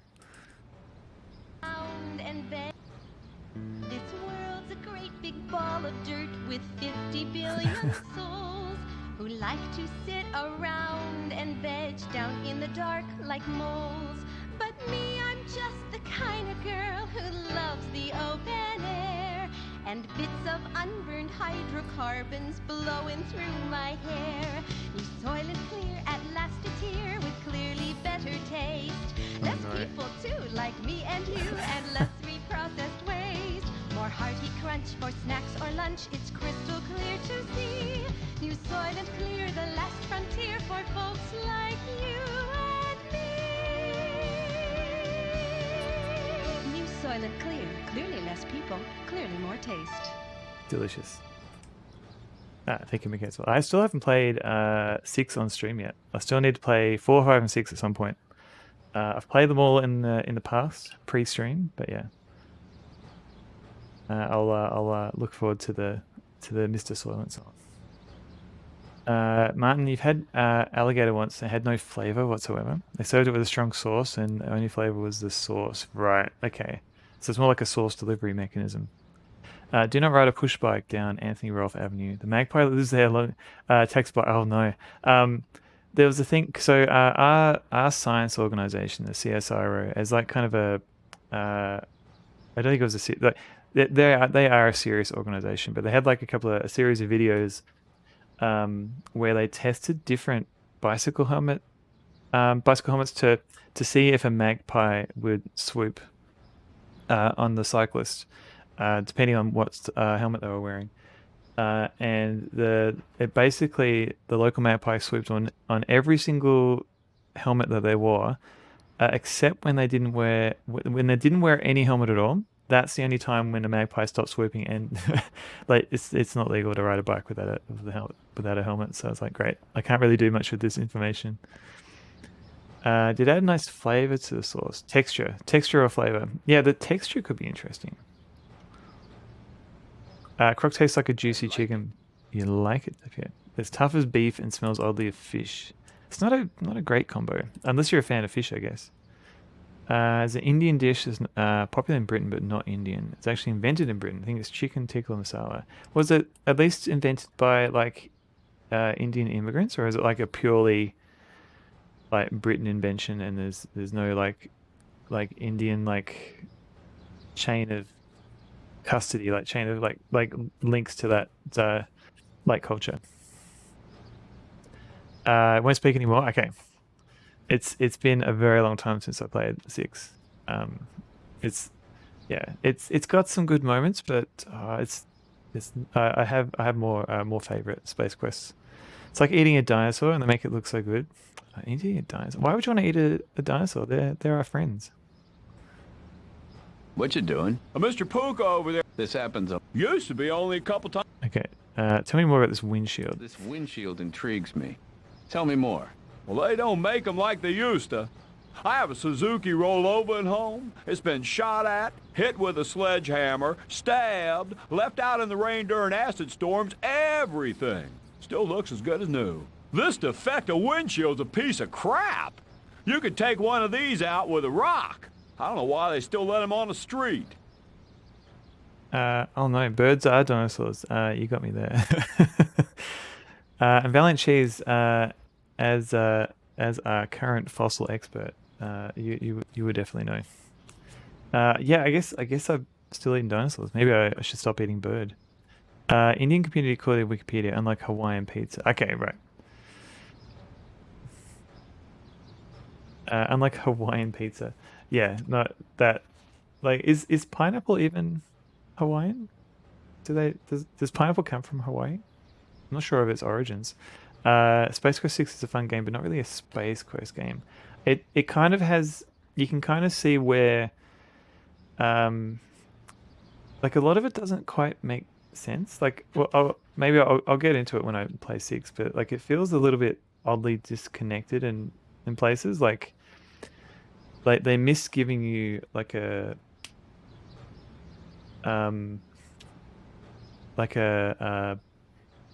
what's the word? Like they miss giving you like a final task that you have to do. Like a point to a lot of the things that you're doing. Crocs are dinosaurs. Okay, yeah, we gotta continue to be friends with our dinosaur friends. Birds hold hands sometimes. I'd like to imagine a less extent dinosaur. I'd never considered that. But yeah, that'd be amazing. G-Funk, hello. We were just talking about Quest for Glory dancing emotes, and I did mention that you had a very good one.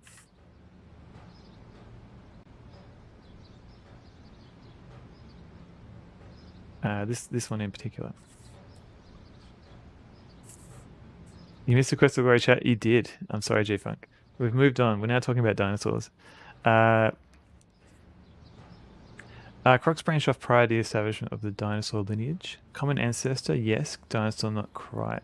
Okay. So they've got a little bit of common DNA, but not as much. Do you work for the organization? I don't have to. I got a union. Got a union? Which dinosaur would you like to eat? I wouldn't eat any dinosaurs. I'd have to do some research, I guess, on what they taste like, but I wouldn't want to do that to my dinosaur friend.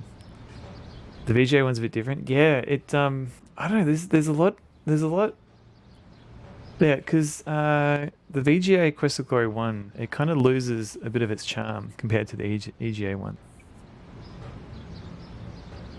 It's less rad, yeah, because it's kind of more.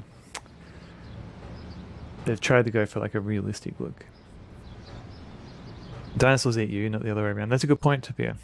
Cheese dinosaur, yeah, I'd probably eat that. A cheese dinosaur. Yeah. Or maybe I'll try and make a friend with that one too.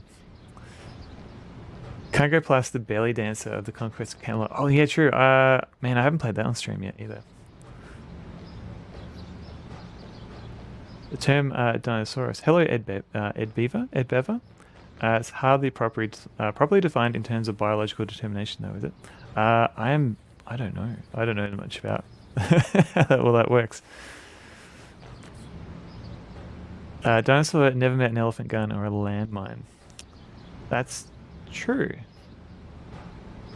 Yeah. I don't think. Yeah, they never got around to introducing that back in the day, 60 million years ago. Mac, welcome in. Thank you for the bounder. Did the bounder come up? Have a couple more bounders. They changed some of the economics. Item costs different amounts. You get different points for things. The whole game is balanced differently. For the better, or for the worse. Good day, Ed Bever. Good day. Slightly easier though, so that's something. Okay. I feel like the VGA remake of Quest of Glory is a little bit easier, at least in regards to dialogue, because in the EGA one you've got to like ask about certain things, and it's hard to know what you can ask about. At least if you're not paying attention. Whereas in the VGA one you can just go click, you can go through everything. Can I give this guy the beanie? That won't work on me. Wait, hypnotize. Wait, I can hypnotize people with this? Rat's ass, yes. So this guy, Rat's ass. Wait. This guy is Rat's ass. Can I hypnotize him? That's not gonna work on me bucko. Around here, you're gonna have a real hard time finding anyone who'll fall for it. I don't know why his name's Rat's ass. I think his parents gave him that name. Tasmanian carpet cleaning, a top job every time. Prince Goof, hello. Cleaning, 236689.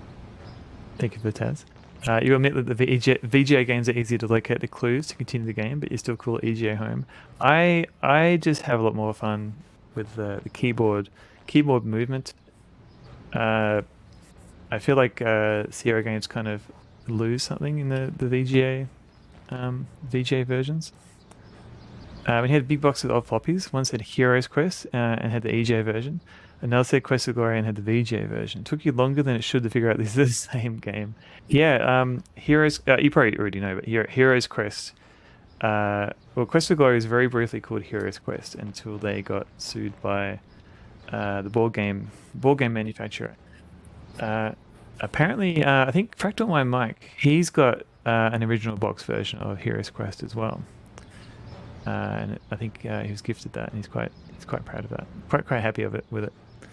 Not derived from anything particularly meaningful today, but my understanding is that it's defined by the last common ancestor of two particular distantly related species of dinosaur. I see. You played Soldier of Fortune 1 and 2, but not Payback. I'm trying to think. I think maybe I played Soldier of Fortune 1 very briefly. It's fair. Me too. Oh yeah. If you might be able to GFM because they recently they re-released Heroes Quest. I think they've changed a couple of the pieces, and I think they're using the US version of the rules. Like I think sold out of it last year. Oh. I've heard there's a couple of differences here and there because they didn't have a license to some things. But yeah, I remember a friend had the original and it was great fun. Payback gets the gore and gunplay pretty good, but doesn't feel like a Soldier of Fortune game. Feels like a generic zeros, naughties FPS. Oh yeah, Amy, I've been up for 6 hours almost. It's nuts. Who would stream for that long? It's intended to be a budget title, but Activision put the... Oh, really? Okay.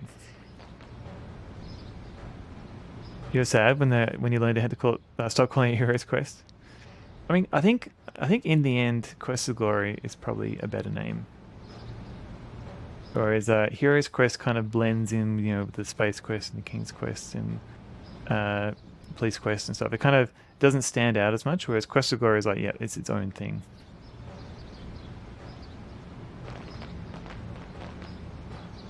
Oh yeah, and there's actually a Heroes Quest. I think there's actually a 1 and 2. It's on the Amiga and I think it's in DOS as well, which is actually based on the board game.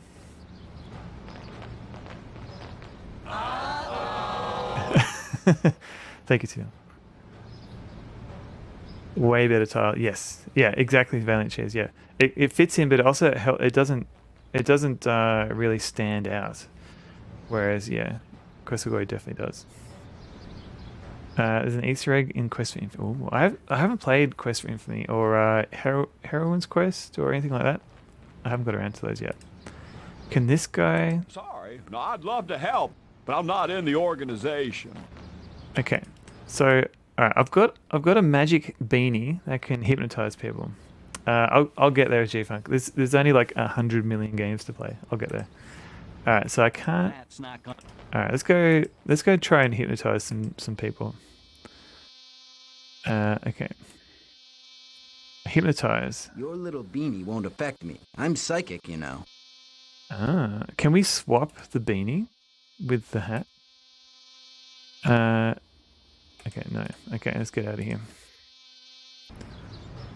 Who else can we hypnotize? Hypnotize the benchwarmers? No, can we hypnotize the big man with this guy? The man begins to laugh. Oh yeah, that's gonna work on me. Take me by surprise, right? I don't think so. Puns the game. Blowfire torch. Blowfire throat totem. Oh my. Yeah, like pretty much this game is just built on puns. Similarly for the book. I shall return. Thank you, Mary. Thank you, Tfia. Who can I hypnotize with this beanie now that I know I can hypnotize people with it? That's not gonna work on me. I know what you're gonna say before you say it. What a rank. It's like Quest for Infamy. You like it less, but it's still solid. One day I'll play both of them. So, is this just useless? That won't work on me. Can I use it on the waiter? That can't work on me. I know what you're doing before you do it.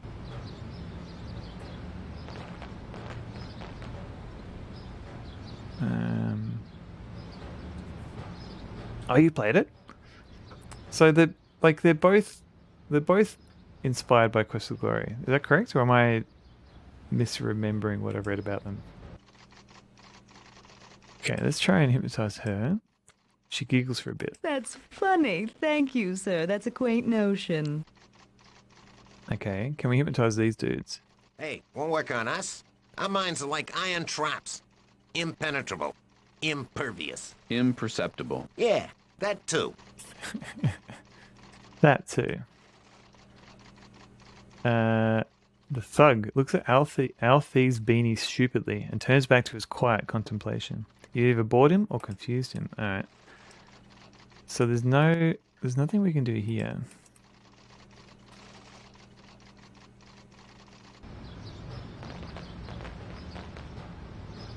Very open homages to Quest of Glory. Nice. Still haven't finished it, Shaka. Oh, you got something to do now.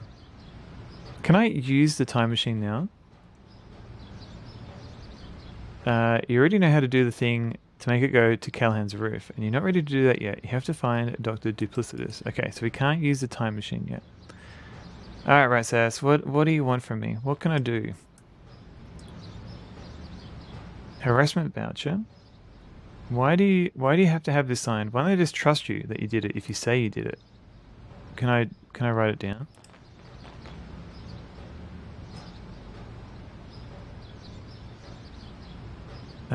Too bad Tor's not here. He'd probably love to be your Tor mentor. It's more serious, and Quest for Infamy is more like a parody. Oh, right.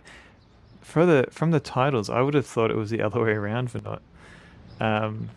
That's interesting. Look at root beer bottles. Okay, high res root beer. Can I? You try to throw the root beer bottles, but they don't break an impact. I'd swear these bottles are... Yeah. Can I do it closer to this guy? Alright. Can I throw them? Does it depend on where I throw them? Like, okay, let's try and throw... Yeah. Okay, so we can't... Surprisingly more fun than you thought it would be, and Infamy has really grown on you. It feels more in depth, as each class has its own unique quest line, as opposed to different solutions to the same quest. Ah, okay, that's interesting. Ratatos the Doom Squirrel. Oh man, maybe I need to play Heroine's Quest. Alright, so what am I missing? So, okay. Pretty much our friend in the present, he's addicted to a drug he found in the future. When are we going to get bubble dome cars? Yeah, when's that happening? I mean, when we need to petition Elon Musk to make a bubble dome car. Maybe he'll make one after the success of the Cybertruck.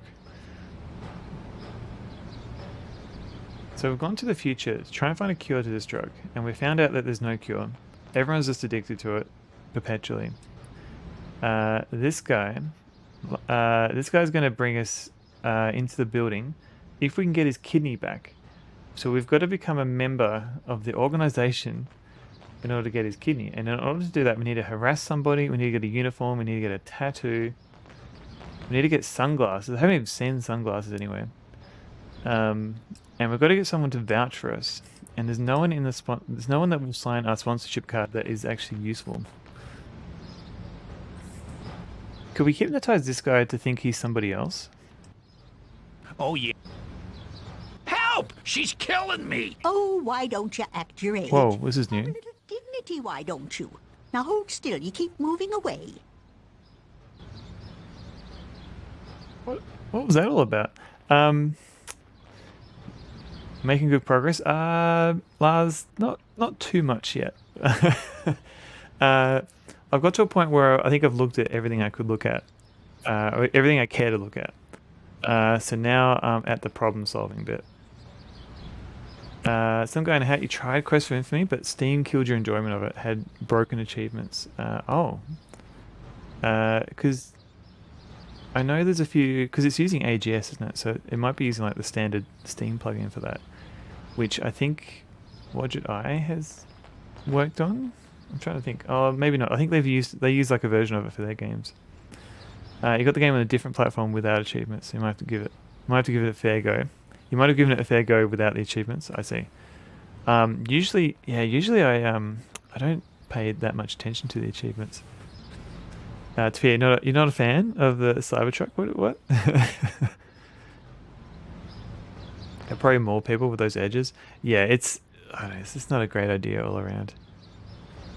And I don't understand, like, everyone is saying it's not going to pass the crash standards, but they're still making the car. So what happens if it doesn't pass? Like, do they just have to sell it with like a big sticker, like a big warning sticker? Less cars, yes. Electric or not, yeah, just more walkable, breathable cities.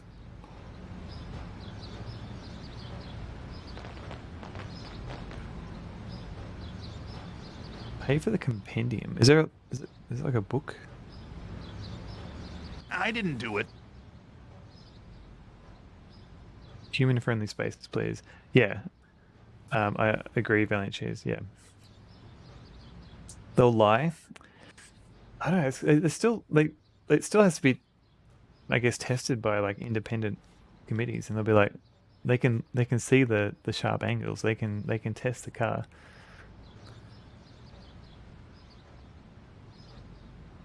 You got anything that would clear out a crowd? I got good stink bombs. Can I get one from you? Maybe. What's it worth? What do you want? You got any blasting caps? How about some really good chocolate? No, but I'll tell you what. I'll trade you a bloodsicle for a stink bomb. What's that? Ice cream. That's nice that you still have ice cream. It's not really ice cream, but I like it because it spreads rapidly when you set it on fire. Okay, fair enough. I'll get you a bloodsicle.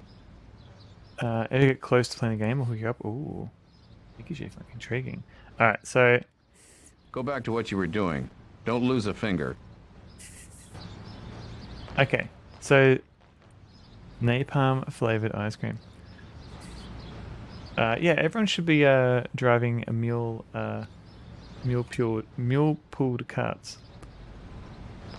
So this guy wants an ice cream for a stink bomb, which I can use to presumably remove everybody from this restaurant. But this guy, the ice cream man, he's just sitting at the table doing nothing, waiting for dessert. Yes, cooking. Very nice, Chief. Okay, he informs you he'll be back at his wagon when he finishes lunch and has his dessert, and he's not selling anything until he's damn good and ready. Okay, and he doesn't want chocolate. That's funny. Don't leave the chocolate bar lying around. It's far too valuable. And don't hold it so tightly. You'll melt it again. Can we give it to the maitre d'? I don't know how you could afford such a large piece of Faxon chocolate, but you're a lucky, lucky man. Oh, maybe we can sell it.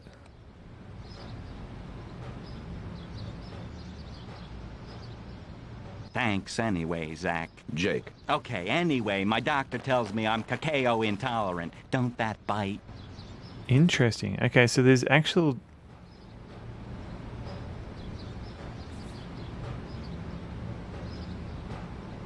Wait, that's not good? Can we give this guy chocolate? No, thank you. Chocolate gives me an attitude. Then you've had enough. Interesting. Alright, let's keep going. Let's see. Chocolate bar to the bench warmers. Okay, yep. Can we give it to Big Man? Chocolate makes me gag. What doesn't? Okay, true. I hate chocolate. Why? Because everybody else loves it. Fair. It's clear that the man is giving this poor old lady a hard time. Where's the old lady? Help! She's... Oh, why don't you act? What's that all about? No, thanks. I had one of those smoked tubular extruded meat snacks just a while ago. Like a Slim Jim? Yeah, only kosher. Slim Shlomo, they call it. Slim Shlomo. Old lady sounds like Angela Lansbury. I didn't pick up on that, but the problem is the only dialogue we've got of her is yelling, "Help!" Let's try and give her chocolate. She doesn't want it. Does he want it? Okay, so chocolate isn't helpful. Oh, very nice, Angela Lansbury. Jabu.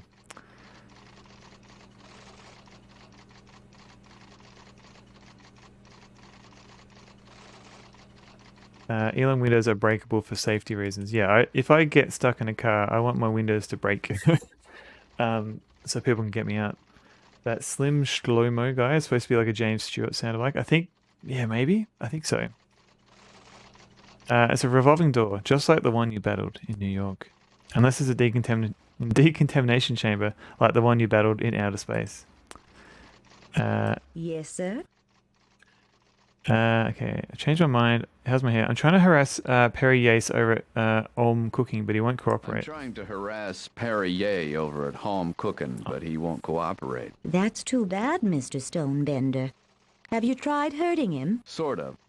But he says he doesn't have time to be harassed until the lunch crowd is gone. Well, I'm sure you'll think of something. Maybe you can get rid of them by raising a stink about something. That always works for me. Raising a stink. Okay, so it's about the stink bomb. I'll be back. We'll. But yeah, how do I get a dessert though? Or do I just need to find a way to break into this guy's freezer padlock? Is there like a way to open this up? Let's have a look. Look at. Okay, so it's been padlocked. Unlock. You don't have a suitable key. Okay, can we break it? I think we tried the tire iron.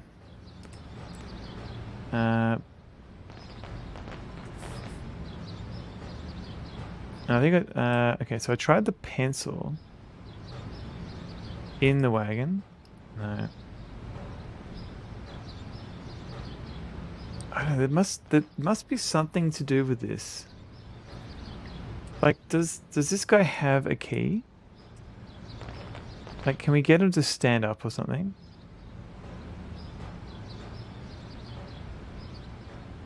Can we sit down in it? No, thank you. You're perfectly comfortable right here. Does anyone have any ideas? Because I'm not sure.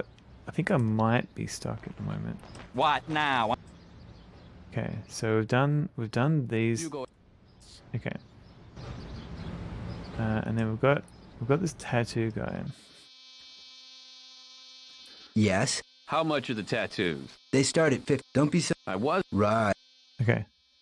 Okay. Oh yeah, the guy doesn't look too good around the corner. You're completely lost, Shakar. What compels you to tattoo? What compels you to tattoo? Nothing. What gave you that idea? You seem like a tortured artist. Wonderful. I'm a cliche. So this, I think we have to get this tattoo, or at least a tattoo. I'm not sure if it matters. Oh yeah, and there's the green dye. Can we fill it up? Put the root beer bottles on the green dye. No. So, okay, we've got dyes. So if we use yellow dye with the orange dye, a reddish yellow.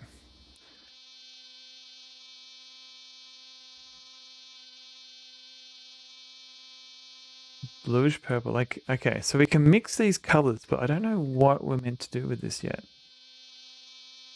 And there's a waste can. Is that meant to be useful for something? Do we throw out the beanie? Do we throw out the root beer bottles?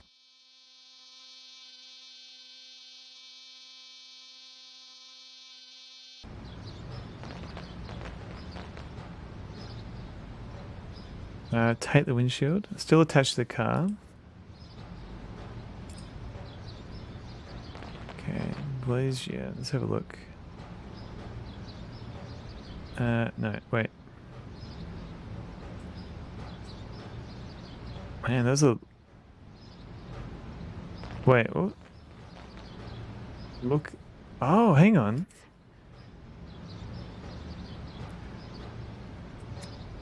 Okay, so we can... This is like empty. If I click on it, I can look at the future street. That's weird. Wait. A couple of seconds later, your evening's worth of drinks reclaims its territory. Oh, this is just the text you get when you re-enter a room. Okay. Oh, what was that? What was that? I saw a thing. Glass cutter. Take the glass cutter. You sneak up behind the glazier and deftly pluck the cutter from his belt. What's this? What's this? Marker. You quietly pick up the magic marker. Oh man. Okay, we've got some stuff. Let's talk to him. Yeah? What's happening? Sorry, didn't mean to pull you away from your looking around. What's happening? I don't know where my cutter is. I can't believe I lost it. I never lose my tools. A little bit of progress. Maybe someone borrowed it and we'll return it when they're through with it. Maybe somebody borrowed it and will return it when they're through with it. Well, that could be, but what do I do in the meantime? You being paid by the hour? Yes. So? Oh, I see what you mean. Yeah, thanks. I'll just keep looking till somebody brings it back. And the glazier suddenly scowls. Unless I lost it. But I couldn't have. Sorry, I didn't mean to pull you away from your looking around. No problem. See ya. Alright, so if I return it, let's have a look at it first. So this is the glass cutter. What the hell? Look at marker. This is a non-permanent marker for marking materials before they cut. Alright, we've got a windshield. What if we use the glass cutter on... you hear a loud hey behind you. Rat's ass is giving you the hairy eyeball. Alright, what if we just give it back to him? Can we take it back? You do the right thing. I believe this is yours. He hesitantly takes the glass cutter. This is just like the one I had. It is. It's yours. No, I don't think so. I lost mine yesterday. This one I actually took from this other guy who had it sticking out of his belt. Maybe you're getting some wires crossed. No. He pulls a wad of bills out of his pocket, counts them off, and presses them into your hand. This money. Sure you can. Look, this is great. Now I've got one to replace the one I stole until I found the one I lost. Rather than contradict the glazier, who seems determined to pay you for giving him back his own glass cutter, you relent and accept the money. It doesn't give a rat's ass. Board game heaven, hello. And a Nintendo 64 Dave. You're doing a little bit peek. Hello, welcome in. The game just keeps on giving. How you going, Ray? Oh no, what happened here? Tinting. Scrapes of a very thin, dark plastic lay on the street where the glazier has cut the tinting for the new windshield. The game's doing really well. I literally just found a little bit. I just did a little bit of progress. Take the tinting. You pick up the largest single scrap of tinted plastic.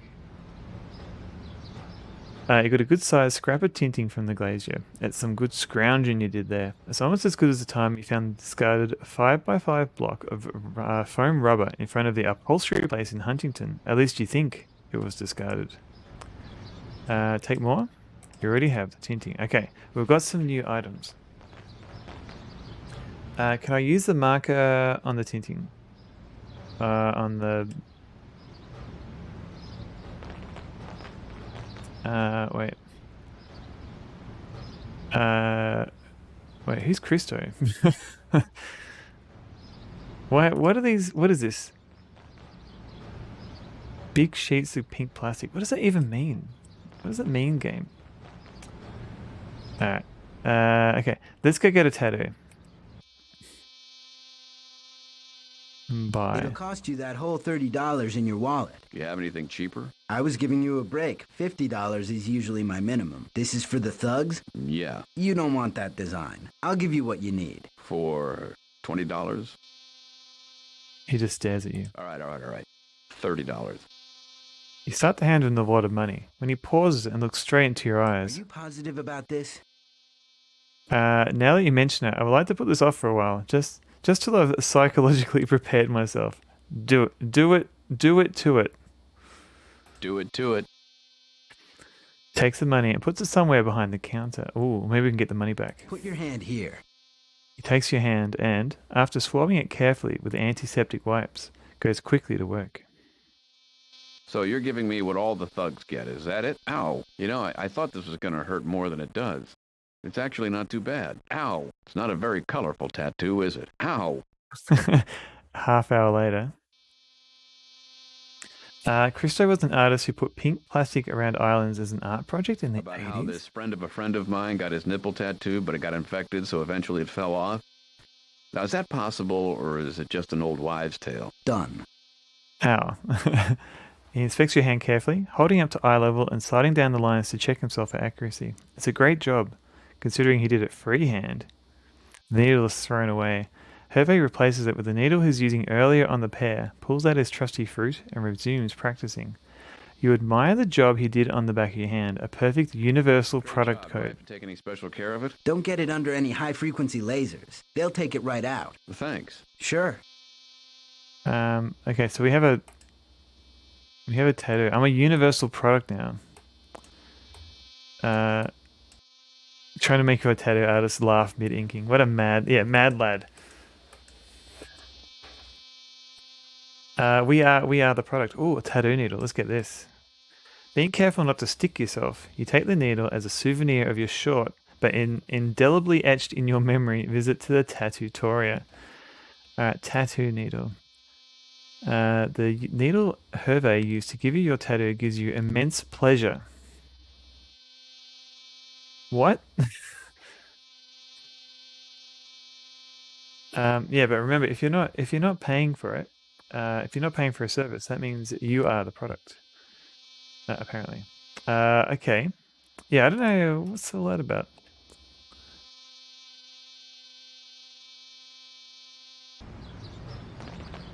Although saying that, maybe we can use it to ink something because we've got these different dyes, so maybe we can use the.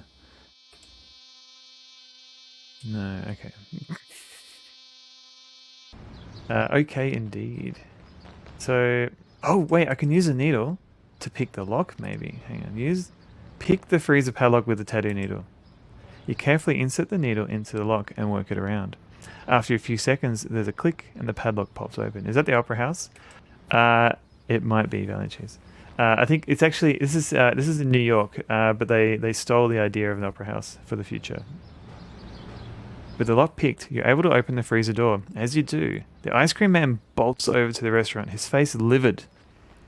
He hollers at you to get away from his wagon. He adds that he knows you just wanted him, so you could just buy ice cream for the jerk with the firecrackers, and that you could have waited until he had his own dessert.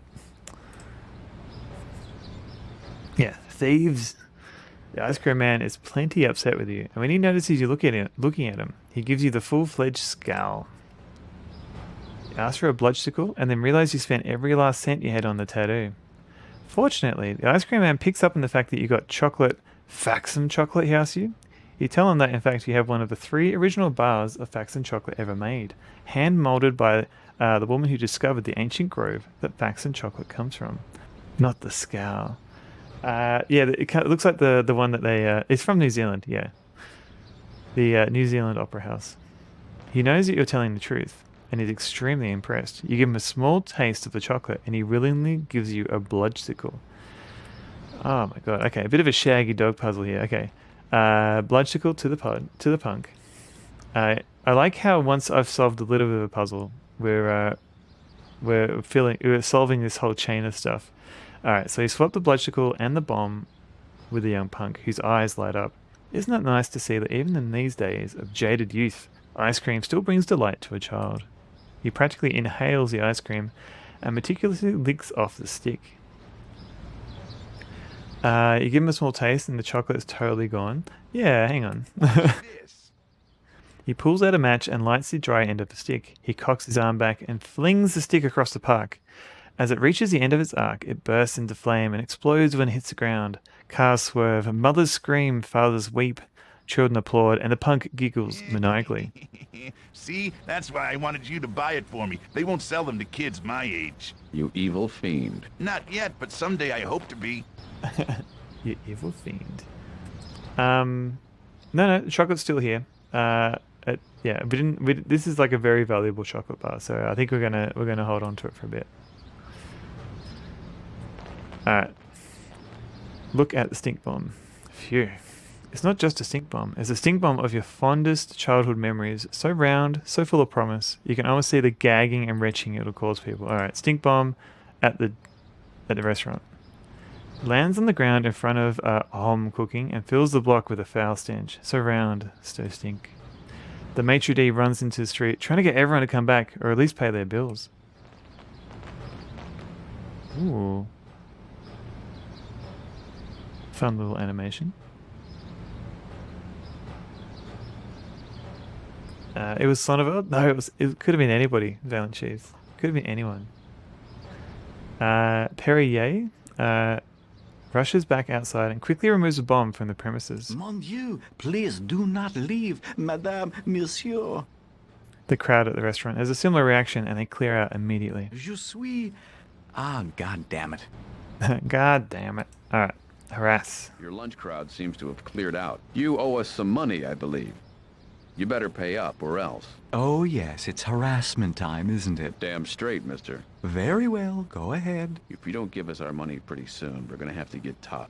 Maybe damage all of this, okay? So let's get with it. Mm-hmm. So, consider yourself harassed. That's it? You call that harassment? That's hardly even making a nuisance of yourself. Here, grab me by the collar. You grab the maitre d' by the collar. Now shake me. You shake him back and forth. Not so gently. What am I, a baby?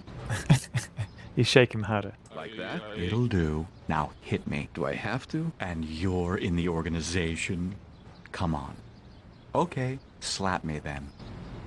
Half push, half smack him in the jaw. Shake me. Pitiful. Harder. Come on. Shake me too. Grandmother could harass me better than that. Rough me up. Throw me against the brick wall. Punch me in the stomach. You give him an Indian burn. Mule, I'm gonna have to I think I might have to make a few sound bites for this. Cause yeah, I'll come back to that because I think I need to.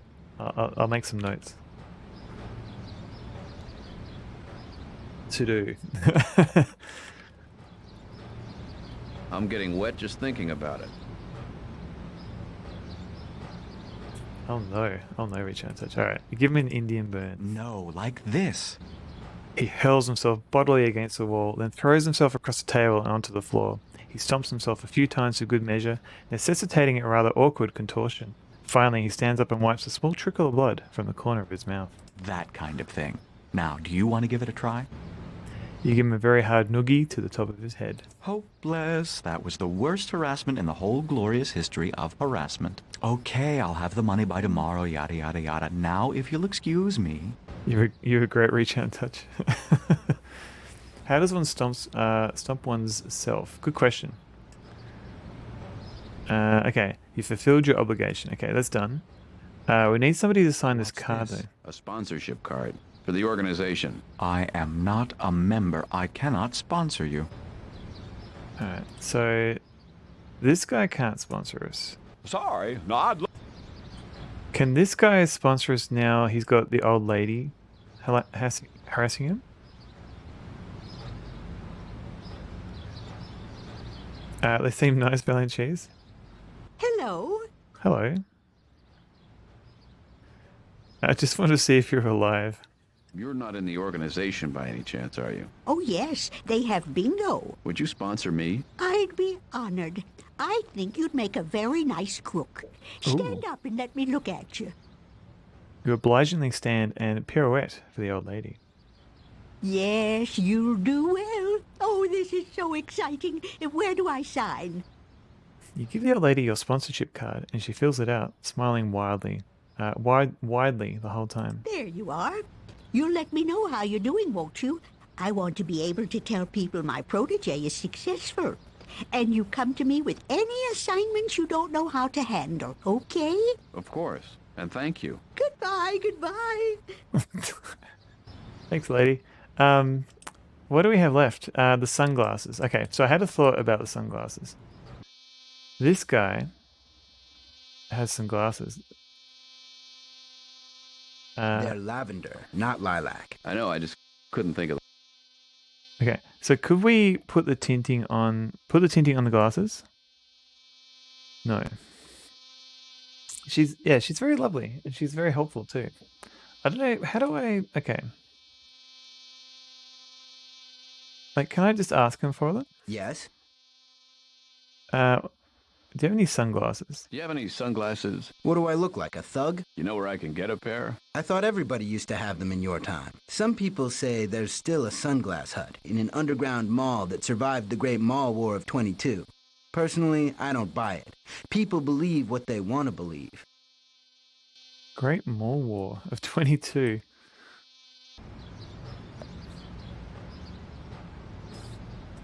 Yeah. How's it going? Just finishing up. Where's the old windshield? He pats his pocket. Right here. Oh, come on. You can't fit something like that in your pocket. You're a fine one to talk. Sorry, I'm taking up too much of your time. That's all right. I'm just about finished, so actually your timing worked out perfectly. The Great Mall War. Amazon 1. Can we just break the windshield again? The glistening new windshield has been put into place and once again offers a view of the surroundings unmatched by fish boldness since the AMC Pacer. Nice lampshade.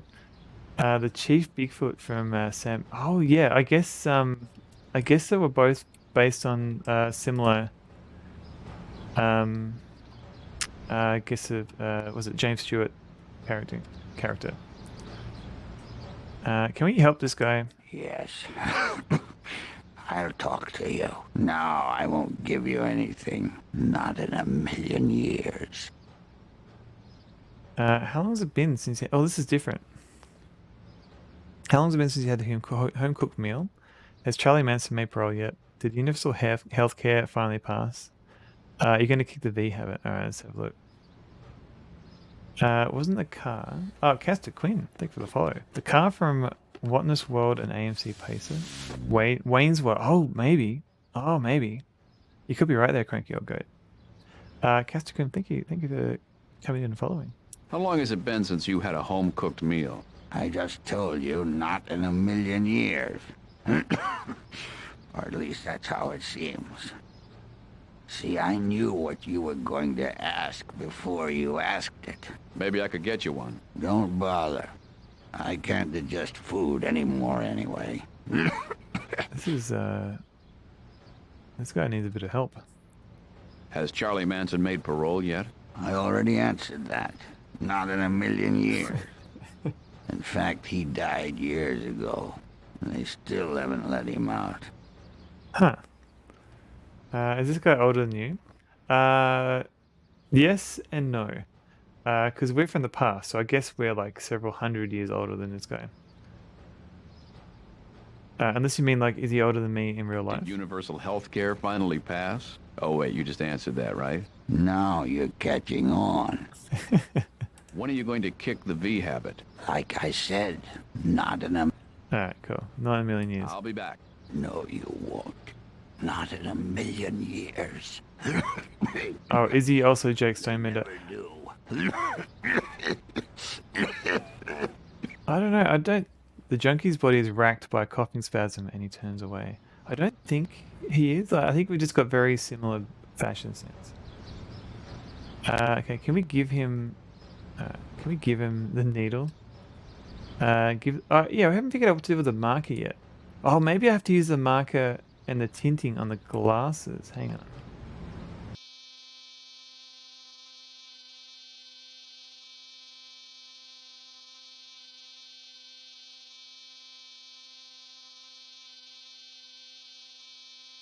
Plaid shirt and beards are just very... Yeah, they're very popular. Can you change the tinting color of the dyes in the tattoo shop? Oh, Shakar, that's a good idea.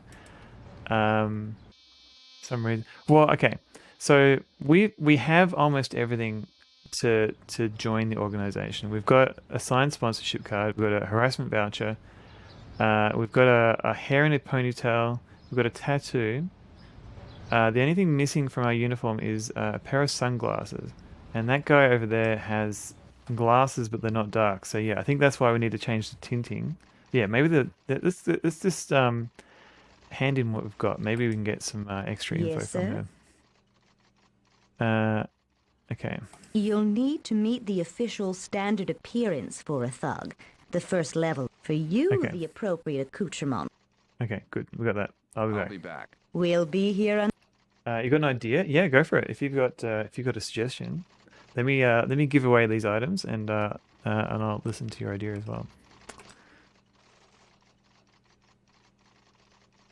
This is surreal as hell. Castor Quinn, hello. This will do nicely.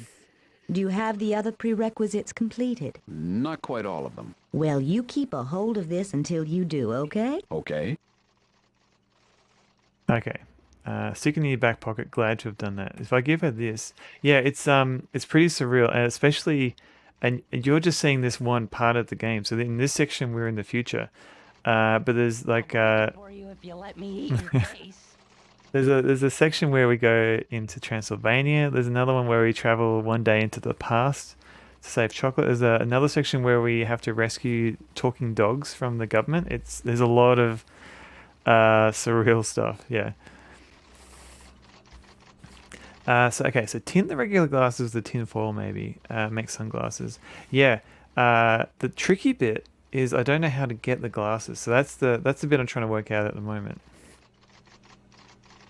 Can we give her the harassment notice? Okay, she takes the voucher from you and compares it to a copy of the list on the bulletin board. This seems to be in order. Very good.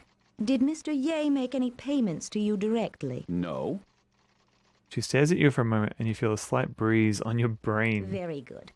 And do you have your other prerequisites? Not quite yet. Well, you keep a whole... Thanks. Okay. Thanks. All right. Good lord. Several adventure games instead of one. Some guy in a hat. Yeah, you're not really. What now? Okay. Okay. Go ahead. All right. So I think we need to do something with the sunnies. What can we do? Okay, so this place is well lit, and he's wearing. Oh, okay, okay. Could we maybe change just to check for lying? She would do that. Okay. This might sound stupid, but could we change his ink so his glasses are ineffective, so he has to take them off? Put the purple tie on the stylus. Okay, put it on the fruit. Is there like an ink? Oh, could we put it on his hand? Could we draw on his hand? Put the marker on his skilled fingers? No. Could we stab him?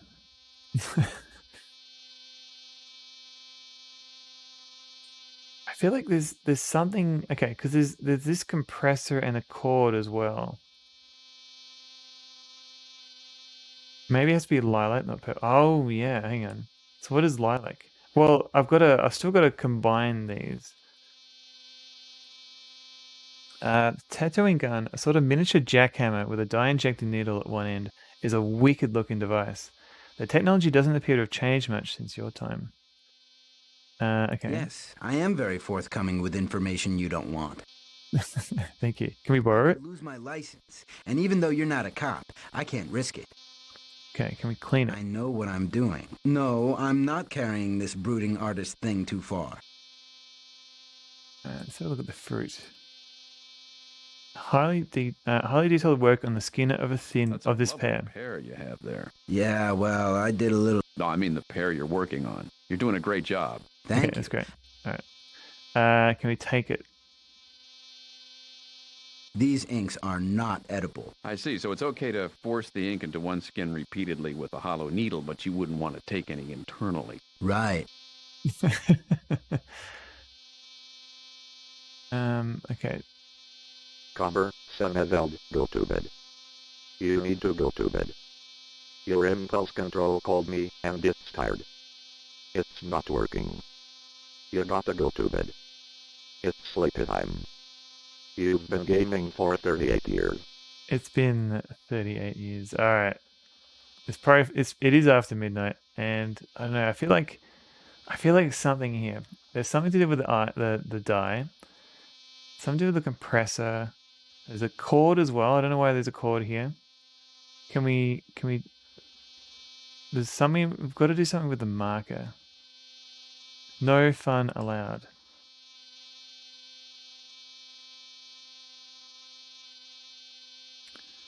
It's very past your bedtime too, Valiant Cheese. No, it's fair. You're very welcome, Valiant Cheese. Thank you for coming in. All right. Let's. Okay, so oh man. Mix dyes and then touch. The problem is if I mix the dye, I get like a color, but I don't get it in my inventory. Show the tinting to the tattoo guy. How do you mean tinting? Yes? What's so special about... The organization likes team players, and they don't like individuality, especially in the lower ranks. Thanks. There are those who'd say I'm helping you down the wrong path. We know better, don't we? No, thank you, Amy. I'm glad. He winks at you, but you're not sure. What? Yes?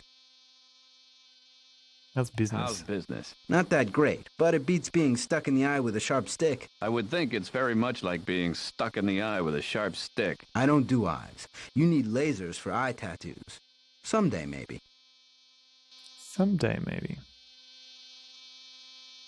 What have we got? We've got something. There's got to be something I can do with the glasses, but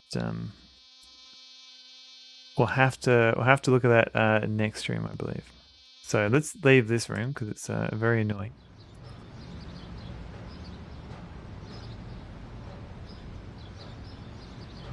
Okay. And we'll quit this. Quit, yes.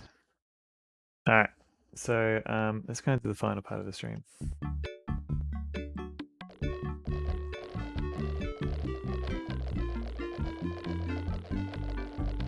It's not a bad time to stop. Amy, thank you for the 100 bounders. You have enough game left for our stream. Last episode is short. Oh, okay. So I'm about halfway or something. So through the current one and the last episode. So there's only one episode left. Oh, interesting. Thank you, Amy, for the bounder. Robot Spacer, thank you for the bounder. And Amy, thank you for the extra bounder. Yeah, this any chance of a special VIP redemption soon? Oh, I don't know. I haven't really really added any VIPs since I started. It's a good point. I'll think about that. Jabby, you're very welcome. Let's go see who can raid. Who's streaming at this time? At this ludicrous time of night. Okay, so Makor is he's doing his 24-hour stream. G-Funk, thank you for the GG. Ian Oblivion streaming. He's playing the Twisted Tales of Spike McFang. McFang, sorry. Tizbu is playing Realms of the Haunting. Lady Ganga is playing StarCraft. Checky Rob's playing Biometal. Sharpie's playing something. Looks like Sonic 2. Traz is playing Wonder Boy Arcade 1 CC. Oh man, there's a lot of good people out. Good stream, no worry. Thank you very much for reach out and touch. I will sleep well. I wonder who you raid. I mean, I've never had a chance to raid McCall before. But I don't know. Do I dare? Shaka, maybe one day I'll have more time and energy to stream a bit more. I wish I could stream more too, but I don't wanna wear myself out too much. And there's somebody playing Monkey Island 2.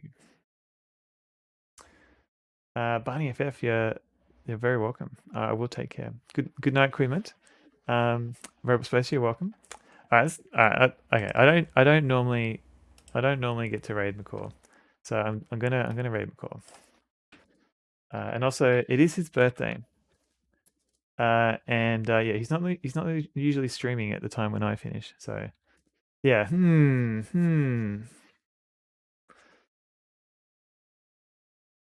He's got follower or subscriber only chat. What are you doing, McCall?